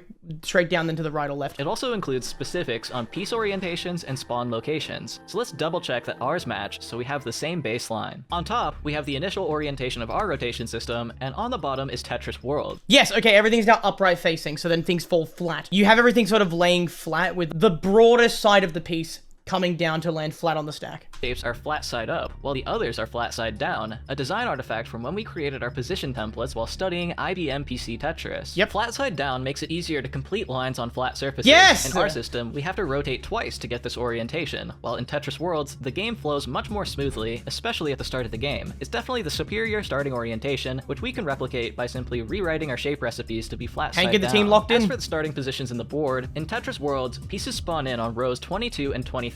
Horizontally, the I and O are centered, while every other piece is biased to the left. Our shapes already match the horizontal Yep, placement. that's the but standard vertically, nowadays. I was spawning them in on row 20 since it looked nice with the gravestone. If we want to match, we'll have to move our spawn up by 2, which I guess looks fine. Now our starting positions for every piece are the same as Tetris Worlds, and we can move on to comparing basic rotation states. Thankfully, all of our rotation orientations match here, with the exception of the eyepiece. If you remember when we were covering Tetris the Grand Master, we observed that our piece is biased to the left as a result of us basing rotation off this center block. The eyepiece has no true center block though, so our math decides that this block to the left in the eyepiece is the center, which as it rotates, causes it to stay rounded to the left when doing rotations, and we don't end up with the swapping between left and right. This was true of our square as well. If we used the same logic, then the square would rotate about this bottom left block, but we fixed that by simply overriding the rotation function on the square to do nothing instead. There's another issue with our eyepiece rotation too. Since the rotation center is offset and the piece is long, on the third rotation, the block that should be on top is actually on the bottom now, functionally causing our eyepiece to shift down a row when it shouldn't, nerfing the player in some ways. Tetris Worlds, however, does not have this row offset problem or a biased eyepiece on basic rotation. It swaps left and right on second and fourth rotation just fine, but to understand why, we need to go a bit deeper. Real quick, he's gonna go into a little more detail, but I don't think he'll go into the same detail as a creator that I think you all should watch.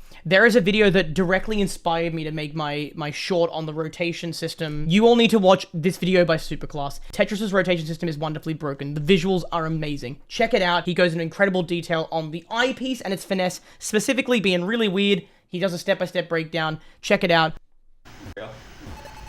104. What the fuck? 104. What is he doing? 760. Oh my god.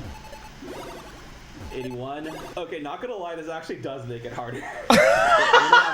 Our mod from earlier, Fractal, a good friend of ours who was in chat a few minutes ago, Fractal came into my chat and said, I've got a crazy stream idea that I think you'll like. He's currently using speech commands to turn what he says into answers to math questions while playing B-Type on NES. 40. He's currently doing math questions while playing.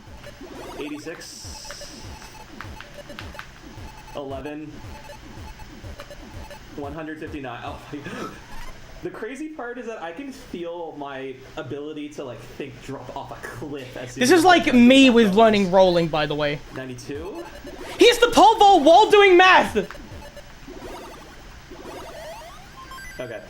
Dude, okay. Alright, we're gonna get back to the video, but Fractal, you are fucking beautiful, mate. Sadly, there's no way for us to observe with our eyes how the super rotation system actually works. Instead, we must reference some documentation, which tells us that blue You can observe how it works. You can. software is now doing a true mathematical rotation just like we are, instead of the bounding box solution of the 90s. So how come our results are different? Well, they actually aren't. These basic rotation orientations are an illusion, and under the hood, the real basic orientations look like this, exactly the same as ours. The difference in the outcome lies in the wall kick system implemented by BPS. If you recall from the Tetris DX rotation system, every orientation for each piece had one hard-coded offset to test after a basic rotation fails. For instance, if the T piece is against the wall, another clockwise rotation would put it outside the wall. So basic rotation fails, then Tetris DX tries its hard-coded offset for this rotation, which is one block to the right, where it fits just fine and the wall kick is successful. To make visualizing these offsets easier, let's construct a table and be more specific with how we refer to our block orientations. Yeah, so this table idea of like offsetting it by, you know, a vertical or horizontal amount, like a number, like a -1 on the X or the Y axis, and that's how we get the table of sort of the process of elimination. It fails here, so it checks one across, and it checks over here, and it does that. They almost loop back on each other, which is quite nice. It's a very elegant system. ARS is also pretty elegant, but I don't think it has the same looping qualities. For now, let's keep focusing on or at the least doesn't T have all piece. the Our looping initial qualities. state we'll call the 0th state. Moving right, we rotate clockwise with R1, R2, and R3. Moving left from 0, we rotate counterclockwise with L1, L2, and L3. But these are just reflections of each other. R1 is L3, R2 is L2, and R3 is L1. So we can condense this into 4 distinct identifiers. 0 is the same, 90. L will refer to one Oh wait, they counterclockwise use, so they oh yeah, so I like to use 0, 90, 180, 270, but yeah, 0, L, R, and rotation. work as 2 well. will refer to the orientation of 2 rotations, and R will refer to 1 clockwise rotation. In the example earlier, the T piece was in the R orientation, and it is moving to the 2 orientation. Okay. So in our table, we have an arrow from R to 2 representing the rotation state, and per Tetris DX, the kick offset is 1 block to the right, or +1, 0. So it'll be 0, -1, then it'll be +1, -1, I think is the order for this. Clockwise in For the SRS. If I'm correct, I might be wrong there, but that I think is the order for the fact I know this is a fucking problem. No, this is just how SRS works. If we look here at that exact order, so as we can see here are all the tests, don't get overwhelmed. So test 1 is the initial check. Here's your T piece. So it goes left, and then it goes up, like that, and then it goes down to here, and then it goes across like that. It's like this weird triangle thing. Really bizarre. I hate this grid. inverse would be an arrow from 2 to R. If this rotation failed, Tetris DX would try an offset of 0 + 1. So yeah, Tetris DX does the up first. Enabling the floor kicks in the game. Filling out the rest of the table, we have 8 potential rotation states with 8 corresponding kick tests, which aren't specifically very important right now. In summary, the rotation process simplifies to applying the basic rotation, then based on the rotation state, looking up the corresponding hard-coded kick offset if basic rotation fails. It's a clean So yeah, right goes +1, and then the next check will be vertical. So it'll be 0 + 1. memory-based solution, and is also the foundation of the super rotation system in Tetris. Then, based on the rotation state, looking up the corresponding hard-coded kick offset if basic rotation fails. It's a clean, memory-based solution, and is also the foundation of the super rotation system in Tetris Worlds. Yep. Rather than pointing to a single kick offset, however, the super rotation system points to a list of preset positions to test in sequence. Yeah, so we say there are 5 kicks. There are actually 4 kicks with 5 rotational checks. So the initial rotation, obviously, is just when you rotate it. That's the first check. It checks for that one, and then it has 4 other checks, and it will kick to any of those. But that's a lot to think about, so let's just keep it to the first one for now. The Blasphemy. super rotation system simplifies even further by only defining kicks per orientation. To extract the context-specific kicks, the offsets for the initial orientation and the offsets for the desired orientation are subtracted from each other. For example, let's say we want to rotate from 0 to R. We take the offsets for the 0th state and the offsets for the R state and subtract them from each other, producing a kick test of -1, 0 if the rotation were to fail. Yep, so basically when it's one way, it's going to subtract it. When it's the other way, it's going to add it. So just account for the left and right. Like I said, the SRS has many kick tests, so in reality, we take the difference of 4 offsets to produce 4 kick tests that are applied until one of them works. But Acerola, how does this system solve the eyepiece issue from earlier? These are kick tests that only apply if basic rotation fails. Because the eyepiece has its You're own... right. Yeah. The SRS is taking advantage of this system they have implemented to add another offset, except this one isn't applied for kicks. It's applied to the basic rotation before any kick offsets are applied. Exactly You right, could say yes. it's like offset 0. To fix the bias on the eyepiece and the swapping of rows, the super rotation system simply hard codes an initial offset for that orientation. In our case, the R orientation should be biased to the right, which we could obtain by having an initial offset of +1, 0, which is what the SRS does. And then it's going to go to -1. It's going to go to -1 + 1. Sorry, -1, -1, and it's going to go Yeah. The same solution is applied to the square piece to keep it from wobbling around its center. Instead, there is an initial offset that simply undoes any movement that the square would do on rotation. In some ways, the super rotation system is quite elegant. In other ways, it's quite ugly. I agree with him in some really weird cases. Like, I think that the eyepiece is still a bit of a weird one, but I love it. It's goofy weird. Unless you've memorized these offset tables, it's... Look, I get some slack for, like, knowing some of these kicks off by heart, but most players, when they play, they don't need to know the exact numbers off by heart. It's a feel thing. You know for a fact that the piece is going to rotate like that, unless you block something off, then you know where it's going to kick. We don't need to know the 5th number here. We don't need to know that. I know that if I have a T-piece like this, I can kick it down to here and get a T-spin triple if I put a piece here and I put something here. It's rather than knowing the numbers, we know the obstacles to get to a certain kick. It's just a feel thing, and that's why it's so elegant. So we use our eyes, and the thing about SRS is that it's unlikely that you know rotation before. That's okay, though. You stumble into things, you learn things as you get better. I only know this sort of this weird pattern, like this. Sort of like a 4, but squished. basically impossible to visualize in your head what rotations will result in what kicks. For a new player, absolutely this is bullshit, and like a lot of, and there are hundreds of people on my vertical streams that are asking, why did that piece teleport? I agree, it's unintuitive, but once you learn a couple of kicks, you go, that makes a lot of sense. The SRS is really elegant because it helps new players without them knowing it, and it also helps pro players fix up terrible mistakes at the same time. It'd be easier to memorize the Tetris DX table. Back in January, when I created my first Tetris You don't need to memorize prototype- the table to be able to use it as the thing. It's a feel thing that you gain a feel for. Oh, I can do this little rotation like that if I block off a spot. You learn that over time through experience. Ultimately, the SRS exists for 2 reasons. For quality of life when it comes to manipulating the pieces in a basic way, but also fixing up mistakes when you need to maneuver a piece in a way that maybe wouldn't be possible without inefficient line clears. January! Based on my mental image of the game at the time, I tried creating my own general rotation system without reading any articles, which I thought I was going to discard in favor of however this system worked, but now, after learning about the super rotation system, I think we can do a little better. Yes, you can. Yeah, I think ASC does go a little bit over the top. I don't think a piece should teleport so far that it is literally not even contacting the place it used to occupy. Even the T piece going downwards like that is pretty intense. The S-spin triple and the Z-spin triples are pretty intense. At this point in time, the Acerola rotation system is an imitation of the Arico rotation system without the column I feel so bad. I've been saying Acerola.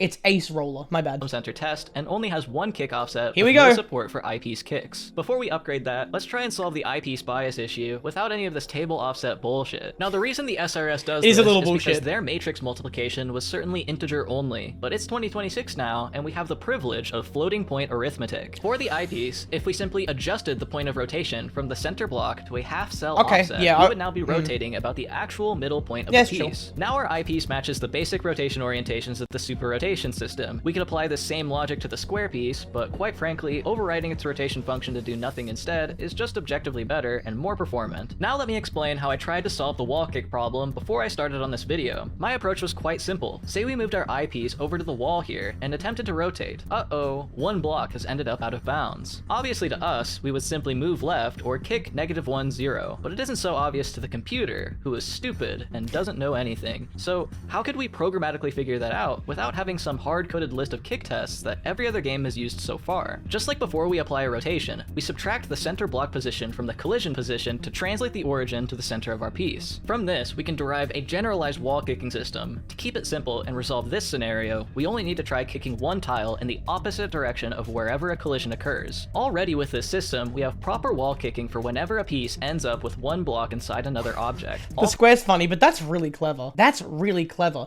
because it solves any very basic mistakes. It doesn't give you the luxury of fixing mistakes. It just is a quality of life thing, right? Like it doesn't give you a deeper mechanic that can be used at the higher level for more than it may have been intended for, but that's okay. That I really like.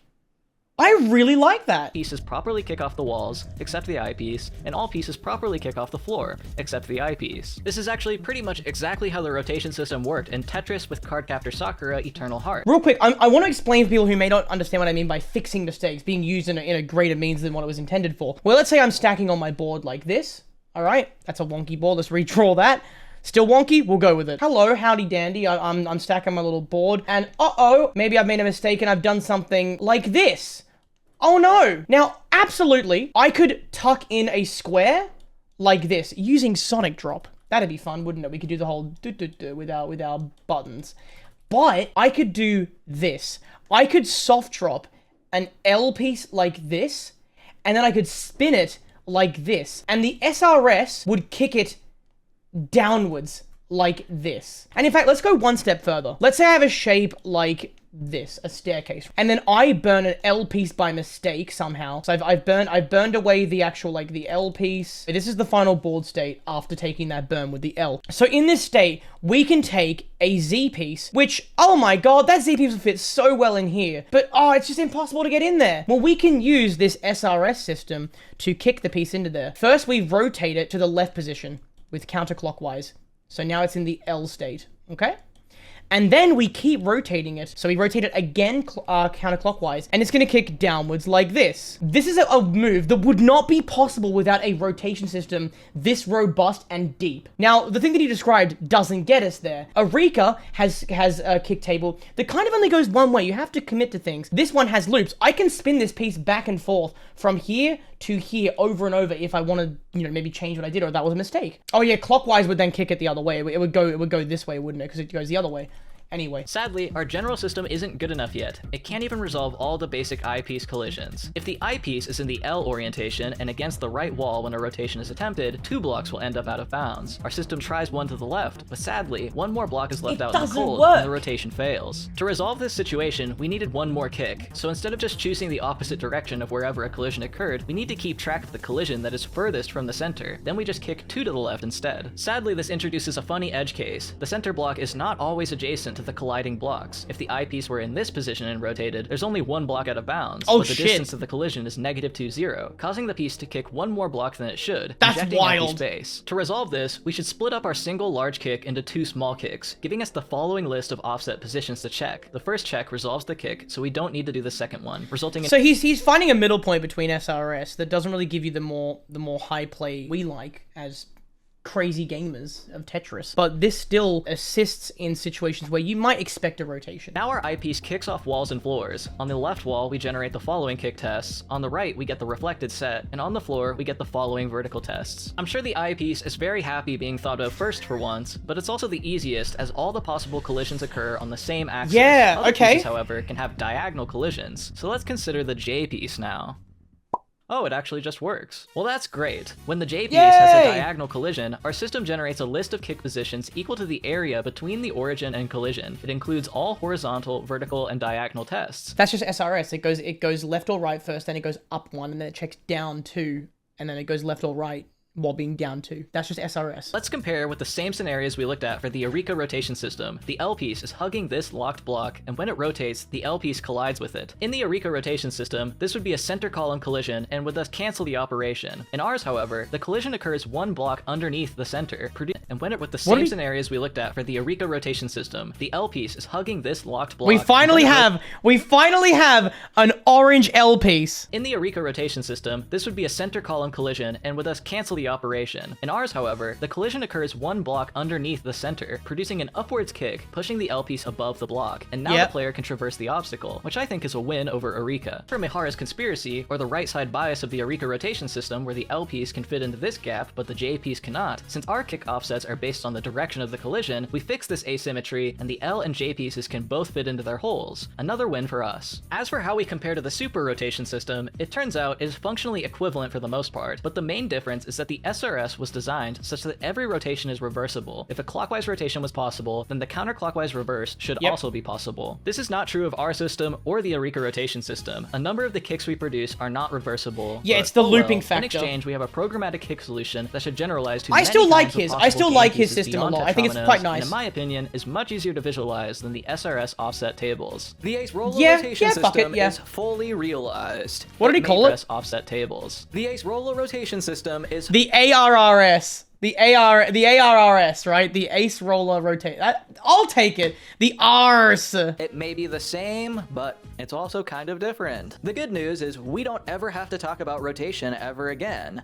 The bad news is that it's time for more stats, as Tetris Worlds introduces a brand new bag randomizer algorithm. Okay, it's not a new algorithm at all. They just decided instead of putting 9 copies in the bag for a total of 63 pieces, they just put 1 copy of each in the bag for a 7-piece bag randomizer. I'm surprised it only took like a year for this change to happen. But now, no more long strings of duplicate pieces. It is literally impossible. The worst case scenario is 2 of the same piece in a row, which can only happen when one bag is generated with the piece at the end, and the next bag is generated with About that same piece 15%. at the beginning. Tetris Worlds effectively solves the randomization problem that has plagued the series for many, many years, but I lied to you when I said that he calls it a problem, but anyway. the new Tetris was the first game to try and solve the problem. It was actually Tetris the Grandmaster. I just didn't feel like talking about that game for much longer. Eureka had a much different approach to the randomizer dilemma. The 7-piece randomizer is great, but it does kind of eliminate almost all of the entropy of Tetris games, and Tetris is now almost completely predictable, which is fine, but Eureka wanted to keep some of the excitement. The Grandmaster randomizer works by keeping track of the 4 most recently generated pieces. So this is where you guys told me about the pool. I think I didn't know about the pool, but let's let him explain it. Piece is generated, the game tries to ensure that it isn't the same as the last 4. Say there's an I, O, J, and L in the history. There's a 4/7 chance we generate a shape that has already been recently generated. If this happens, we try again. Another 4/7 chance. If it happens, we try again. Another 4/7 chance. If it happens, we try again. Another 4/7 chance. If it happens, we give up and take whatever is generated next. Another 4/7 chance for a duplicate. 4/7 to the 5th power is about a 6% chance for duplicate shapes. Then things get more complicated with the stats, as now the recent history contains a duplicate. Oh, but regardless, 6% is less than the 14% chance of complete randomness, but it's still possible to go infinite amounts of time without ever seeing a specific piece. What randomizer is better is entirely up to personal preference. I prefer the 7-piece bag randomizer because droughts of one piece happen to be the most frustrating aspect of Tetris for me. Yeah, I mean, like, this is why I said I like limited. I like actually being droughted multiple pieces and getting weird strings and getting the things and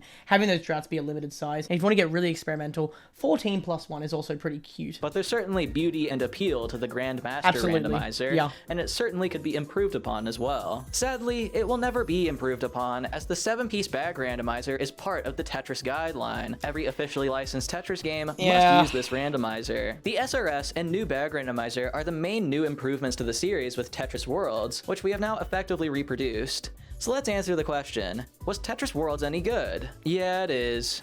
It is pretty good. Okay. I wish I had the Sonic drop, though. Cardcaptor Soccer has solved the Sonic versus hard drop dilemma. Lyra, you're being so mean. He's like not a Tetris fanatic. It's fine. Like he can let him have what he wants. It's, you know, it's chill. PS is still behind. This is still a really that. good video. Either way, I'll be putting Tetris Worlds in A tier. Interestingly, Tetris Worlds is yet another resource that points to 1985 as the official birth date of the franchise, something the Tetris company would soon push back a year for marketing reasons. But before we continue with Tetris history, let's cover the rest of the Tetris guideline and see how every game of the past matches up with it. Line clear delays, the placement first 2 delays. rules of the Tetris guideline are that you should use the super rotation system and the 7 bag. Because Tetris Worlds is the first game to have these features, it is the only game in history so far that fits the guideline and aligns with these 2 requirements, but there's many more lines to the guide. Remember that the SRS involved standardizing piece orientations and starting positions, so is Tetris Worlds also the first game to spawn pieces flat side down in the 22nd and 23rd rows? Regarding orientations, no, Tetris Worlds is not the first. This feature actually showed up a while ago, and we just didn't have the wisdom to look for it. Tetris Battle Gaiden in 1993 was the first game in the series to spawn shapes flat side down. Every BPS game after Battle Gaiden spawns shapes flat side down, except for Tetris S, V Tetris, and the Next Tetris, further solidifying the Next Tetris as perhaps the worst Tetris game ever made. Magical Tetris Challenge is the only game to spawn pieces vertically. Whoa, I didn't notice. notice. I didn't catch that at all. That's crazy.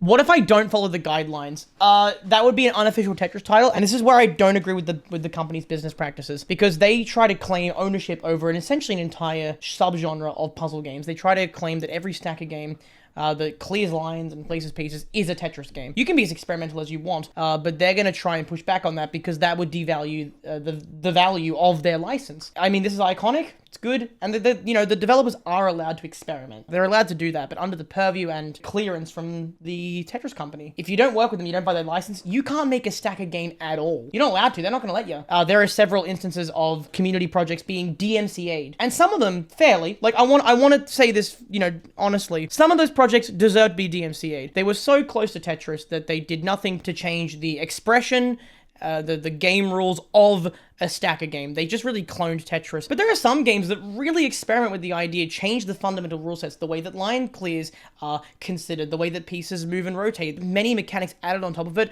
that change the way the game is expressed and operates. And they were DMCA just because of random reasons. One of the most iconic reasons claimed in a DMCA filed by the TTC to a project by a community member was that you're infringing on our property, you're infringing on our trade dress because the playboard is taller than it is wide. They tried to claim rectangles, baby. So the guideline is a hell of a sword. This is what we trademark. Anything outside of that is unofficial, and we also strike down unofficial games because they're too close to guideline.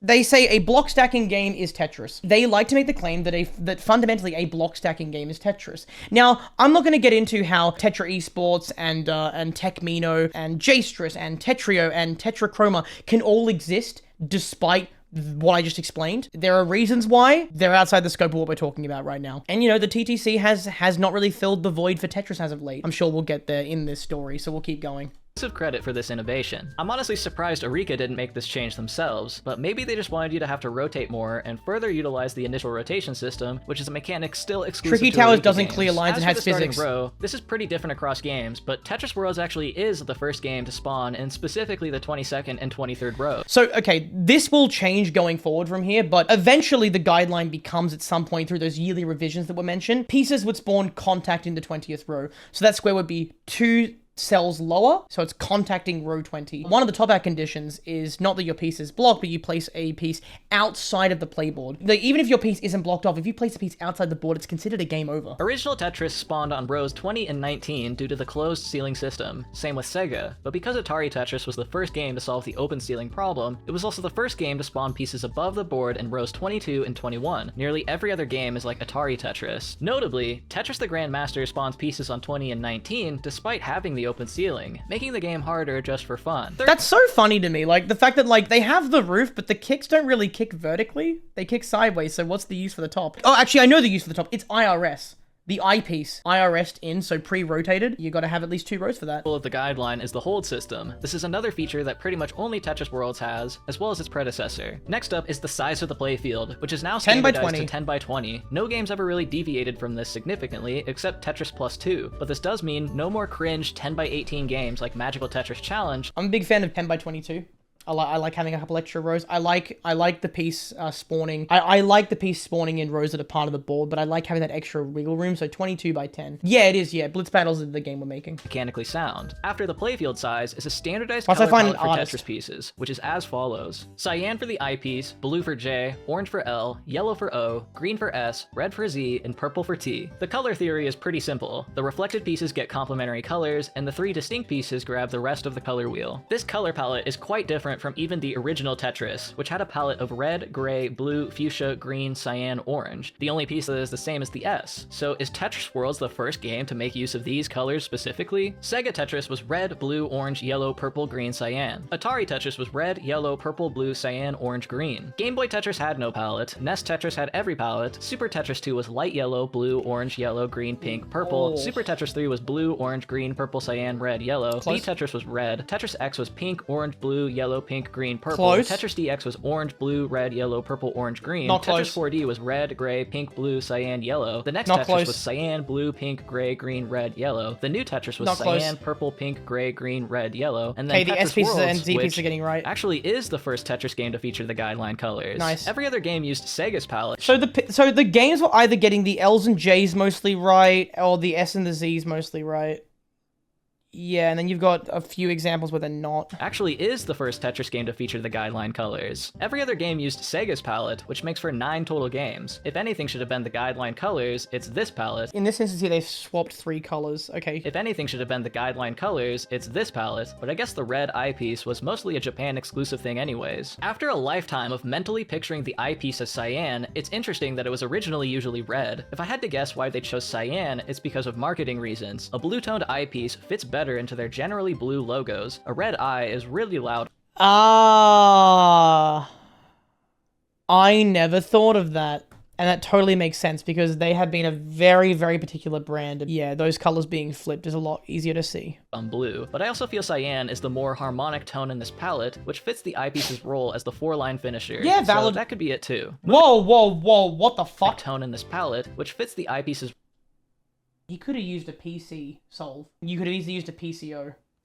And it would have been so satisfying. You reckon he doesn't know about PCO? So this pattern here, you make the box shape with the LOJ, the eyepiece on the side, then you have the TSZ, the squiggly boys and the jaggedy boys over on the right. Kind of annoyed me when I saw this, which is not a very elegant Tetris solution and would have given him a nice clean board. Role as the 4-line finisher, so that could be it too. Moving on to the next line of the guide, all Tetris games should have a ghost piece, or the temporary landing system invented by Eureka for Tetris the Grand Master. At this point in time, only 6 games feature the ghost piece. Now I'm curious how if TGM patented that ghost piece, how the TTC got a hold of it for their guideline games. Half of which are developed by Eureka, making this the only major game mechanic on the guideline not invented by the Tetris company. The last important part of the guideline is that every Tetris game should have a queue of incoming pieces. At least one. Tetris Worlds has 6 though. Overall, it seems that what makes a game Tetris is the 7 tetrominoes colored in this specific way, generated by a 7-piece bag randomizer, dropped into a game board of 10 by 20 cells flat side down from the 22nd and 23rd rows with a preview of where they will land and an incoming queue of at least one other shape, as well as the ability to hold onto one piece. The only aspects of this design that have been true of the game for its entire history are the set of game pieces, the size of the game board, and the next shape preview. I guess you can count increasing gravity speed too, we just didn't talk about that much in this video. Interestingly, the guideline doesn't say anything about how a game should drop its pieces. There's nothing about sonic dropping versus hard dropping. There is, I think, in the newest versions of the guideline that I'm aware of, where there should be at least 2 placement types, one being hard drop, one being soft drop, then it talks about the timing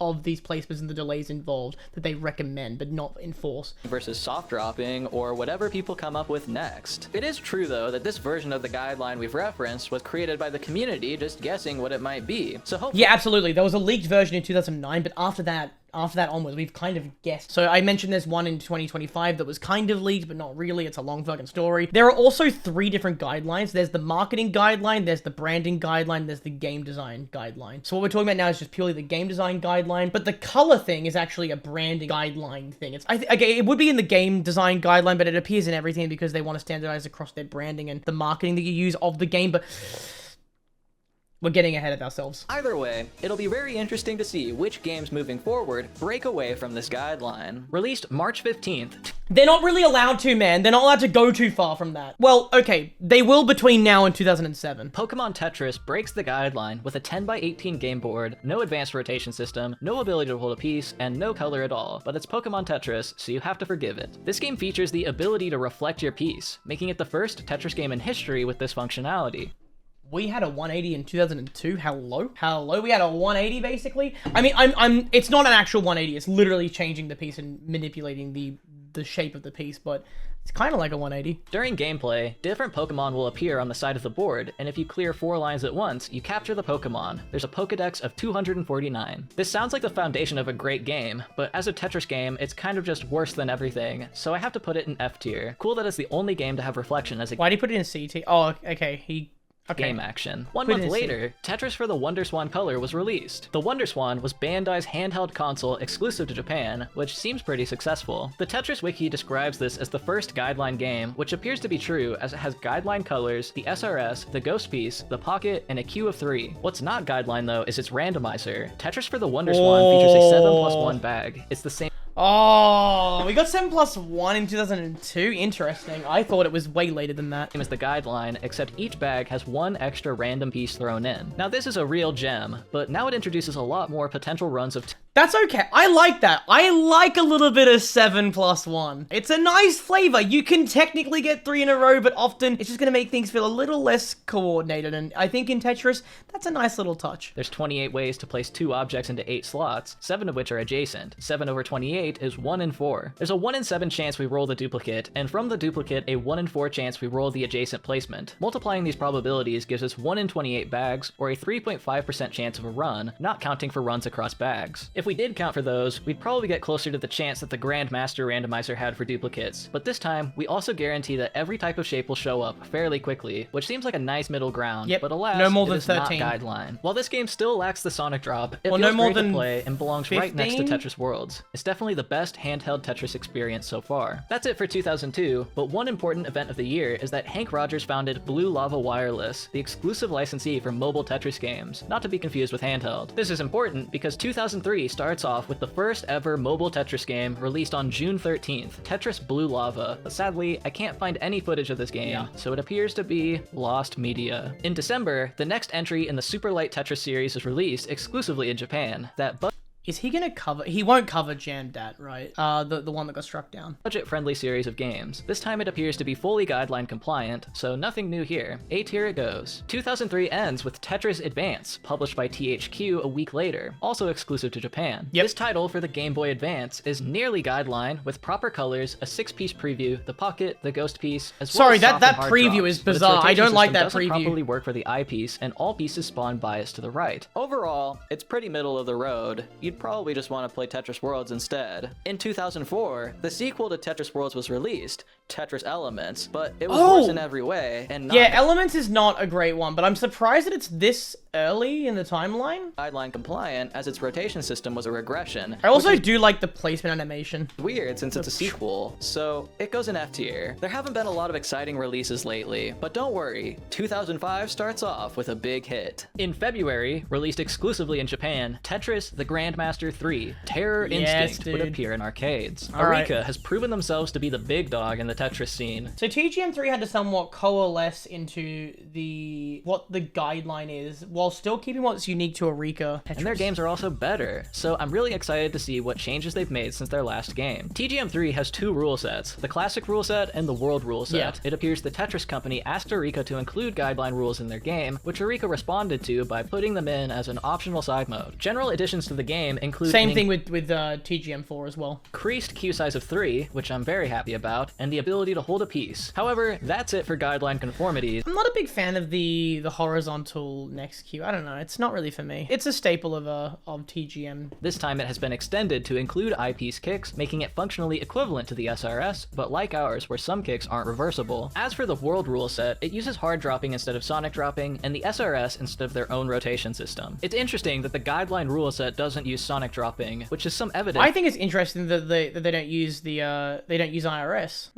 that hard dropping is the guideline standard. The one thing Arika didn't compromise on, though, was their randomizer. TGM3 features a 35-piece bag for both rule sets. 35 over 7 is 5, meaning 5 copies of each piece seed the bag. But this bag works quite differently from every other. Instead of emptying it out and regenerating the 35 pieces, the TGM3 randomizer puts a copy of the piece that has shown up the least at the end of the bag every time a piece is pool drawn. system. For example, say the game has been going for a while. We draw the next piece out of the bag, check our stats to see that the eyepiece has shown up the least, add a copy of it to the end of the bag, and continue on. It won't show up for 34 more pieces, but at least it's there now. This is a great way of using the stats that are accumulated throughout the Interesting. game, a I mechanic like it. featured in the very first version of Tetris. So that's Yeah, I fun. like it. I think we've I'm done coming enough around to stats that. to get an idea of how this might turn out, but it's another approach to the randomizer alongside the initial TGM randomizer, the 63-piece bag, Yeah? the 7-piece bag, and the 7+1 piece bag. My favorite so far is probably the 7+1, but overall, My guy, let me shake your fucking hand. Let me shake your fucking hand, mate. 7+1 is awesome. Just feels nice. TGM3 is just objectively the best Tetris game in existence so far, with all of its movement tech innovations, now with an extended queue, the pocket, and a more consistent randomizer. I don't know, TGM2 has like a charm to it. SRS brings some luxuries and some really nice, clean things that make the game easier, but TGM2 just has this arcadey charm. I don't know how to describe it.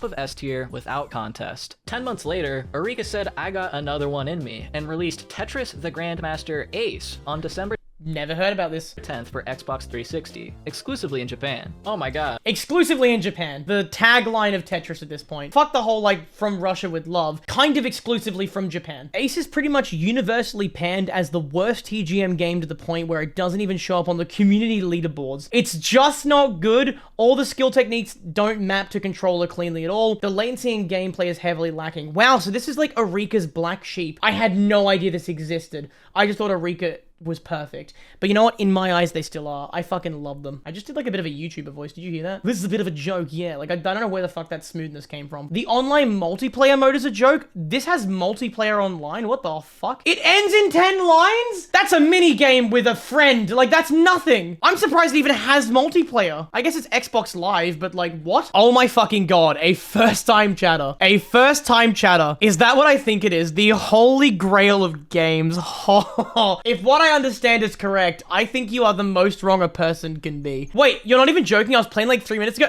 Are you serious? The timing then, if that's true, the timing on this is incredible.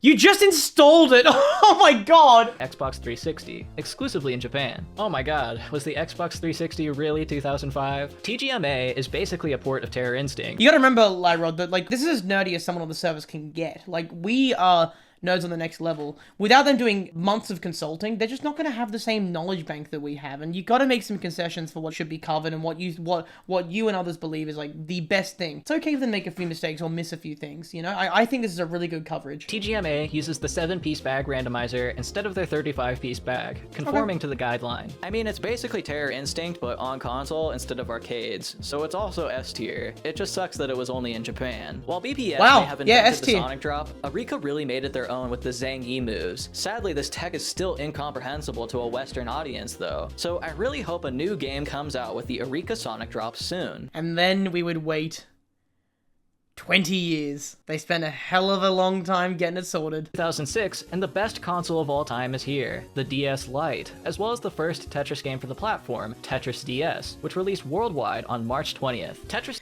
There is a chance I played this, but I don't remember. I don't know if I did. I had a DSi. My first few tech devices was the Xbox Classic, then the DS, then the iPod Touch. Now, on the iPod Touch, I played a lot of the EA game. I say a lot. I played like 3 or 4 hours probably, and I remember getting to level 15 a handful of times. And I didn't play it properly. I played it where you would touch the options that you wanted, and it would give you like 3 or 4 options on the board to click. And it genuinely fucked my ability to visualize rotations. Kind of hilarious now that I'm a nerd for the SRS, but I started by playing Tetris without rotating. It would do it for me. DS is fully guideline compliant and mechanically which released worldwide on March 20th. Tetris DS is fully guideline compliant and mechanically equivalent to Tetris Worlds. The game makes use of the device's 2 screens to show a scrolling game of Mario on top, and the Tetris game itself is on the bottom. This might be one of the first instances of short-form content design in history, like putting Subway Surfers on the screen to keep your attention. Oh my god! As a shorts creator primarily, that's good. But visually, this is a similar idea to Tetris 4D, where you explored a 3D CG factory as the endless game progresses. I think it's really cool. Tetris DS goes in A tier, with all other guideline games. A couple weeks later, on September 28th, Sega Age's 2500 series Volume 28 Tetris Collection was released for PlayStation 2 exclusively in Japan. Exclusively in Japan. Implies, this is an anthology collection of Sega Tetris games and contains ports of 1988 Sega Tetris. Yeah, I want to point this out real quick. It's taken me a while to point this out, but up until like even now, there is a massive split between the Japanese Asian side of Tetris and the Western rest of the world. The skill knowledge for a long time was split. The games that we play in and the player bases around them fucking have been split for a long time. Only recently have we seen a few Japanese players flying all over the world, and the same with Western players going over to Japan to play in these tournaments and games. It's wild that we have this divide between us. Like, you look at content creators, and like obviously the language gap is always going to be a thing, but you look at creators like Tayaki, and you look at like any other bloody TGM creator. It's just a big divide in what they know and how they talk about the game. It's so split. Usually a game would sort of have a meld of this, like there'd be some overlap, but there really isn't. There really isn't a lot of overlap. You have maybe a handful of people and communities that have even a modicum of both sides of this. Blocked by Nintendo in 1989, and ports of 2 Tetris variants created by Sega, Flashpoint and Blockseed. Flashpoint plays like Cardcaptor Sakura, or I guess Cardcaptor Sakura plays like Flashpoint, where you have to clear the lines with special blocks to progress. Blockseed is like classic Tetris, but garbage lines are periodically added to the board, and there's a bunch of special blocks that do things on. Is this the first time we've seen in this guy's coverage of games that we've seen solid garbage lines appear on the board with like a clean well? This collection also features an entirely new Tetris game, Tetris New Century, which is a fully guideline-compliant game produced Battle by Guide, Sega. okay, yeah. It's basically Sega Tetris, but with everything you love about the modern era. It's an easy A tier. 2006 gave us 3 more guideline games, all featuring the hard drop. There's no Sonic drop anywhere, so it makes me think that hard drop really is the guideline standard. It's also been 5 years since any notable changes to the series have been made, but regardless, let's move on to 2007. He's starting to Tetris see Zone, released on February 22nd, 2007, is the first official Tetris game from Tetris Mac OS, Zone. and is also the first game from BPS since Tetris Worlds 6 years prior. What initially appears to be another guideline game actually features one very exciting mechanic, the initial rotation system, making it the first Tetris game not developed by Eureka to have the action, and one more system invented by Eureka to make its way into a truly official Tetris game. So we're pretty sure that at this point, from what the community knows, that IRS still isn't in the guideline yet. Like, but it's definitely on the table for people to use. It's just whether or not it fits into if it has any relevance or if it has a reason to exist, if there's high gravity, if they need to do stuff at the top of the board, yada yada. Other than that, there isn't much else to mention. Tetris Zone also belongs in A tier with its other guideline brethren. Maybe it deserves top of the tier since it technically has more mechanics. Tetris Zone is also the last game from Blue Planet Software, which is making me kind of emotional. You were truly It's fine, guys, don't stress. Acerola, it's fine, trust me. It's downhill from here. You were truly magnificent, Blue Planet Software, and I will remember you for as long as I live. Yeah, I don't know if they were magnificent. I don't think it was until Tetris Worlds that they really had the biggest influence on the genre. Obviously, they made games, but they were mostly the same until Tetris Worlds, if you remember. The new Tetris was okay, but yeah, it's really only recently, like, towards the end of their lifespan that they came into their own. 1 month later, on March 19th, Tetris Evolution from THQ was released for Xbox 360. This is the first game in the Tetris timeline I can personally remember seeing everywhere when going to the store and looking through the bargain bin of games. Tetris Evolution features 8 different game modes to play. What is but that face? Overall, it is yet another guideline-compliant game with nothing new added to the general Tetris experience. A tier it goes. A few months later, on June 5th, Tetris Online was released in Japan, a free-to-play online multiplayer game for Windows, which ended service in 2011. Tetris Online is a really interesting game, not because of its gameplay or anything, as it's fully guideline compliant, but rather the entire system that encapsulates it. While the game was free to play, there were a number of modes only available to players who purchased a premium membership, like single player or training against the CPU. What? You had to pay for that. It was 315 yen for 30 days of premium, or about $2, so whatever. But what's Okay, even more that's fine. interesting I was gonna be like, you're paying for single player, what the fuck? is that this is the first Tetris game to feature gacha mechanics. The game used a currency called TP, which could be earned by winning multiplayer games. TP was used to upgrade your Tetris abilities. For instance, the queue size can be upgraded to display more incoming pieces from a size of 3 to 6. So Facebook Tetris Friends, nicked this gacha element. So Facebook Friends, Tetris Friends, something that I never got to try because I wasn't in the community yet, was like pretty much the most popular instance of Tetris, the most played one for sure, in 2018, 2019, but then it was shut down.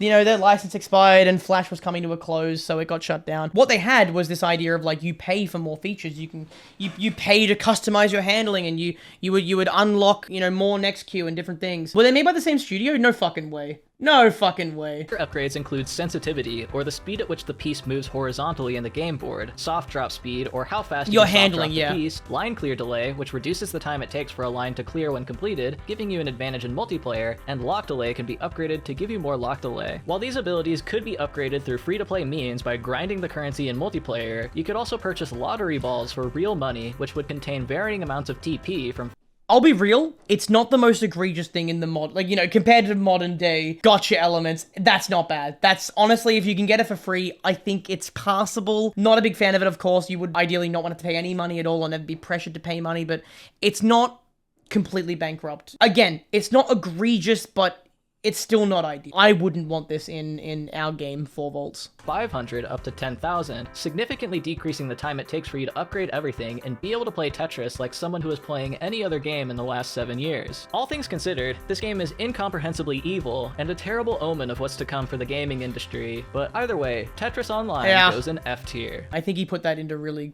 good words. Like, yeah, it is a bit of an evil way to approach monetizing something, and unfortunately it's an omen of how bad things were going to get post 2016, basically, with battle passes and fucking subscriptions and shit, and 2007 Yeah. ends with Tetris Splash Tetris on Splash! October 3rd for the Xbox 360 Fuck yeah, arcade. dude. The first title in the series on a digital storefront of a console with no physical version. It's guideline compliant like every other, so A tier it goes. And on we move to 2008. No, In Splash is so August, cool, Tetris but Friends yeah. was released for the Facebook social media platform, a free-to-play guideline-compliant game that's fun for the whole friends list. This game is truly innovative, as it realized the best way to utilize mechanics invented by Eureka is to monetize them. Players had to pay a little over $1 to unlock the ability to use the initial rotation system. Other than that, this game looks kinda ugly too. It goes in F tier. Tetris... Oh my god, he put it in F tier! Oh my god, he put it in F tier! Oh my god! He put Tetris Friends in F tier. There is one thing that I always hear. I started playing Tetris in 2022, and every single person I ever talk to says, "Did you play Tetris Friends? Oh, you would have loved Tetris Friends. Oh, it was great. It was the way to play multiplayer. People loved that shit. Maybe they're blinded by nostalgia, but everyone loved Tetris Friends. I hear amazing glowing reviews about that. Yes, the blemish on it is the monetization, but people love that shit. You could play in 6-person lobbies on that thing. It was the Royale Tetris before Royale Tetris existed. Yeah, like Tetris Friends being removed eradicated and completely bulldozed the competitive scene and the core player base of Tetris. It was like one of the main 3 games in the trinity of games, and it was gone. It just deleted. We as a community before I joined lost so many dedicated players because of Tetris Friends being gone. And he put it in F tier? A fundamental pillar of this series, F tier. Oh my fucking god. goes in F tier. He put it with IBM PC and Tetris Online. I'm going to try and see things his way. I'm going to play devil's advocate for a second. I'm going to play devil's advocate for just a moment. Let's ignore the fact that he put the IBM PC above this fucking thing. This guy is not a Tetris fan. He doesn't have the historical context of what happened with that. He just sees, I'm a game dev. This is what I've seen for the past 7 years of these game titles, but they made it cost money and it doesn't look that great. I get it. Like, from a surface level, without a lot of research, totally makes sense. And maybe if he's viewing this from purely a game design perspective, maybe the historical context doesn't matter. He's just talking game design. And in terms of designing a game, monetization is bad. But I just cannot fathom the idea that out of all the games in the F tier, that the one that follows the guideline is Tetris Friends. None of them follow the guideline. And the one game that follows the guideline that goes in F tier is Tetris fucking Friends. Yeah, I think if he's focused on single player, sure, whatever. But yeah, I mean, when you look at the larger picture, holy fucking shit. This is more than a fumble. This is an absolutely catastrophic mistake. And I said the word absolutely twice in one sentence. How dare I? That I can't get over. That is egregious. Unfortunate. Here. Tetris Party, released October 14th for the Wii digital storefront, is yet another guideline-compliant game, but this time for the Wii. It goes in A tier. That's it for 2008, now for 2009. It's this year that the Tetris company rewrote history and changed Tetris's birthday from 1985 to June 6th, 1984, something we all know is just factually untrue, even according to themselves. But other than that, there was Tetris PSP for the PSP digital storefront, that's when this comes in. released on October 1st, which is yet another guideline-compliant game, so it goes in A tier. That looks pretty nice. That's it for 2009. On December 22nd, Tetris for the PS3 digital storefront was released, but inevitably delisted for unstated reasons. It's another digital guideline compliant game though, so A tier it goes. That's it for 2010. On October 2nd, 2011, Tetris Axis was released for the Nintendo 3DS. I saw Bandai as the publisher, and I was hoping for some Eureka sauce in this game, but nope, it's guideline compliant like all others, so A tier it goes. That's it for 2011. Now for 2012. That's it for 2012. Where's EA? Where's EA Tetris? So A tier it goes. That's it for 2011. Was it 2012? Now for 2012. That's it for 2012. Released December 18th, 2013, Tetris for the Amazon Fire TV is Tetris for the Amazon Fire TV. EA Tetris. One of the best Tetris games categorically. EA Tetris was an app that existed for about, I think, the 10 years that they had the license for handheld devices for Tetris. This app was amazing. Loved it dearly. It was awesome. He skipped lots of mobile ones, so probably that makes sense. He might just be talking about consoles. I don't know. But that's a shame. EA is one I really look forward to people talking about. And the music slapped, dude. Oh my god. Released in celebration of Tetris's 30th anniversary. You might notice that 2013 minus 30 is 1983, a whopping 2 years off from the real birthday of the game, but who's counting? It's Tetris for your TV. It goes in D tier. That's it for 2013. On February 6th, 2014, Puyo Puyo Tetris was released in Japan. Wait, it's 2014? I thought it was 2015. Holy shit, okay. Sega's Puyo Puyo. Righto. Another block-based game, but not Tetramino-based. It's neat, but the Tetris part of the game is guideline, so it's A tier. That's it for 2014, and also 2015. But in 2016, we've got something huge. Tetris Burst, released in January, is the world's first Tetris game with gambling. Yep. From the comfort of your own internet browser, players could compete in online tournaments, but rather than direct 1v1 multiplayer gameplay featured in every other multiplayer Tetris game, Tetris Burst is asynchronous and matches players against 5 scores of other similarly skilled players. If you got the highest score over the 5, you'd win real money. Sadly, the game limited how many games you could play in a single day. Gameplay-wise, to balance for the gambling aspect, Tetris Burst has a time limit of 3 minutes in which the player must obtain the highest score they can. There are also 3 power-ups that can be obtained by clearing enough lines, a juice wave that clears the bottom 4 rows, a 2x score multiplier for 15 seconds, and a block shower that fills up the board, acting as a get-out-of-jail-free card. Otherwise, the game is guideline. Surprisingly, the gambling game is the most innovative Tetris game in the past 10 years, adding mechanics to enhance the score attack aspect of the game in the form of the 2x multiplier ability. I need to make a video at some point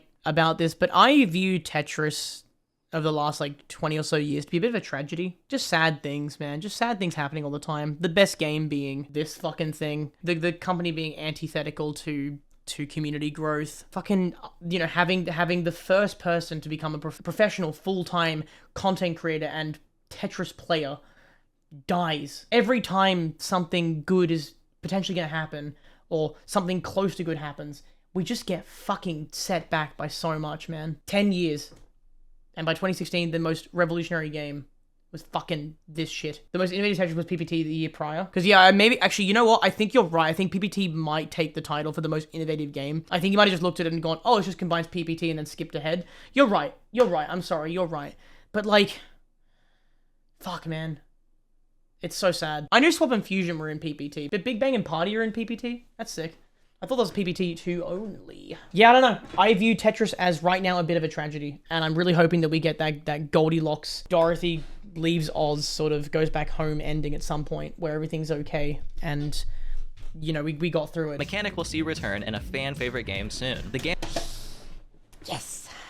Gambling part We're getting is really there. cool too, and for that, I will be putting Tetris Burst in S tier. That's it for 2016. Tetris Burst is not an ST game. It's like B tier. I've seen footage of it. It doesn't look that good. A big year for sure, but 2017 has something actually cool. Released March 22nd, the Tetris microcard was a dedicated device the size of a credit card that could play Tetris with near guideline compliance. The queue size is only 1, there's no ability to— So, hang on, you cover this and you don't cover EA Tetris? I'm fucking freaking out. You put the gambling game in, and also, for some reason, covering multiplayer in the gambling app in 2016, but then puts that in S tier and puts Tetris Friends in F tier? What the fuck is going on? hold a piece, and the simple display is 1 bit, so no guideline colors. This video is falling apart, I think, a little bit, unfortunately. It's a very good video when he's talking about the technicalities and game design, but now we're sort of channeling through the history. It's feeling a little bit rushed, but I get it. There's not a lot to explore in terms of things he can make. But everything else is up to par. It's pretty impressive it has the super rotation system and ghost piece and everything. I think it's a cool gimmick, and I would love to have one. Sadly, they are hundreds of dollars in new condition. I guess I could just make one myself at this point though, now that I think about all the work I did earlier in this video. Over the past decade and a half,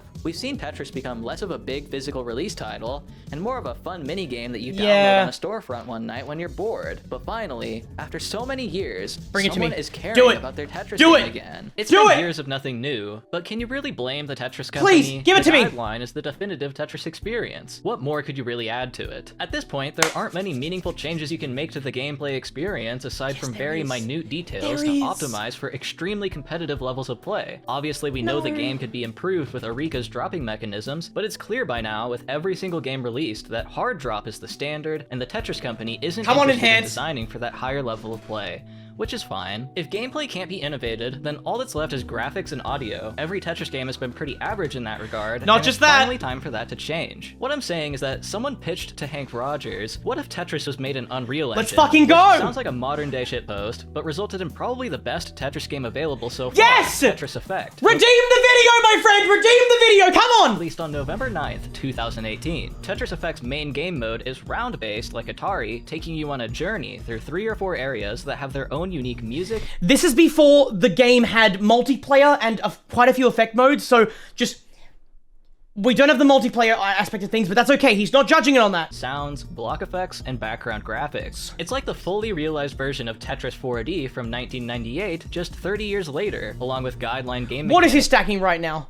and even the initial rotation system from Eureka games, but sadly no Sonic drop. Tetris Effect isn't just riding on graphics though. It actually makes a majorly fun addition to the Tetris rule set, and is the first new mechanic added to the Tetris Classic experience in nearly 20 years. After clearing enough lines, you fill the meter in the bottom left, Yes! and after pressing the trigger, you enter the zone, Yes, pausing you gravity do! for a short period of time and pushing completed lines to I'm the bottom. biased! When the meter runs out, gravity I returns love this and all game! completed lines are cleared. With this mechanic, players can get rid of far more than just 4 lines at Yes! once. It's really cool, and in my opinion ties with the Sonic drop as coolest Tetris mechanic ever. Fuck you, Tetris it's Effect better! might be the best Tetris experience in history. Yes! I'm putting it in S+ tier. Yes! Only 1 year after Tetris I'm gonna come! Oh my god! I fucking love this man! He's turned the video around! I love it! Effect, though, in 2019, a second big release hits the Tetris Towers. What's the other one? First release from a certain game studio in 14 years. Tetris 99. Wait, no. Tetris 99 came out the same year as Tetris Effect? That can't be right. 1 year apart, sorry. I was gonna say, isn't it like 2019? The first release from in 2019, Okay, yeah. putting it in S+. Tetris Effect...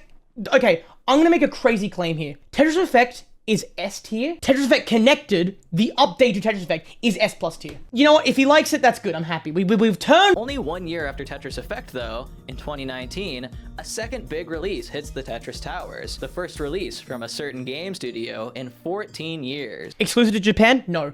But I owe a lot to Tetris 99. It's the reason why people know me as the Tetris guy right now. Tetris 99, released February 13th, 2019, and developed by Eureka, is their first game to release outside of... That's right. Eureka made Tetris 99. I forgot about that. I forgot that Eureka made Tetris 99, which is crazy because it doesn't feel like anything Eureka would ever make, but it's so good.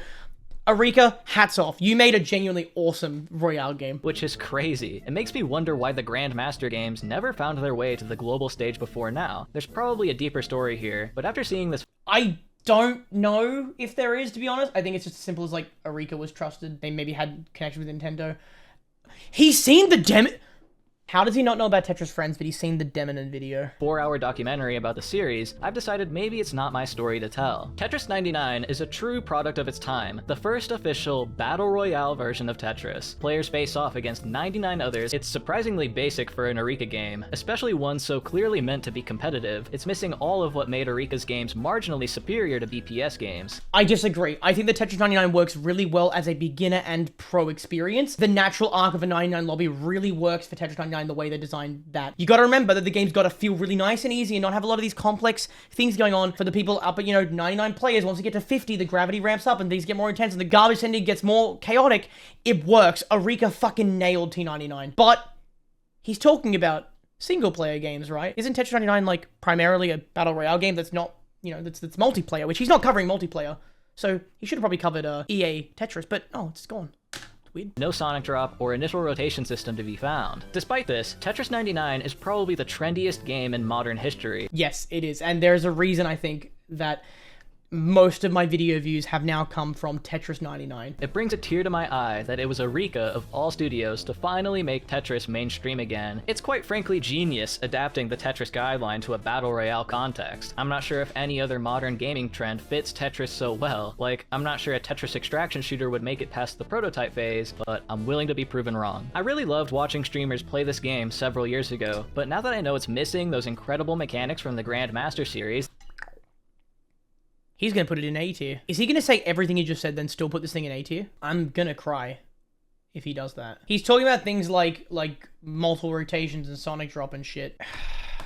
But it's not meant to be in it. He needs to understand that Tetris, the Grandmaster, is for mechanics designed for amazing Tetris players who grind and grind, but this is not really that kind of game. It never was meant to be that way. It's meant to be for everybody. And if you put Sonic Drop in there, an extra button, it's not going to fit into the landscape. It's not meant to be. That gave it the edge. Don't, please. It's a little disappointing. There was a great opportunity here to produce an even better competitive Tetris experience, but it's still definitely S tier, just not the greatest. Thank After God. Tetris 99, the series would enter a great dark age, with no notable releases for years.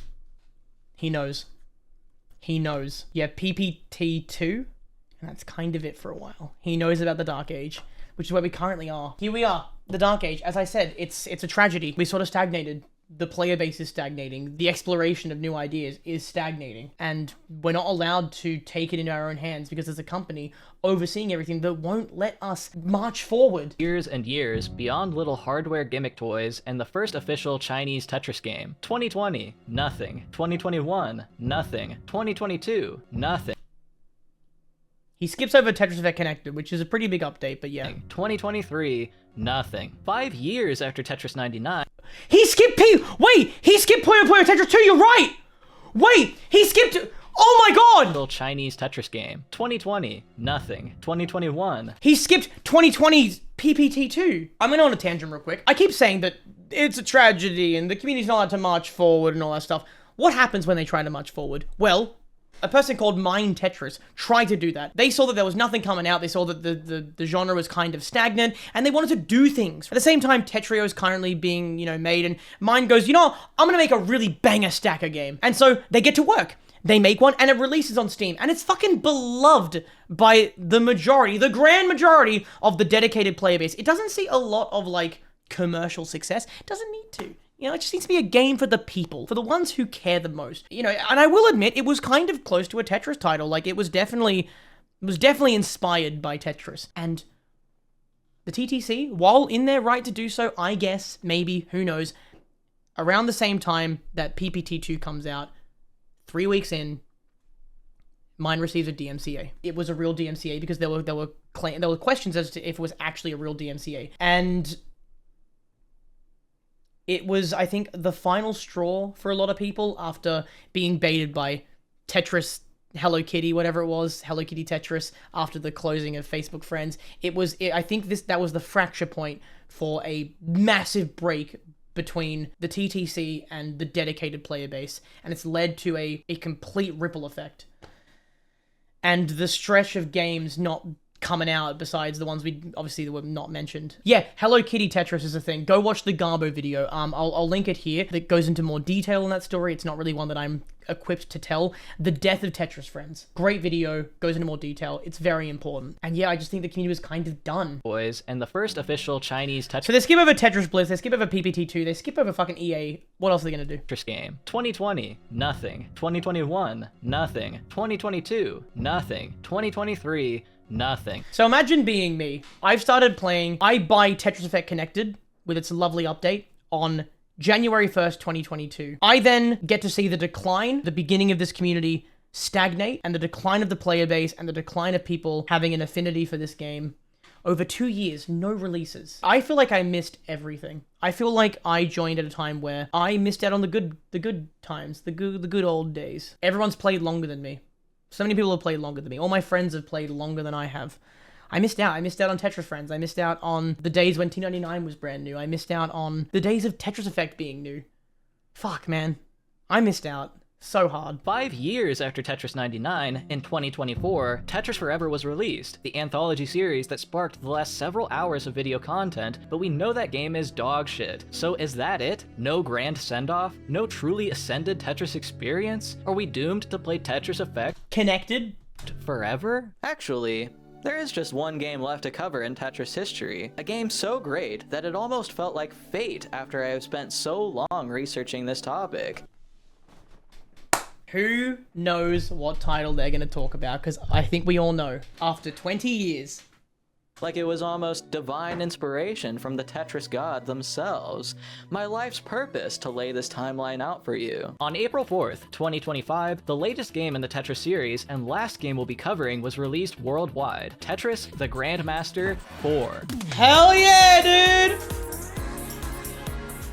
20 years after TGMA, Eureka is back and maybe better than ever. Absolute Eye is like Terror Instinct and Ace, featuring 2 rule sets, the basic guideline one that we all know and love with 0 differences, and of course the Grandmaster rule set that we've all waited so very long to see. It's got the Eureka rotation system, it's got the Sonic Drop, it's got the Sega Tetris palette, it's even got a randomizer that Where's IHS, initial hold system? No mention. that everyone thinks is the old randomizer from the first games, but no one really knows. As always though, Eureka brings something new to the table. Fuck yeah, they do. Exclusive to the Grandmaster rule set is a new extra button that turns the Sonic Drop into a hard drop, finally bringing every single idea in history together into one truly grand Tetris experience, minus the zone from Tetris Effect, but I don't think that really fits in here. On paper, Yeah, fair. this should be the ultimate Tetris experience, as it has everything history has to offer, and everything I've ever asked for right here on Steam.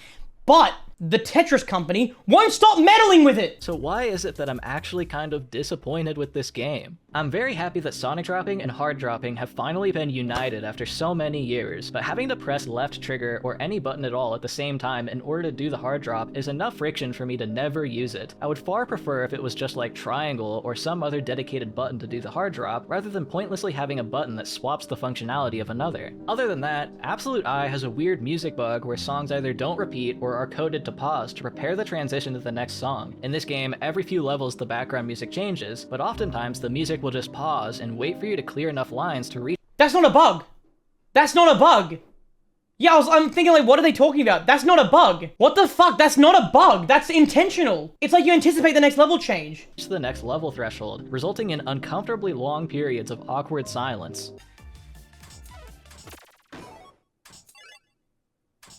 Okay, he's just playing slow. What the fuck? It's meant to like gear you up for like the next fucking... He's playing on Marathon? Oh, he's playing on Marathon. Oh no. Oh no. Other than that, it being a Steam game, I was excited for some awesome achievements, especially considering how difficult the Grandmaster games are, but there are no achievements. No, I mean, you're right, Star, but even still, like, the progression is way quicker in most other modes. He's 1 Tetris away from the next section doing it intentionally, so to...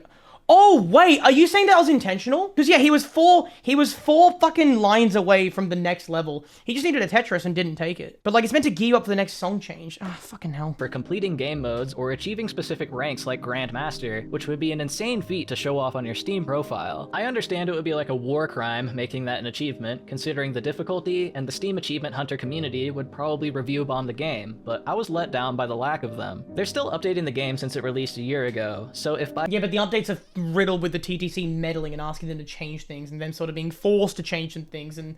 Blah. by some miracle this video gets to them, please just fix the music. It's not a bug! For a moment I was scared that this was going to turn into a 4-hour-long advertisement for Tetris the Grandmaster 4. That's fine with me. But thankfully there was plenty to criticize. Mechanically though, it is definitely the apex of Tetris history and deserves its spot right next to Tetris Effect in S+ tier. I can agree with this placement, but that's not... He doesn't know about launch TGM4. Oh yeah, maybe he's playing something close to that. The 2 definitively best Tetris experiences. He's actually not calling it, it's Tetris Effect Connected now, but... And neither of them were created by the Tetris company. Anyways. Yeah, the Tetris company isn't actually a publishing company anymore, but... That's it. Oh my god, that was the last game. It's finally over. Now, with a complete perspective on every single mechanic that has ever made Tetris, we can trim the 58 games we've covered down to a definitive list of the most important Tetris titles. But if he was thorough, he would have gone through the roughly 200, which I'm going to shout out one more creator before we get to the end of this video. I've shouted them out before. Austin Eats Apples. This guy is going through video by video, short by short, playing every single Tetris title day by day. Watch this guy right now. And he also does coverage of like fan games that are coming out and developments in the community. This guy is underrated as fuck. Check him out. He's currently on day 79. He's currently in Tetris DS. In 1986, Tetris is ported to IBM PC and reaches a grander audience for the first time, setting the standard for game pieces used and the size of the playfield, as well as the first game to feature hard dropping and the piece preview, the only mechanics to be part of all of Tetris history. In 1988, Atari Tetris introduces soft dropping to the series, as well as the open ceiling, making it the first game to spawn pieces in rows 22 and 21. Atari Tetris is also the only game in history to feature soft dropping drop acceleration. Also in 1988, Sega Tetris introduces lock delay to the series and becomes the true grandfather of every single non-BPS Tetris game in Japan due to its massive arcade success in the region. In 1989, Nintendo wins console and handheld distribution rights to Tetris due to their relationship with Hank Rogers. But actually, no. Yeah, sure. Well, it's simplified massively, but yeah. Suppressing any and all competition, but then they released Game Boy Tetris and everyone forgave them, which was the first Tetris game to feature both counterclockwise and clockwise rotation. Like, it's more so because of the fuckery that happened with Atari, realistically, and the Maxwells, but there's also some stuff that's not covered in the movie that I'm not fully versed on, that I've read about, and I'm like, I kind of don't understand, but sure, whatever. In 1991, Tetris 2 plus Bomb Bliss is developed by I haven't read the comments yet, no. BPS in collaboration with Chunsoft, the first game in the series to feature every new mechanic, as well as the first game to have smooth block movement. In 1993, Tetris Battle Gaiden, developed by BPS, is the first game to feature a greater incoming piece queue, as well as the first game to spawn pieces flat side down. In 1996, Tetris X, developed by BPS, is the first game to feature basic bi-directional wall kicks that the player can only do manually. In 1998, Tetris the Grandmaster, developed by Arika, is the first to feature automatic general wall kicks, the ghost piece, the initial rotation system, 20G gravity speed, as well as the first sophisticated game piece randomizer. Also in 1998, Magical Tetris Challenge, developed by Capcom, is the first game to feature both hard and soft dropping. In 1999, the new Tetris It's always the most complete random titles that do, like, all the... Besides Arika, it's just these random, like, Mickey Mouse shit that just brings out a really cool idea and just does it. That's how it was prior to 2001. developed by BPS, is the first to feature the Sonic Drop, the ability to hold a piece, and the first bag randomizer. In 2000, Tetris with Cardcaptor Sakura Eternal Heart by Arika yoinks the Sonic Drop from BPS's latest game and makes it their own, giving the player control over lock delay, becoming the first game to feature Zangief moves. You can control lock delay at this point.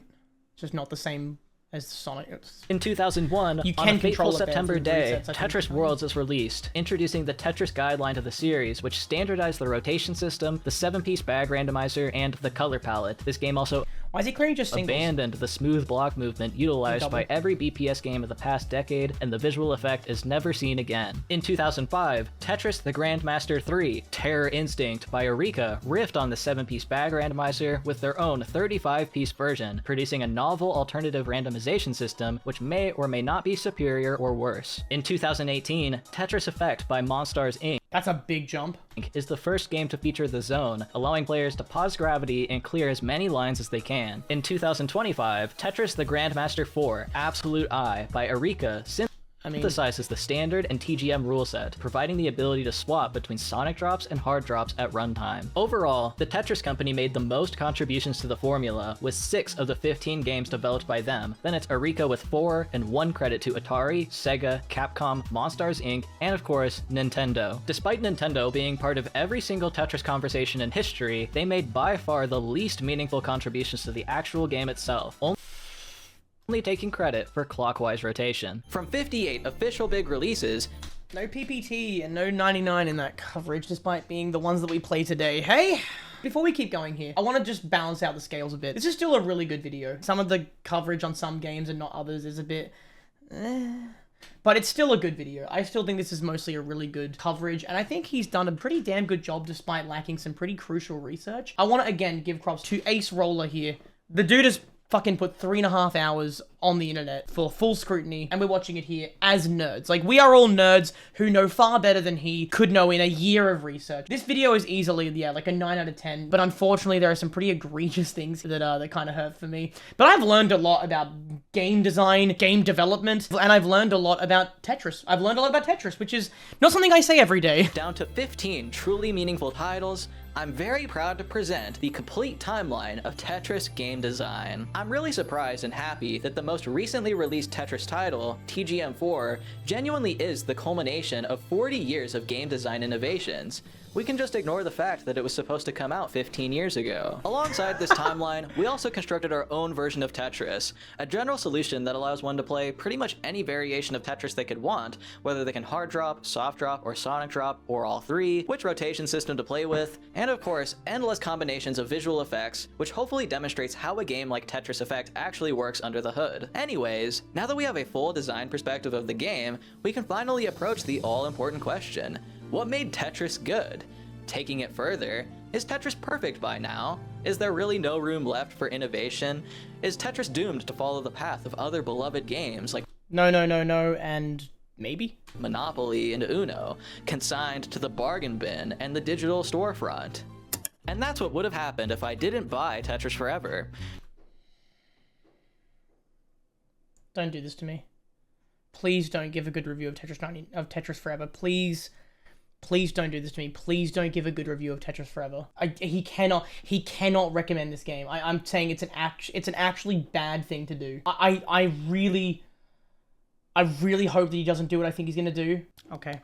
I need to like calm down because I am so nervous about what could happen right now. The next few minutes make or break this video. I'm just praying to God he does not recommend this game. He's played Tetris Effect Connected now. Like he should know. He loves TGM. He knows what.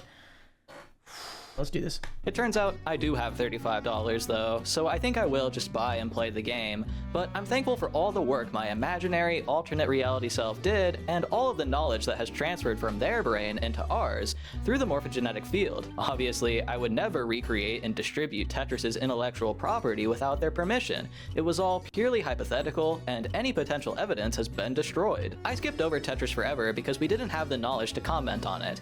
How can we critique a historical retelling if we didn't have all of the history?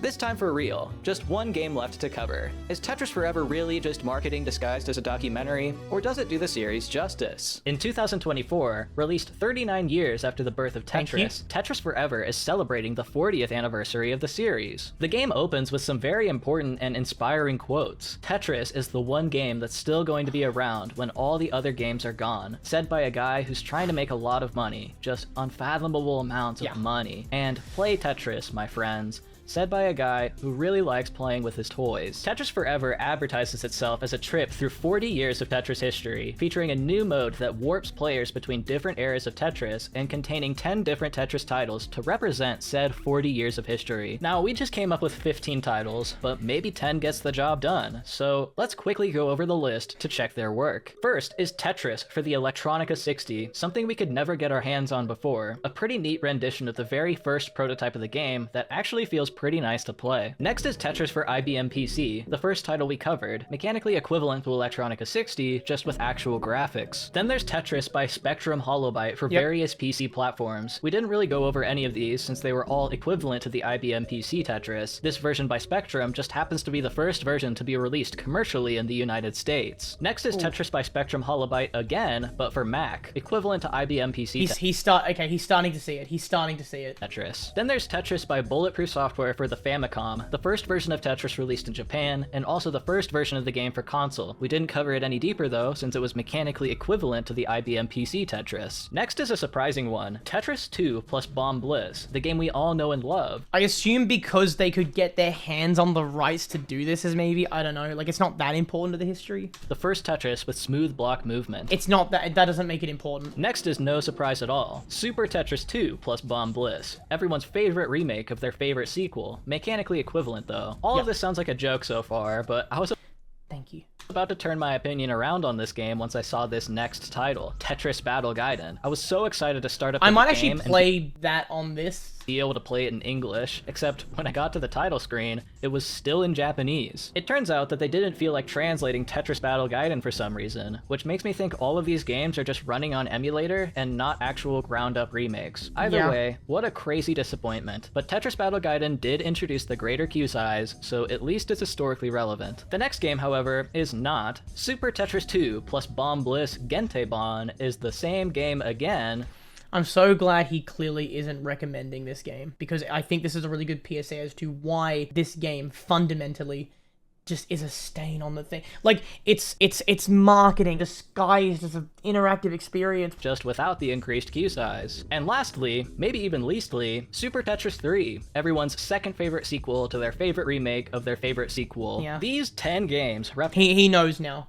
He knows, like, yeah. Represent 40 years of Tetris history according to Digital Eclipse, and are the various eras of the game that the time warp mode swaps between. Now, in their defense, this is 10 years worth of games, but it ultimately only represents 2 eras, the IBM PC Tetris era and the Tetris 2 era, with 5 copies of each rule set respectively. So with the context of representing all of Tetris history, this is embarrassing, but even if we gave the benefit of the doubt and assumed they only wanted to best represent the first 10 years, this is still embarrassing. Yeah, it's still not We know great. there wasn't much development on the core systems of Tetris in the first 10 years, but there was still plenty of distinctly different games. Because this is the problem with Tetris Forever, is that it's covering the history of the game, but not in regards to the things that we as players or he as a game designer gives a fuck about. That's the problem with Tetris Forever. And we all knew this day one when it came out. I bought the game day one, and you guys remember that stream. Notably Atari and Sega Tetris, the latter being an extreme influence on the future of Tetris in general. Because you can still buy games from Sega and TGM. They don't want to undermine those markets for those games. There's also the obviously missing cultural hitters like Game Boy Tetris and NES Tetris. Again, like, the same reasons. Even if they didn't iterate much on Tetris design, they're still very important to the game's history in their own ways. The only thing this list has going for it really is that all of these BPS games were only ever released in Japan. So isn't that crazy how they're all made by Blue Planet Software that was, you know, essentially a conglomerated thing that turned into the TTC? I think I used the word conglomerating wrong, but you get the point, is that they had the rights for those. They could put them in here without any worry of copyright. And that's not even like the game's fault. It's not Digital Eclipse's fault. It's just what they had available. And if you can't make the thing you really want to make, then don't fucking make it. Tetris Forever finally gave them an official worldwide release, which they even point out in their advertising, specifically referring to Tetris Battle Gaiden and how it's a cult classic. That's something. But they couldn't even bother giving it a translation patch, which the community has already done themselves for the original SNES Wait, ROM. actually? That's crazy. I understand that they were under heavy licensing limitations, and they clearly only had BPS properties Okay, so yeah. to work with. But even in that context, this list is crazy. BPS ultimately drove the different eras of Tetris themselves, with IBM PC Tetris to Tetris 2 to the new Tetris to Tetris Worlds, which would cover every era of the series. All games they certainly had permission to work with. I don't know about Tetris Worlds, actually. No, they should have. He's right. They should have. Tetris Forever is quite frankly pathetic. It almost makes me angry how highly rated it is. Now he gets it. I love this man. Selena, I love you dearly. My girlfriend, my love of my life. Gonna have to postpone the marriage by a few years. I've got this guy to date. I love him. He's great. He's got it. Gamers, round of applause. He did the research, as flawed as it is, and he now knows the truth. The Tetris Forever is it is a shit on a clean footpath with a couple of stones on it in the middle. Oh, God. Thank God. I was so worried he was going to be like, oh yeah, this game is actually sick because of Time Warp and it's an S tier and you should all buy it. Thank God. With one critic saying it is certainly the best breakdown of the franchise's creation and evolution so far. Play Tetris.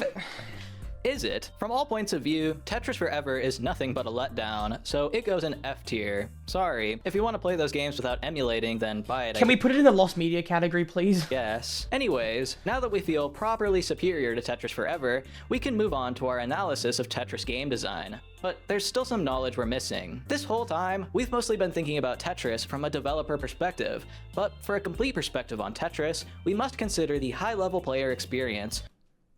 Huh. This is interesting, because that's us. Like, that's all of us here. We're all like this. We're not the best in the world, but like, that's us. Like, we never get thought of. Let's see where this goes. Or what it means to actually play the game. The Tetris player being thought of? What the fuck? At its core, Tetris is a game about tiling tetrominoes in a 10 by 20 space Without with the rotating, fail apparently. condition of overflowing the playable game area. Or placing something outside the board. Since failure can only be avoided by completing lines across the board to free up space, the player is required to tightly pack the game pieces Yeah, let him unless cook, they let him want cook, to lose. right? This means that there are correct ways to play Tetris and wrong ways to play. Every wrong way to play results in failure, so we'd prefer to play the right way. Sadly, because pieces are randomly generated and there's 7 of them with a decently large board, figuring out the right way to play is a considerably difficult problem and the subject of great debate. A resource for Tetris game theory puts it very simply. Advanced techniques must He's looking at hard drop. Hang on about a minute. Hang on. be learnt through experience and cannot be feasibly taught, but there's surely some entry-level theory we can work with for a general idea of what it means to play properly. This is what I spend every day on Twitch and fucking TikTok and YouTube doing. Teaching the basics.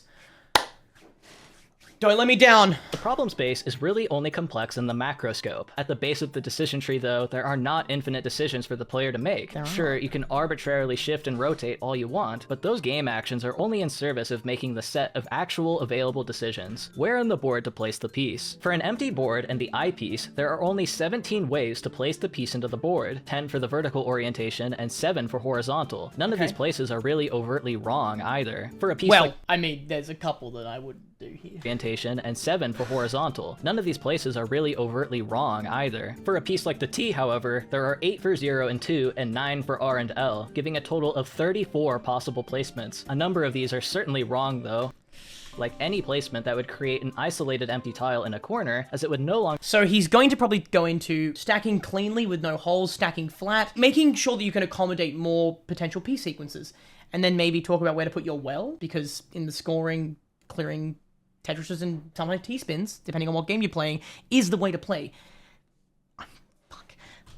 Be possible to clear that line until the obstacle above is cleared. There are 4 of these placements, reducing our number of decisions to 30. There's more suspicious placements as well, such as all of the 2 placements in general. They aren't exactly wrong, but they produce friction. Yeah, you don't want to require tucks and spins. 2 overhangs now require more effort in the future to resolve, either by Zangi moving or soft dropping all the way down. You probably prefer the He plays TGM, so he most likely references T-spins at least once. path of least resistance, so we generally But like then again, T-spins are very advanced. Like let's be real, like we all think of T-spins like nothing, but the average player cannot even conceive of a T-spin. So let's keep in mind the relative skill level that he's trying to address. all of these placements, reducing our number of decisions to 24. If avoiding friction is our heuristic though, then we might as well eliminate all R and L placements too, because of the overhangs, leaving us with only 8 reasonable placements for the just along T the on bottom an of the empty board, and depending on if you're left or right-handed, you might prefer placing it in its respective corner. It's a bit out of the scope of what he's talking about right now, but if the game you're playing has a bias in one rotation direction, then you pick which one is going to go against the well. As we place more blocks, more obstacles need to be navigated, and the more the pool of placements for each piece radically changes. To make this easy, there are general formations you can look for, like stairs, which support a T-piece, and snake pieces. Any 2-block deep hole with no obstacle above. Yeah, you would never want to make a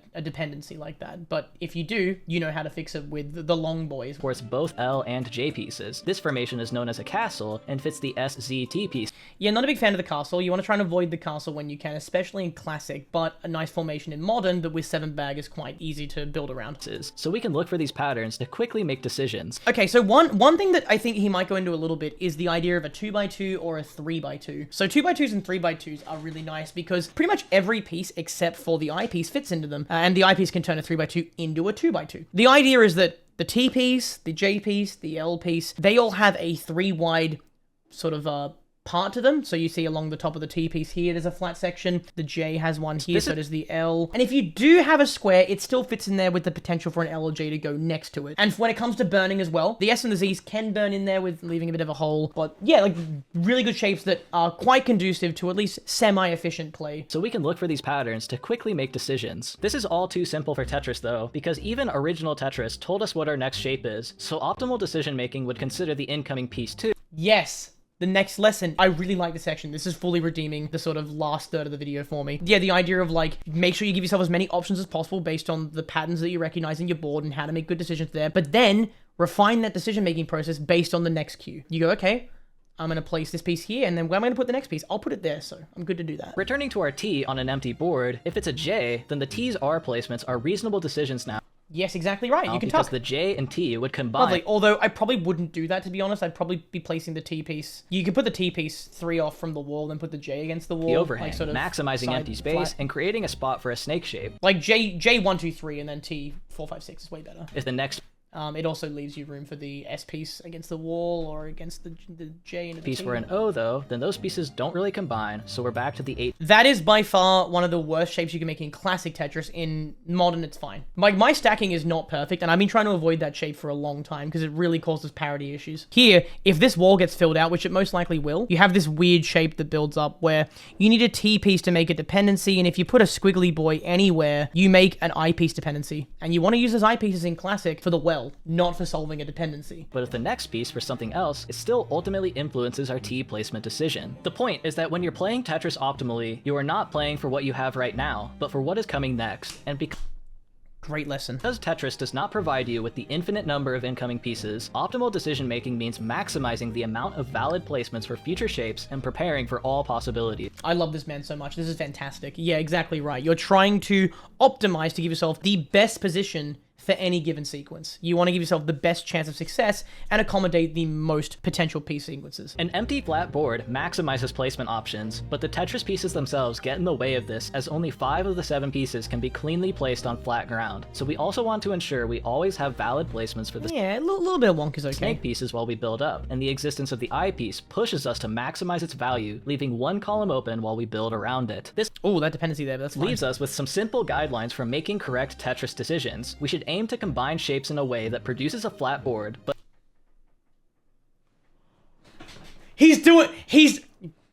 not entirely flat, otherwise snake shapes will ruin our day. And because we have a specific use for the eyepiece, we want to build around an open column and avoid creating holes greater than 2 blocks deep. Guys, you know what I always say, stack flat, but not too flat. Spiky no likey, stack flat is nice. At that point, only an eyepiece can go in the hole, reducing the efficiency of your L and J pieces.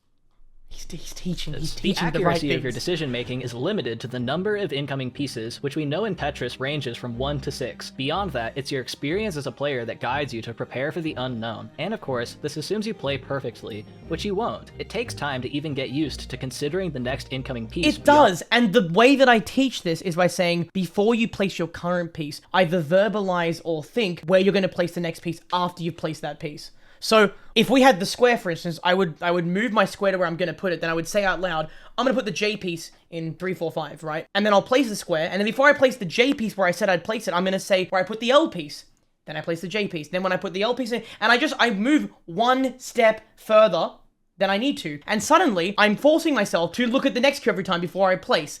That's the best lesson to learning how to look at the next cue. And he's teaching that! That guides you to prepare He's for the teaching unknown. that, guys! And of course, this assumes you play perfectly, which you won't. It takes time to even get used to considering the next incoming piece beyond your active one. But the beauty of Tetris is that most of your initial development as a player is entirely subconscious, occurring without your knowledge while you sleep at night. And when you wake up the next day, you're magically better at the game. This process might sound like Great something theory. else, like literally anything else, like any skill whatsoever. Like learning to walk or ride a bike, the root of the so-called Tetris effect, in my opinion, is that Tetris is designed in such a way that commands your brain to grow for it, whether you want it to or not. But because it's a video game, a toy for children, people just don't respect Tetris enough to see it as something that can do that to you. The reality is that Tetris as an interface is no different than an instrument, and the incoming piece queue a staff of notes. How will you That's a great analogy. I love that analogy. That is beautiful. Because I think when people talk about the ego, yeah, get big for me. I think people, when they talk about like Tetris and they think of this ego and it's like, it's just Tetris. Yeah, like the big ego of the company has forced people to go, it can't be like that. It's just Tetris. And then they start to downplay the complexity of a Tetris game. And it fucking frustrates me. We either have people running the show that think this game is fucking God's green earth and the perfect game, when of course some of them have flaws.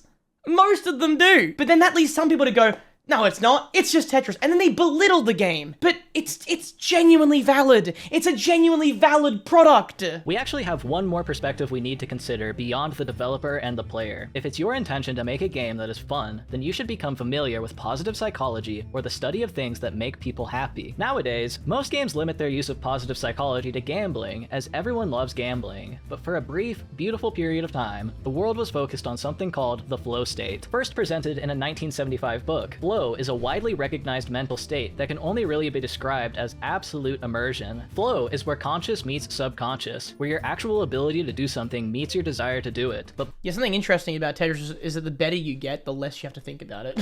positive psychology takes this concept a step further, describing flow as the emotional state that occurs when your ability to do something meets your desire to do it well. If you practice a piano passage enough times, you'll be able to play it without mistakes on command, no problem. But there's a difference between playing the notes and performing forming the notes. It sounds a bit corny, but anyone who has experienced this understands what I mean. It's a very emotional experience. Thankfully, some thought has gone into the mechanisms by which flow occurs. Right now, the leading idea is that humans only have a small buffer of information that can be actively processed at once, often a mix of different sensations. You can choose what you give your full attention to, so it is hypothesized that flow arises when someone chooses to give their full attention to a task. It doesn't happen instantly though. There's a necessary ramp up into complete immersion. Tetris is about task switching, and it's about making all those different task switches feel like one thing. So you're going from like the stack, considering what your opponent's doing, the next queue, score, levels. There's a lot going on. Like making the task switching between all these things feel natural, that's the challenge. As you continue to focus on the task, this will increase as all other sensations in your memory buffer slowly expire. If this continues for long enough without interruptions, ideally, flow state should be achieved as you become totally immersed in the activity at hand. The emotional payoff for such an achievement obviously varies from activity to activity and is deeply personal, hence why it's described as the optimal human experience by the guy who coined the term. But from this potential mechanism, we can derive some basic requirements. First, enough stimulus needs to be provided to fully occupy your attention. Second, the stream of information must be continuous. Third, focus must be maintained. After enough time of these three things being true, flow state should be achieved. Coincidentally, I know a video game with a continuous flow of large amounts of information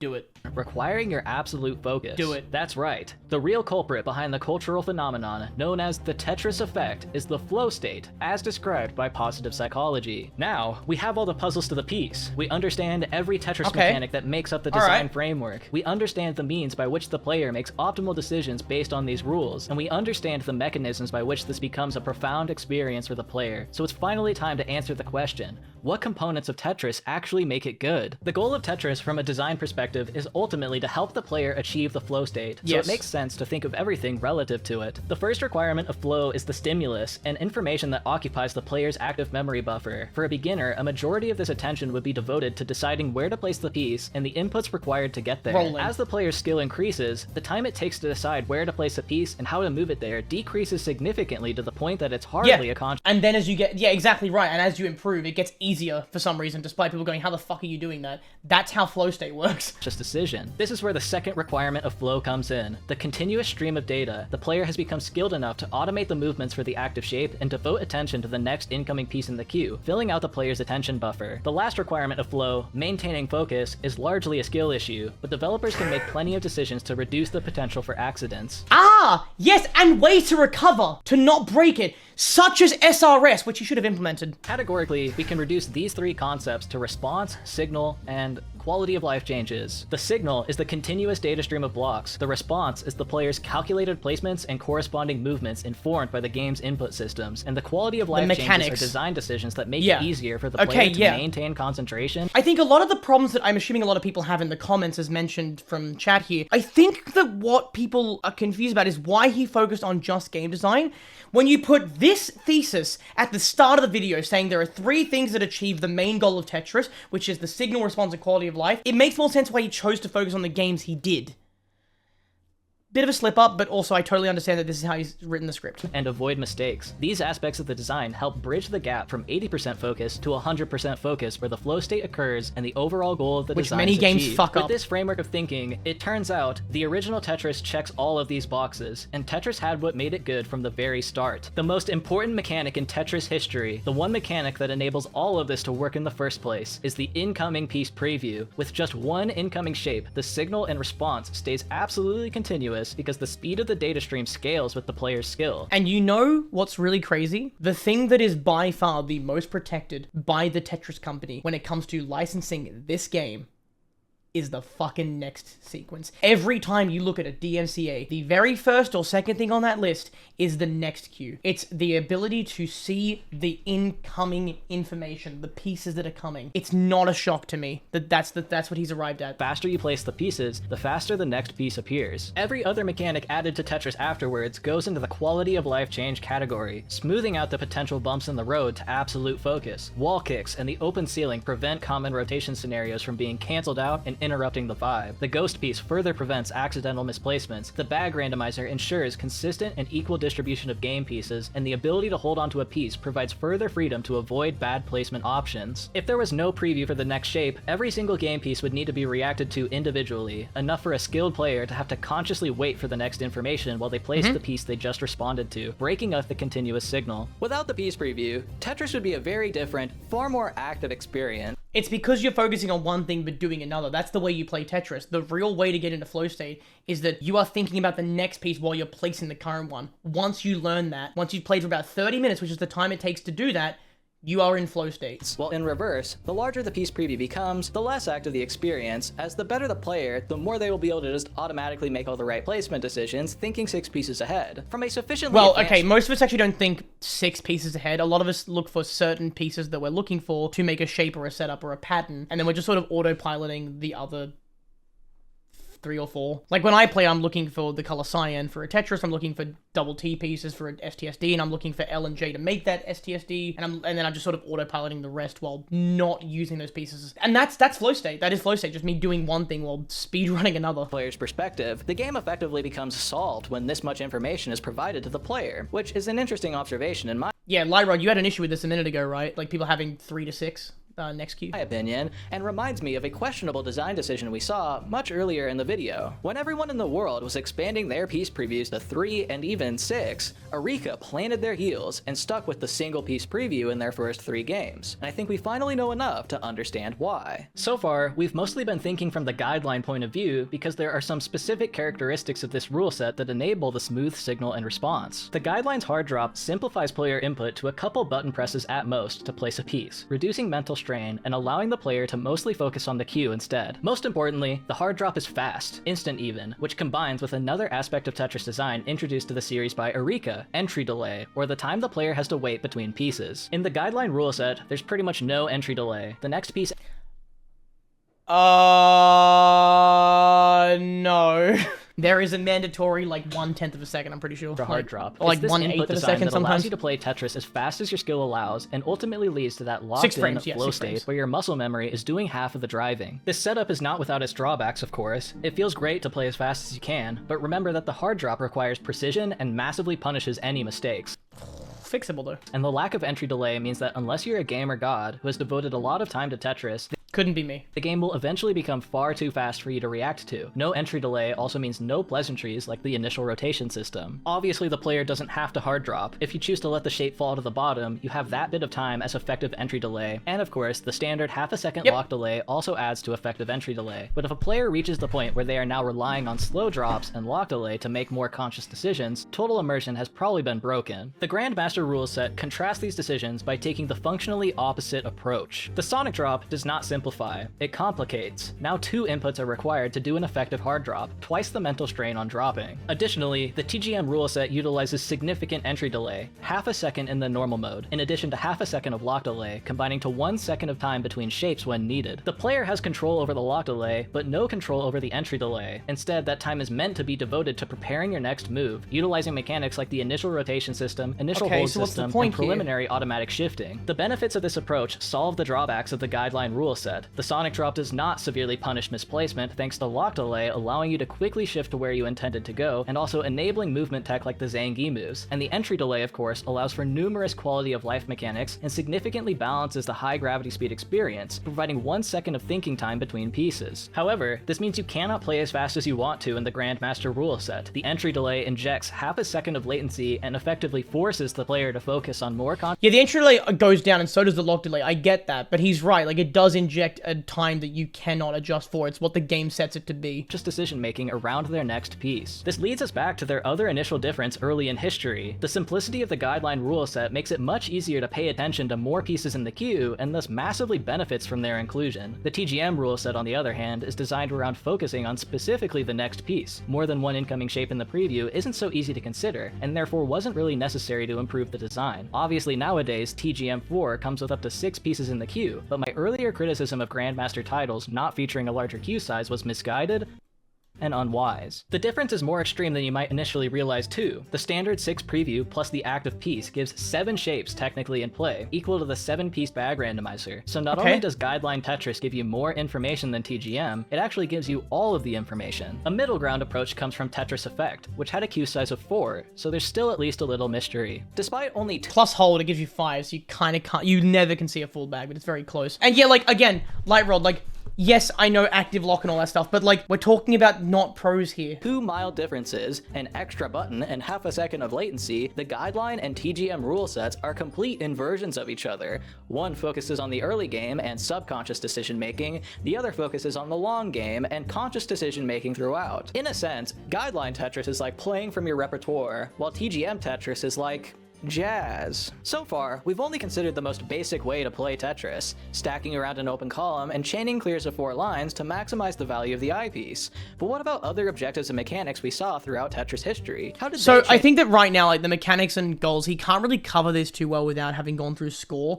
which he didn't cover. The main goal is to survive and score well, right? You know, how do you cover things like T-spins and back-to-back and comboing and yada yada? It's the way players interact with the game. One aspect of Tetris we have ignored for the entire video is actually the final cog in the machine, the scoring system. Yeah, okay. The reason stacking around an open column is the general I gotta let the video strategy play longer, isn't man. necessarily because of the existence of the eyepiece. It's actually because nearly every single Tetris game gives you more points for clearing more lines at once, with modern games giving you the most points possible from back-to-back line clears, encouraging players to stack up 8 rows while holding onto an eyepiece, so once the next eyepiece comes, the back-to-back 4-line clears can be executed for max. So it's not, yeah, I think I think displaying it this way is maybe a little bit difficult, because it gives people the idea that like you need to get them literally back to back, but just a Tetris and then another Tetris at some point will be fine, as long as you don't burn any other line clear type. But it doesn't need to be in a combo chained together 1, 2, 3, 4. It's just 1, 2. Maximum point gains. Yeah. Tetris Effect took this even further with the zone, allowing players to clear far more than just 4 lines in one scoring period. The strategy of stacking around an open column remains the same, but now players are rewarded for pushing the playable game. Which is why I love zone and why I hate surge, by the way. Why I don't like surge and why I love zone, because they're meant to do the same thing in terms of giving more interaction, but they don't achieve the same thing. Perhaps the zone sounded like a gimmick mechanic to make the game easier or more chilled out since it stops time, but it's actually far deeper than that. Sure, you can use it like a crutch. A full meter could be saved when the speed increases dramatically, allowing you to pause gravity and clear lines without any stress. While using a mechanic to make up for your own weakness is clearly unoptimal, the casual player doesn't care about unoptimal. The zone serves its purpose for them as a means of making the game easier. But for the best players, a sufficiently experienced Tetris player, however, does not need to make the game easier, and can instead use the zone for what it's actually meant for, scoring lots and lots of points. But how many lines can actually be cleared at once now with this mechanic? This is going to be a very good test for him, and hopefully he brings up IRS. Now, I expect maybe 3 answers.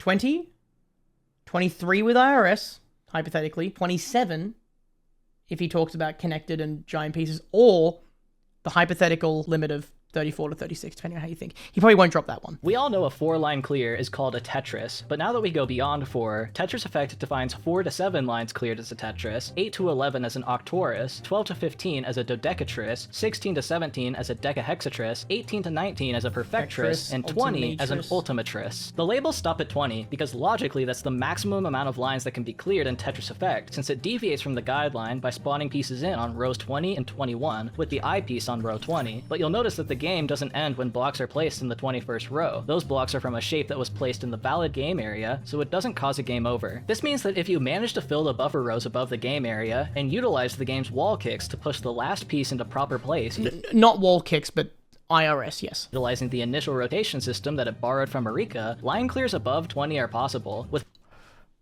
one single Tetris player, Kirby703, being the first to do 21, 22, and 23 line clears in the game. Okay. Was she the first to do the 23? I think she was. The 21 line clear but this is great. Her, a Curbtris, followed by the Impossibilitris and Infinitris. Going beyond 23 is possible in multiplayer modes due to mechanics that add garbage to the bottom of the board, pushing blocks further up into the buffer area. Tetris player Electra was the first to do 24 and 25 lines, giving this clear threshold the name Electris. Then 26 and 27 and onwards. Sayonara, SG Ferox, and Box hold the record. Oh my god! Sorry, I'm like... Oh my god! Oh my fucking god! Oh my god! My goats! My fucking 4 goats! My goats are in this video! These are like my besties from back in the day. He did his research. Ferox, where are you, bro? Where's my mod Ferox? Is he in chat right now? Ah, he's not in chat right now. No, like, these are my goats. Like, I love these guys. Yeah. Oh my god. It is Box. Box has the record right now. With 27 lines cleared, dubbed the WTF Tris for anything more than 25 lines. This guy must be in the enhanced server, surely, right? It is, of course, insanely difficult to pull off anything beyond 18, and these players may as well be divine beings. The true beauty of the zone mechanic is that it reverses the function of the line clear. Instead of freeing up space... Yeah, the hypothetical highest you could get is maybe 36. Things get weird, which I'm not equipped to talk about the technicalities of row 40, 41, and 42, which 42 doesn't technically exist, but... Ferox! Do you know about this video, dude? 37 is theoretically possible. Thank you, Ferox. Mate, this is sick, dude. This is sick. The more lines you try to chase, the smaller the area gets, and the 20-second time limit puts your skills to the test. Like, just look at this 20-line clear from YouTuber ErrorQ, and you'll understand. He's comboing it. Okay, he's taking his fucking time, though. Why are we doing that stack there? You could have gotten a 21, mate. It's okay, though. Yep, nice. Keep going, keep going. No need for IRS right now. Maybe at the end. You have a box shape. I don't know why we're talking. Nice work. PC at the end as well, really clean. Functioning as both a means of making the game easier for casuals and significantly harder for... And that's why the zone is my favorite thing in the world. I love him. He gets it. My man gets it. He had a bumpy middle of the video, but it's so good. The zone is one of the most beautifully designed game mechanics Yes! I've ever seen. But enough Validation! trivia, let's return to the scoring system. As I just said, the zone lasts 20 seconds and no points are scored until it ends. The more lines you clear, the more points you get. Specifically 100 points per line, which isn't a lot. So the real value from the zone comes from multipliers. If the zone is activated at full meter, you will get +1 multiplier, and then another +1 multiplier for every 8 lines cleared. Since it was assumed line clears above 20 weren't possible, the 8-line clear bonus caps at 2, plus the full meter bonus makes for a maximum multiplier of 3. As established, the easy way for big points is back-to-back Tetrises, equal to 8 rows, triggering the first multiplier threshold on the zone, and another 800 points with... He's using hyperbole. The best example is... Yeah, thank you, Star. Yes, hyperbole is I think, the best way to describe what we're talking about. It's yeah. Specifically 100 points per line, which isn't a lot, so the real value from the zone comes from multipliers. If the zone is activated at full meter, you will get +1 multiplier, and then another +1 multiplier for every 8 lines cleared. I don't think that's true. Okay, I'm gonna let Ferox and Light Rod correct here. So tell us how it actually is, because I've forgotten by now. But I know you literally cannot get ×4. So it's ×2 for 8 lines, and then it's another ×2 for a full meter. Okay, yeah, it's the ×3 for the full... Okay, got it. Since it was assumed line clears above 20 weren't possible, the 8-line clear bonus caps at 2, plus the full meter bonus makes for a maximum multiplier of 3. As established, the easy way for big points is back-to-back Tetrises, equal to 8 rows, triggering the first multiplier threshold on the zone, and another 800 points would be added in from the zone bonus. I failed to mention earlier, but the zone meter fills by 25% every couple of lines cleared, which adds up to a lot of lines needed for a full meter. The meter doesn't actually need to be full to activate though, so the community has figured out that the most efficient way to utilize the zone is just as a simple buff to the exact same game plan as before. Quarter zones, baby! Tetrises. The zone instantly doubles the points, and anything more you get on top of that is a bonus. No, it's not. When you don't have a full zone, it's not. He's done some research, it's just not quite right at the end. Ability to clear lines in 5 seconds. This logic holds up mathematically too. 1 full meter still caps at a 3x multiplier, but if we split that up into 4 5-second zone activations, we'd end up with 8x overall, plus maybe even more if you're really good. So if the goal is more points, then this is the best way to use the zone rather than going for those big line clears mentioned earlier. The zone, as beautiful of a game mechanic as it is not perfect. In fact, how dare he? It is absolutely perfect. Trust me, it is the best thing ever created by humans, and we have peaked. I think it explicitly fails at what it seems to want to encourage. It's possible this is what the designers intended though, so maybe it isn't a flaw, but if they did want players to go for a full meter or prioritize big line clears, then the multipliers need to scale properly. That's not really, yeah. Either by adding 1 multiplier per 25%, or any other means by which a full meter outscales the built-in 8x of 4 individual... No, because you're sacrificing the need for speed. Like, it's when you're doing 25%, you do not have the benefit is outweighed by the fact you have to upstack so fucking heavily, and that's really aggressive, and you need a lot of skill to do that, and to then execute properly and stack cleanly while taking the Tetris and getting through the bags to get the eyepieces. That's the challenge of a quarter zone. Individual zone activations. That's kind of crazy power creep though, and would center the entire game around a big zone clear. So maybe the mechanic is just fundamentally I think this is a very good introduction to zone. I think this is fucking amazing though. flawed. Or maybe the simplest solution is just only allowing the player to activate at full meter and not at quarter increments, preventing any crazy score creep but reducing player freedom. Either way, it's just a score at the end of the day. The real value the zone provides is unlocking the high of the 20 plus line clear. Yes! It's like playing for Yakuman and Mahjong. This all leads us back to an important question. Is Tetris perfect yet? Which Tetris Effect just gave us a clear answer to.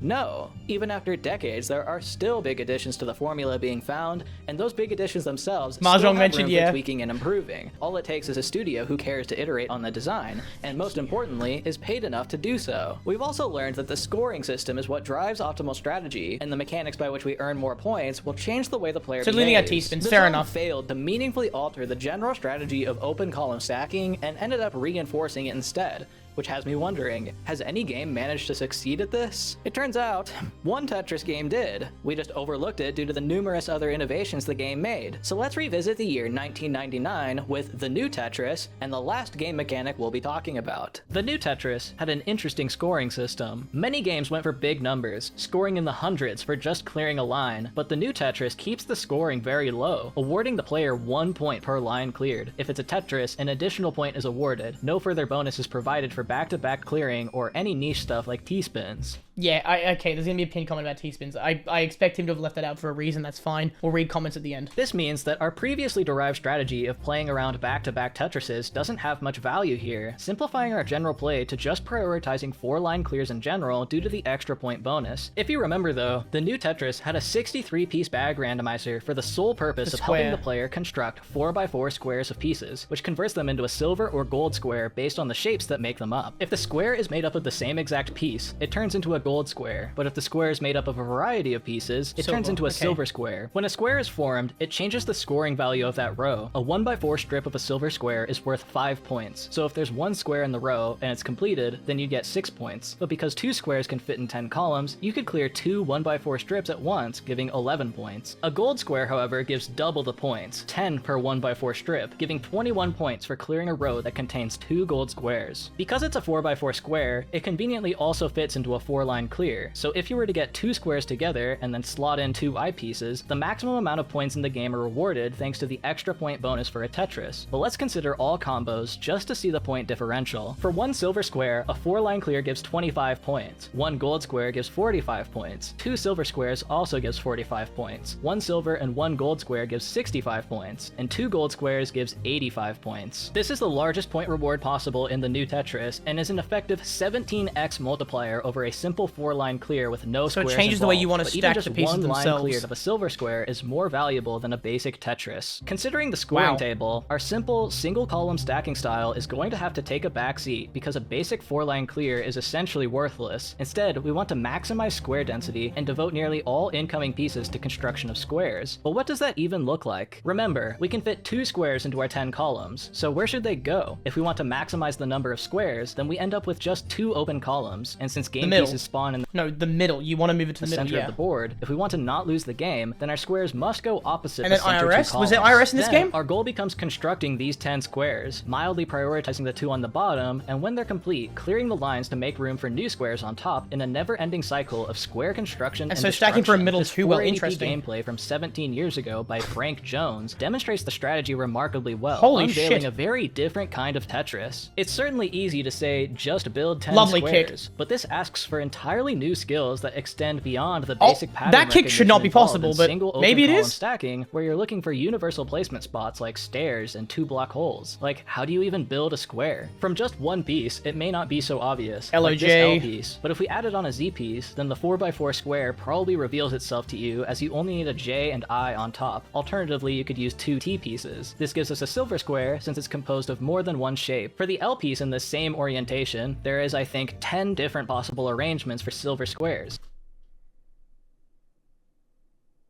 Yeah. Yeah. I might be missing one or two, but hopefully this demonstrates the sheer Oh, number yeah, of there's potential LSL. combinations when just I was looking one for shape is LSL. considered. Despite the skill involved in constructing silver squares, they're only half as valuable. Yeah, I don't think he's saying that this is better than Zone, by the way. Like, Zone is the best for the experience, but this is better for changing the way that you fundamentally stack. In saying that, if he's making the claim that building something within your stack is sort of the play, then welcome to T-spins. Valuable as the gold squares, composed of only one shape, the structures of which are far simpler. L, J, And just I- general, like, which is why all spin in Tetrio is so powerful and so interesting, but not in versus 1v1 for reasons that are outside the scope of this video. two possible gold squares, while the T and O squares have only one. Snake pieces cannot be arranged into squares by themselves. The limitation It's of the Bob's snake mom! piece It's Bob's ultimately cousin! reveals the new Tetris's fatal flaw. The 63-piece bag randomizer existed to give more duplicates to the player to make these gold squares easier to create, but there's also now 18 copies of a piece that can't do that, making runs of snake pieces even more upsetting. But I think rewarding gold squares over silver squares in general is a mistake, given the difference in player It's skill so difficult required as to well. construct them. Not only do you need to know the patterns, you also need to be able to execute the movement and rotation wall The overhangless. to create the squares on the Wow. fly. Regardless, the new Tetris succeeds in creating a meaningfully different Tetris experience. Yeah, it's not Zone, but it's different. It's different. I think there's a modernized version of Square Tetris that has S+ tier potential, sitting along with the other grades of the series, Tetris Effect and TGM, breaking the dichotomy not by making changes to the input systems, but by changing how players utilize the playable game area. There's of course numerous spin-offs that try with unique block effects and other gimmicks, but Square Tetris is the only one that operates entirely within the existing guideline rules. Just make I don't know about that. I think it's more of a gimmick than like... I think that a gimmick disrupts the game, while a true change to the format is integrated really nicely into it. Zone is that this is gimmick and it really disrupts the way you play. You saw that absurd stacking. That is going to completely break flow, which is what he's talking about, right? So this to me is not on the same level as Zone. some changes to the scoring, providing some Yeah, it insight slows into things just down. how much of a multiplier the zone might need to give if it wants to meaningfully alter the gameplay of Tetris. You have two parts of the game. You have zone and outer zone. Like it's clean. And when you apply that to multiplayer, holy shit, is the world so much more complicated. Effect. But since that modern version doesn't exist, I guess the new Tetris sits in its place for now, making the big three games of the franchise Tetris Effect, Tetris the Grandmaster 4, and the new Tetris. All right, a bit of a miss at the end there, but that's fine. Representing the peak of 40 years of history, That's fine. past, present, and future.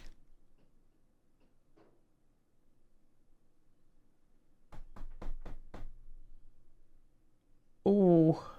Oh no. If I was making this video and I had to revise this a little bit, I don't think there's a way of putting it as past, present, and future. That's kind of a bit facetious, because like Tetris Effect celebrates the development of the entire series. TGM is literally a compilation of the TGM, the stuff that TGM has brought forward and pioneered. And I don't think Tetris, the new Tetris fits in here. He may enjoy it, but this is not really the conclusion. It should be Tetris Forever. No, it don't put Tetris Forever anywhere near these glorious things. To celebrate something over 40 years, NES would sit here. I think that NES has survived 40 years and has a thriving community that actively persists against the bullshit of 40 years. Yeah, why is TC in the past? The conclusion confuses me. We've established that the way Tetris has been designed and displayed is good, and then at the end we go, hey, we should change this actually. Yeah, not a big fan of the conclusion, but still a pretty solid turnaround from where it was at when the Facebook friends and all that stuff happened. In the end, Tetris as a video game reduces to a complex continuous signal of data that our brain harmonizes with, resulting in an experience that feels better than,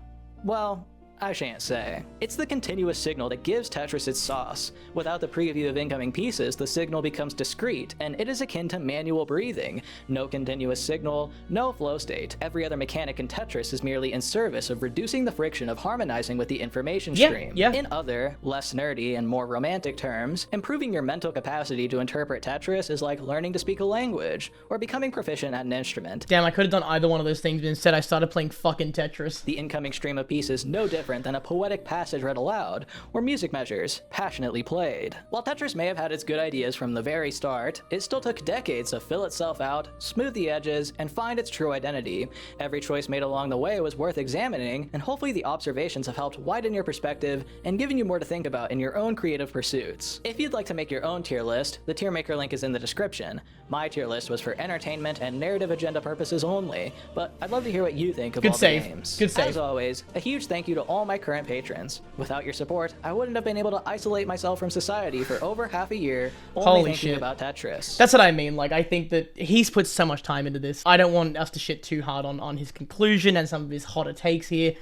That's half a year of time, guys. A round of applause for you, dude. I doubt he'll ever see this shit. If I get permission to make it as a YouTube video, I hope he can wade through the criticism in the middle there and towards the end, and especially the chat that's been a little bit mean. But, mate, congratulations, and what a fucking incredible project. This is insane, and I love it. Anyways, that's all from me. I hope you have a great rest of your day, and Bye. I'll see you next time. Yes, your video took my entire day of... I've been watching a video. It took me 8 hours to get through a 3.5 hour video. Let's get into the comments. Big wall of text. Sorry this took so long. What started as a mild interest in Tetris history spiraled into something a bit more involved. Okay, so they weren't going into this like, I'm gonna do a fucking 3-hour video project. I started researching for this in December while writing my yearly recap and indie game videos. Didn't finish researching writing the script until the end of April, so about 4 months of research. And then I've spent every moment of the past 2 months editing it all together. While I've advertised this as a complete history on Tetris design, that is not exactly true, as I ended up omitting some specifics like T-spins, but that's just because I'm not interested in talking about them. Valid. That's completely fine. It's important to remember that most of this video occurred in an alternate reality where I made no personal violations of Tetris intellectual property, so any mistakes and omissions are simply truths of that universe, and maybe T-spins didn't exist in that timeline. Great save. Maybe someone else can make an hour-long video about the Tetris T-spin or something. I don't know. I don't think it's that exciting. I sincerely apologize to that one guy who watches this who really loves T-spins. I'm sorry to let you down. I forgive you. I don't know if some of my chatters do, but I forgive you. I also left out the specifics of delayed automatic shifting, the thing that Mari mentioned with Classic, because it would have been exceptionally boring to explain in detail, and it didn't really fit anywhere else as a simple explanation. I disagree, but if he couldn't find a way, that's fine. So here's a simple explanation. Okay, cool. I also did TGM2 a little dirty. It features some nifty mechanics like shapes that also do special things when cleared, such as deleting every even or odd row, or pushing all blocks without support down. When I was writing the script for that part, I wasn't actually good enough at the game to get far enough for those abilities to spawn, and I only realized they existed when I was recording footage while editing, so it's a skill issue. Ultimately, this was more of a Sega influence on Eureka, as those block mechanics were in their 80s arcade game Blockseed that we covered with the Sega Ages collection. I also omitted all of the mobile games after Blue Lava because there's so many of them and more are just lost media, so I didn't bother. Sorry for discriminating against mobile gaming. I'm not gonna lie, I was very upset that they omitted EA Tetris considering it was pretty much my first one, but that's a bias and that makes sense what he said there. I also omitted all social media platform games after Tetris Friends for the same reason. Also most web-based games in general. With the release of Tetris Zone, Blue Planet Software dissolved and renamed to Tetris Online, where they continue to make mediocre web-based games every few years, and I prefer a world where they left off on a good note, so I didn't mention them. They've all ended service anyways. Again, a lot of this is valid, guys. Lastly, it's not my intent to downplay the effort any of these studios put in over the years. Same with me. I don't want to discredit Digital Eclipse for like Tetris Forever. It's still impressive. While I joke that Nintendo only really added clockwise rotation, they did technically lay the foundation for much of what BPS games would become, and the development teams were pretty interlinked. It's just funny to see, to me, that despite the popularity of GB and NES Tetris, they are not special from this video's perspective. Surprisingly, I have to agree. In a week or so, I'll be heading out to Boston to give a talk at GodotCon, which I still need to write, so I'm going to do that now. I'll also be at Offkai for the same week. If your name is Mint Phantomay, please say hi. Next video, I'll be back to regularly scheduled graphics. Programming, please look forward to it. Okay, let's see what the general audience is kind of responding with. It's like around 10 to 15 comments, then we'll wrap it up and call it a day. Also, Mint, please collab with me. I would love to play some Stacker games with you. Nothing really too critical. This is really an excellent dive into what makes any program good, into the time-specific implementation my boss doesn't respect me for caring about. A video all about Tetris, huh? I might be a little familiar with that sort of thing. Although I guess I couldn't say much. We don't exist in an alternate reality after all. Not that I blame you for not including us in the unofficial games competitors though. Though it's a whole rabbit hole, isn't it? Lol. Pretty hard to decipher the timeline and contributions of unofficial works. Sorry. Is this reading bad to me? Am I just getting the wrong tone from this? This, honestly, yeah, this. Watching a long label of and see the Ducks and how badly the Anniversary collection did, and yeah, 100%. Yes, it does. We need more content about the Tetris community. Really, it's not the game anymore, it's the people. It's the people we care about, the players, the community, not just the game itself. Right, gamers. It's now sunset. I started watching this video at 9 AM. It is now just past 5 PM. I have spent a work day watching a YouTube video. I never do this kind of thing. I hope I did a decent job, but let's recap. A YouTuber by the name of Acerola uploaded a video. It was an incredible journey through a sort of summarized development of Tetris mechanics and game design. There are some things missing. There are some things that we disagree with in terms of the opinion of those things, but for the most part, I'm massively impressed. This video at the end also saves itself in my opinion, and while the conclusion with the past, present, future I think is a bit of a miss and could do with being rewritten, I love the sentiment that, yes, there is still a lot of hope for where things can go. There are still other ways to play, and I think there's still a lot that can be done with Tetris. I think, though, one thing that obviously was outside the scope of this video as well is that Tetris now isn't about the game anymore. It's about the people playing it and the community around it, about the beginners, the intermediates, the professionals, and the content being made around it, and this contributes to that. I have been saying for years at this point, we need more content creators, video essays, streamers, more competitors making things. We need more new people getting into it and making things and injecting their creativity into shit. The real Tetris were the friends we made along the way. Kinda, yeah, as cringe as that is. Great video.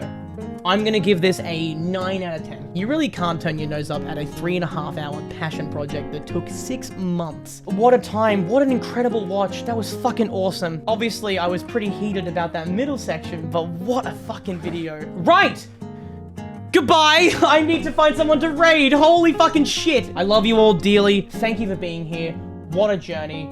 I just wasted a day of my life. Take care, guys. Have a good one. Oh my god, this took like 90 hours to edit.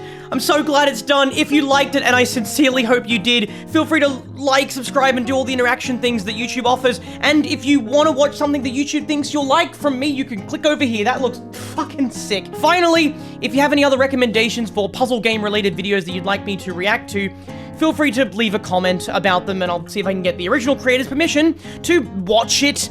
I'm gonna go and pass away now.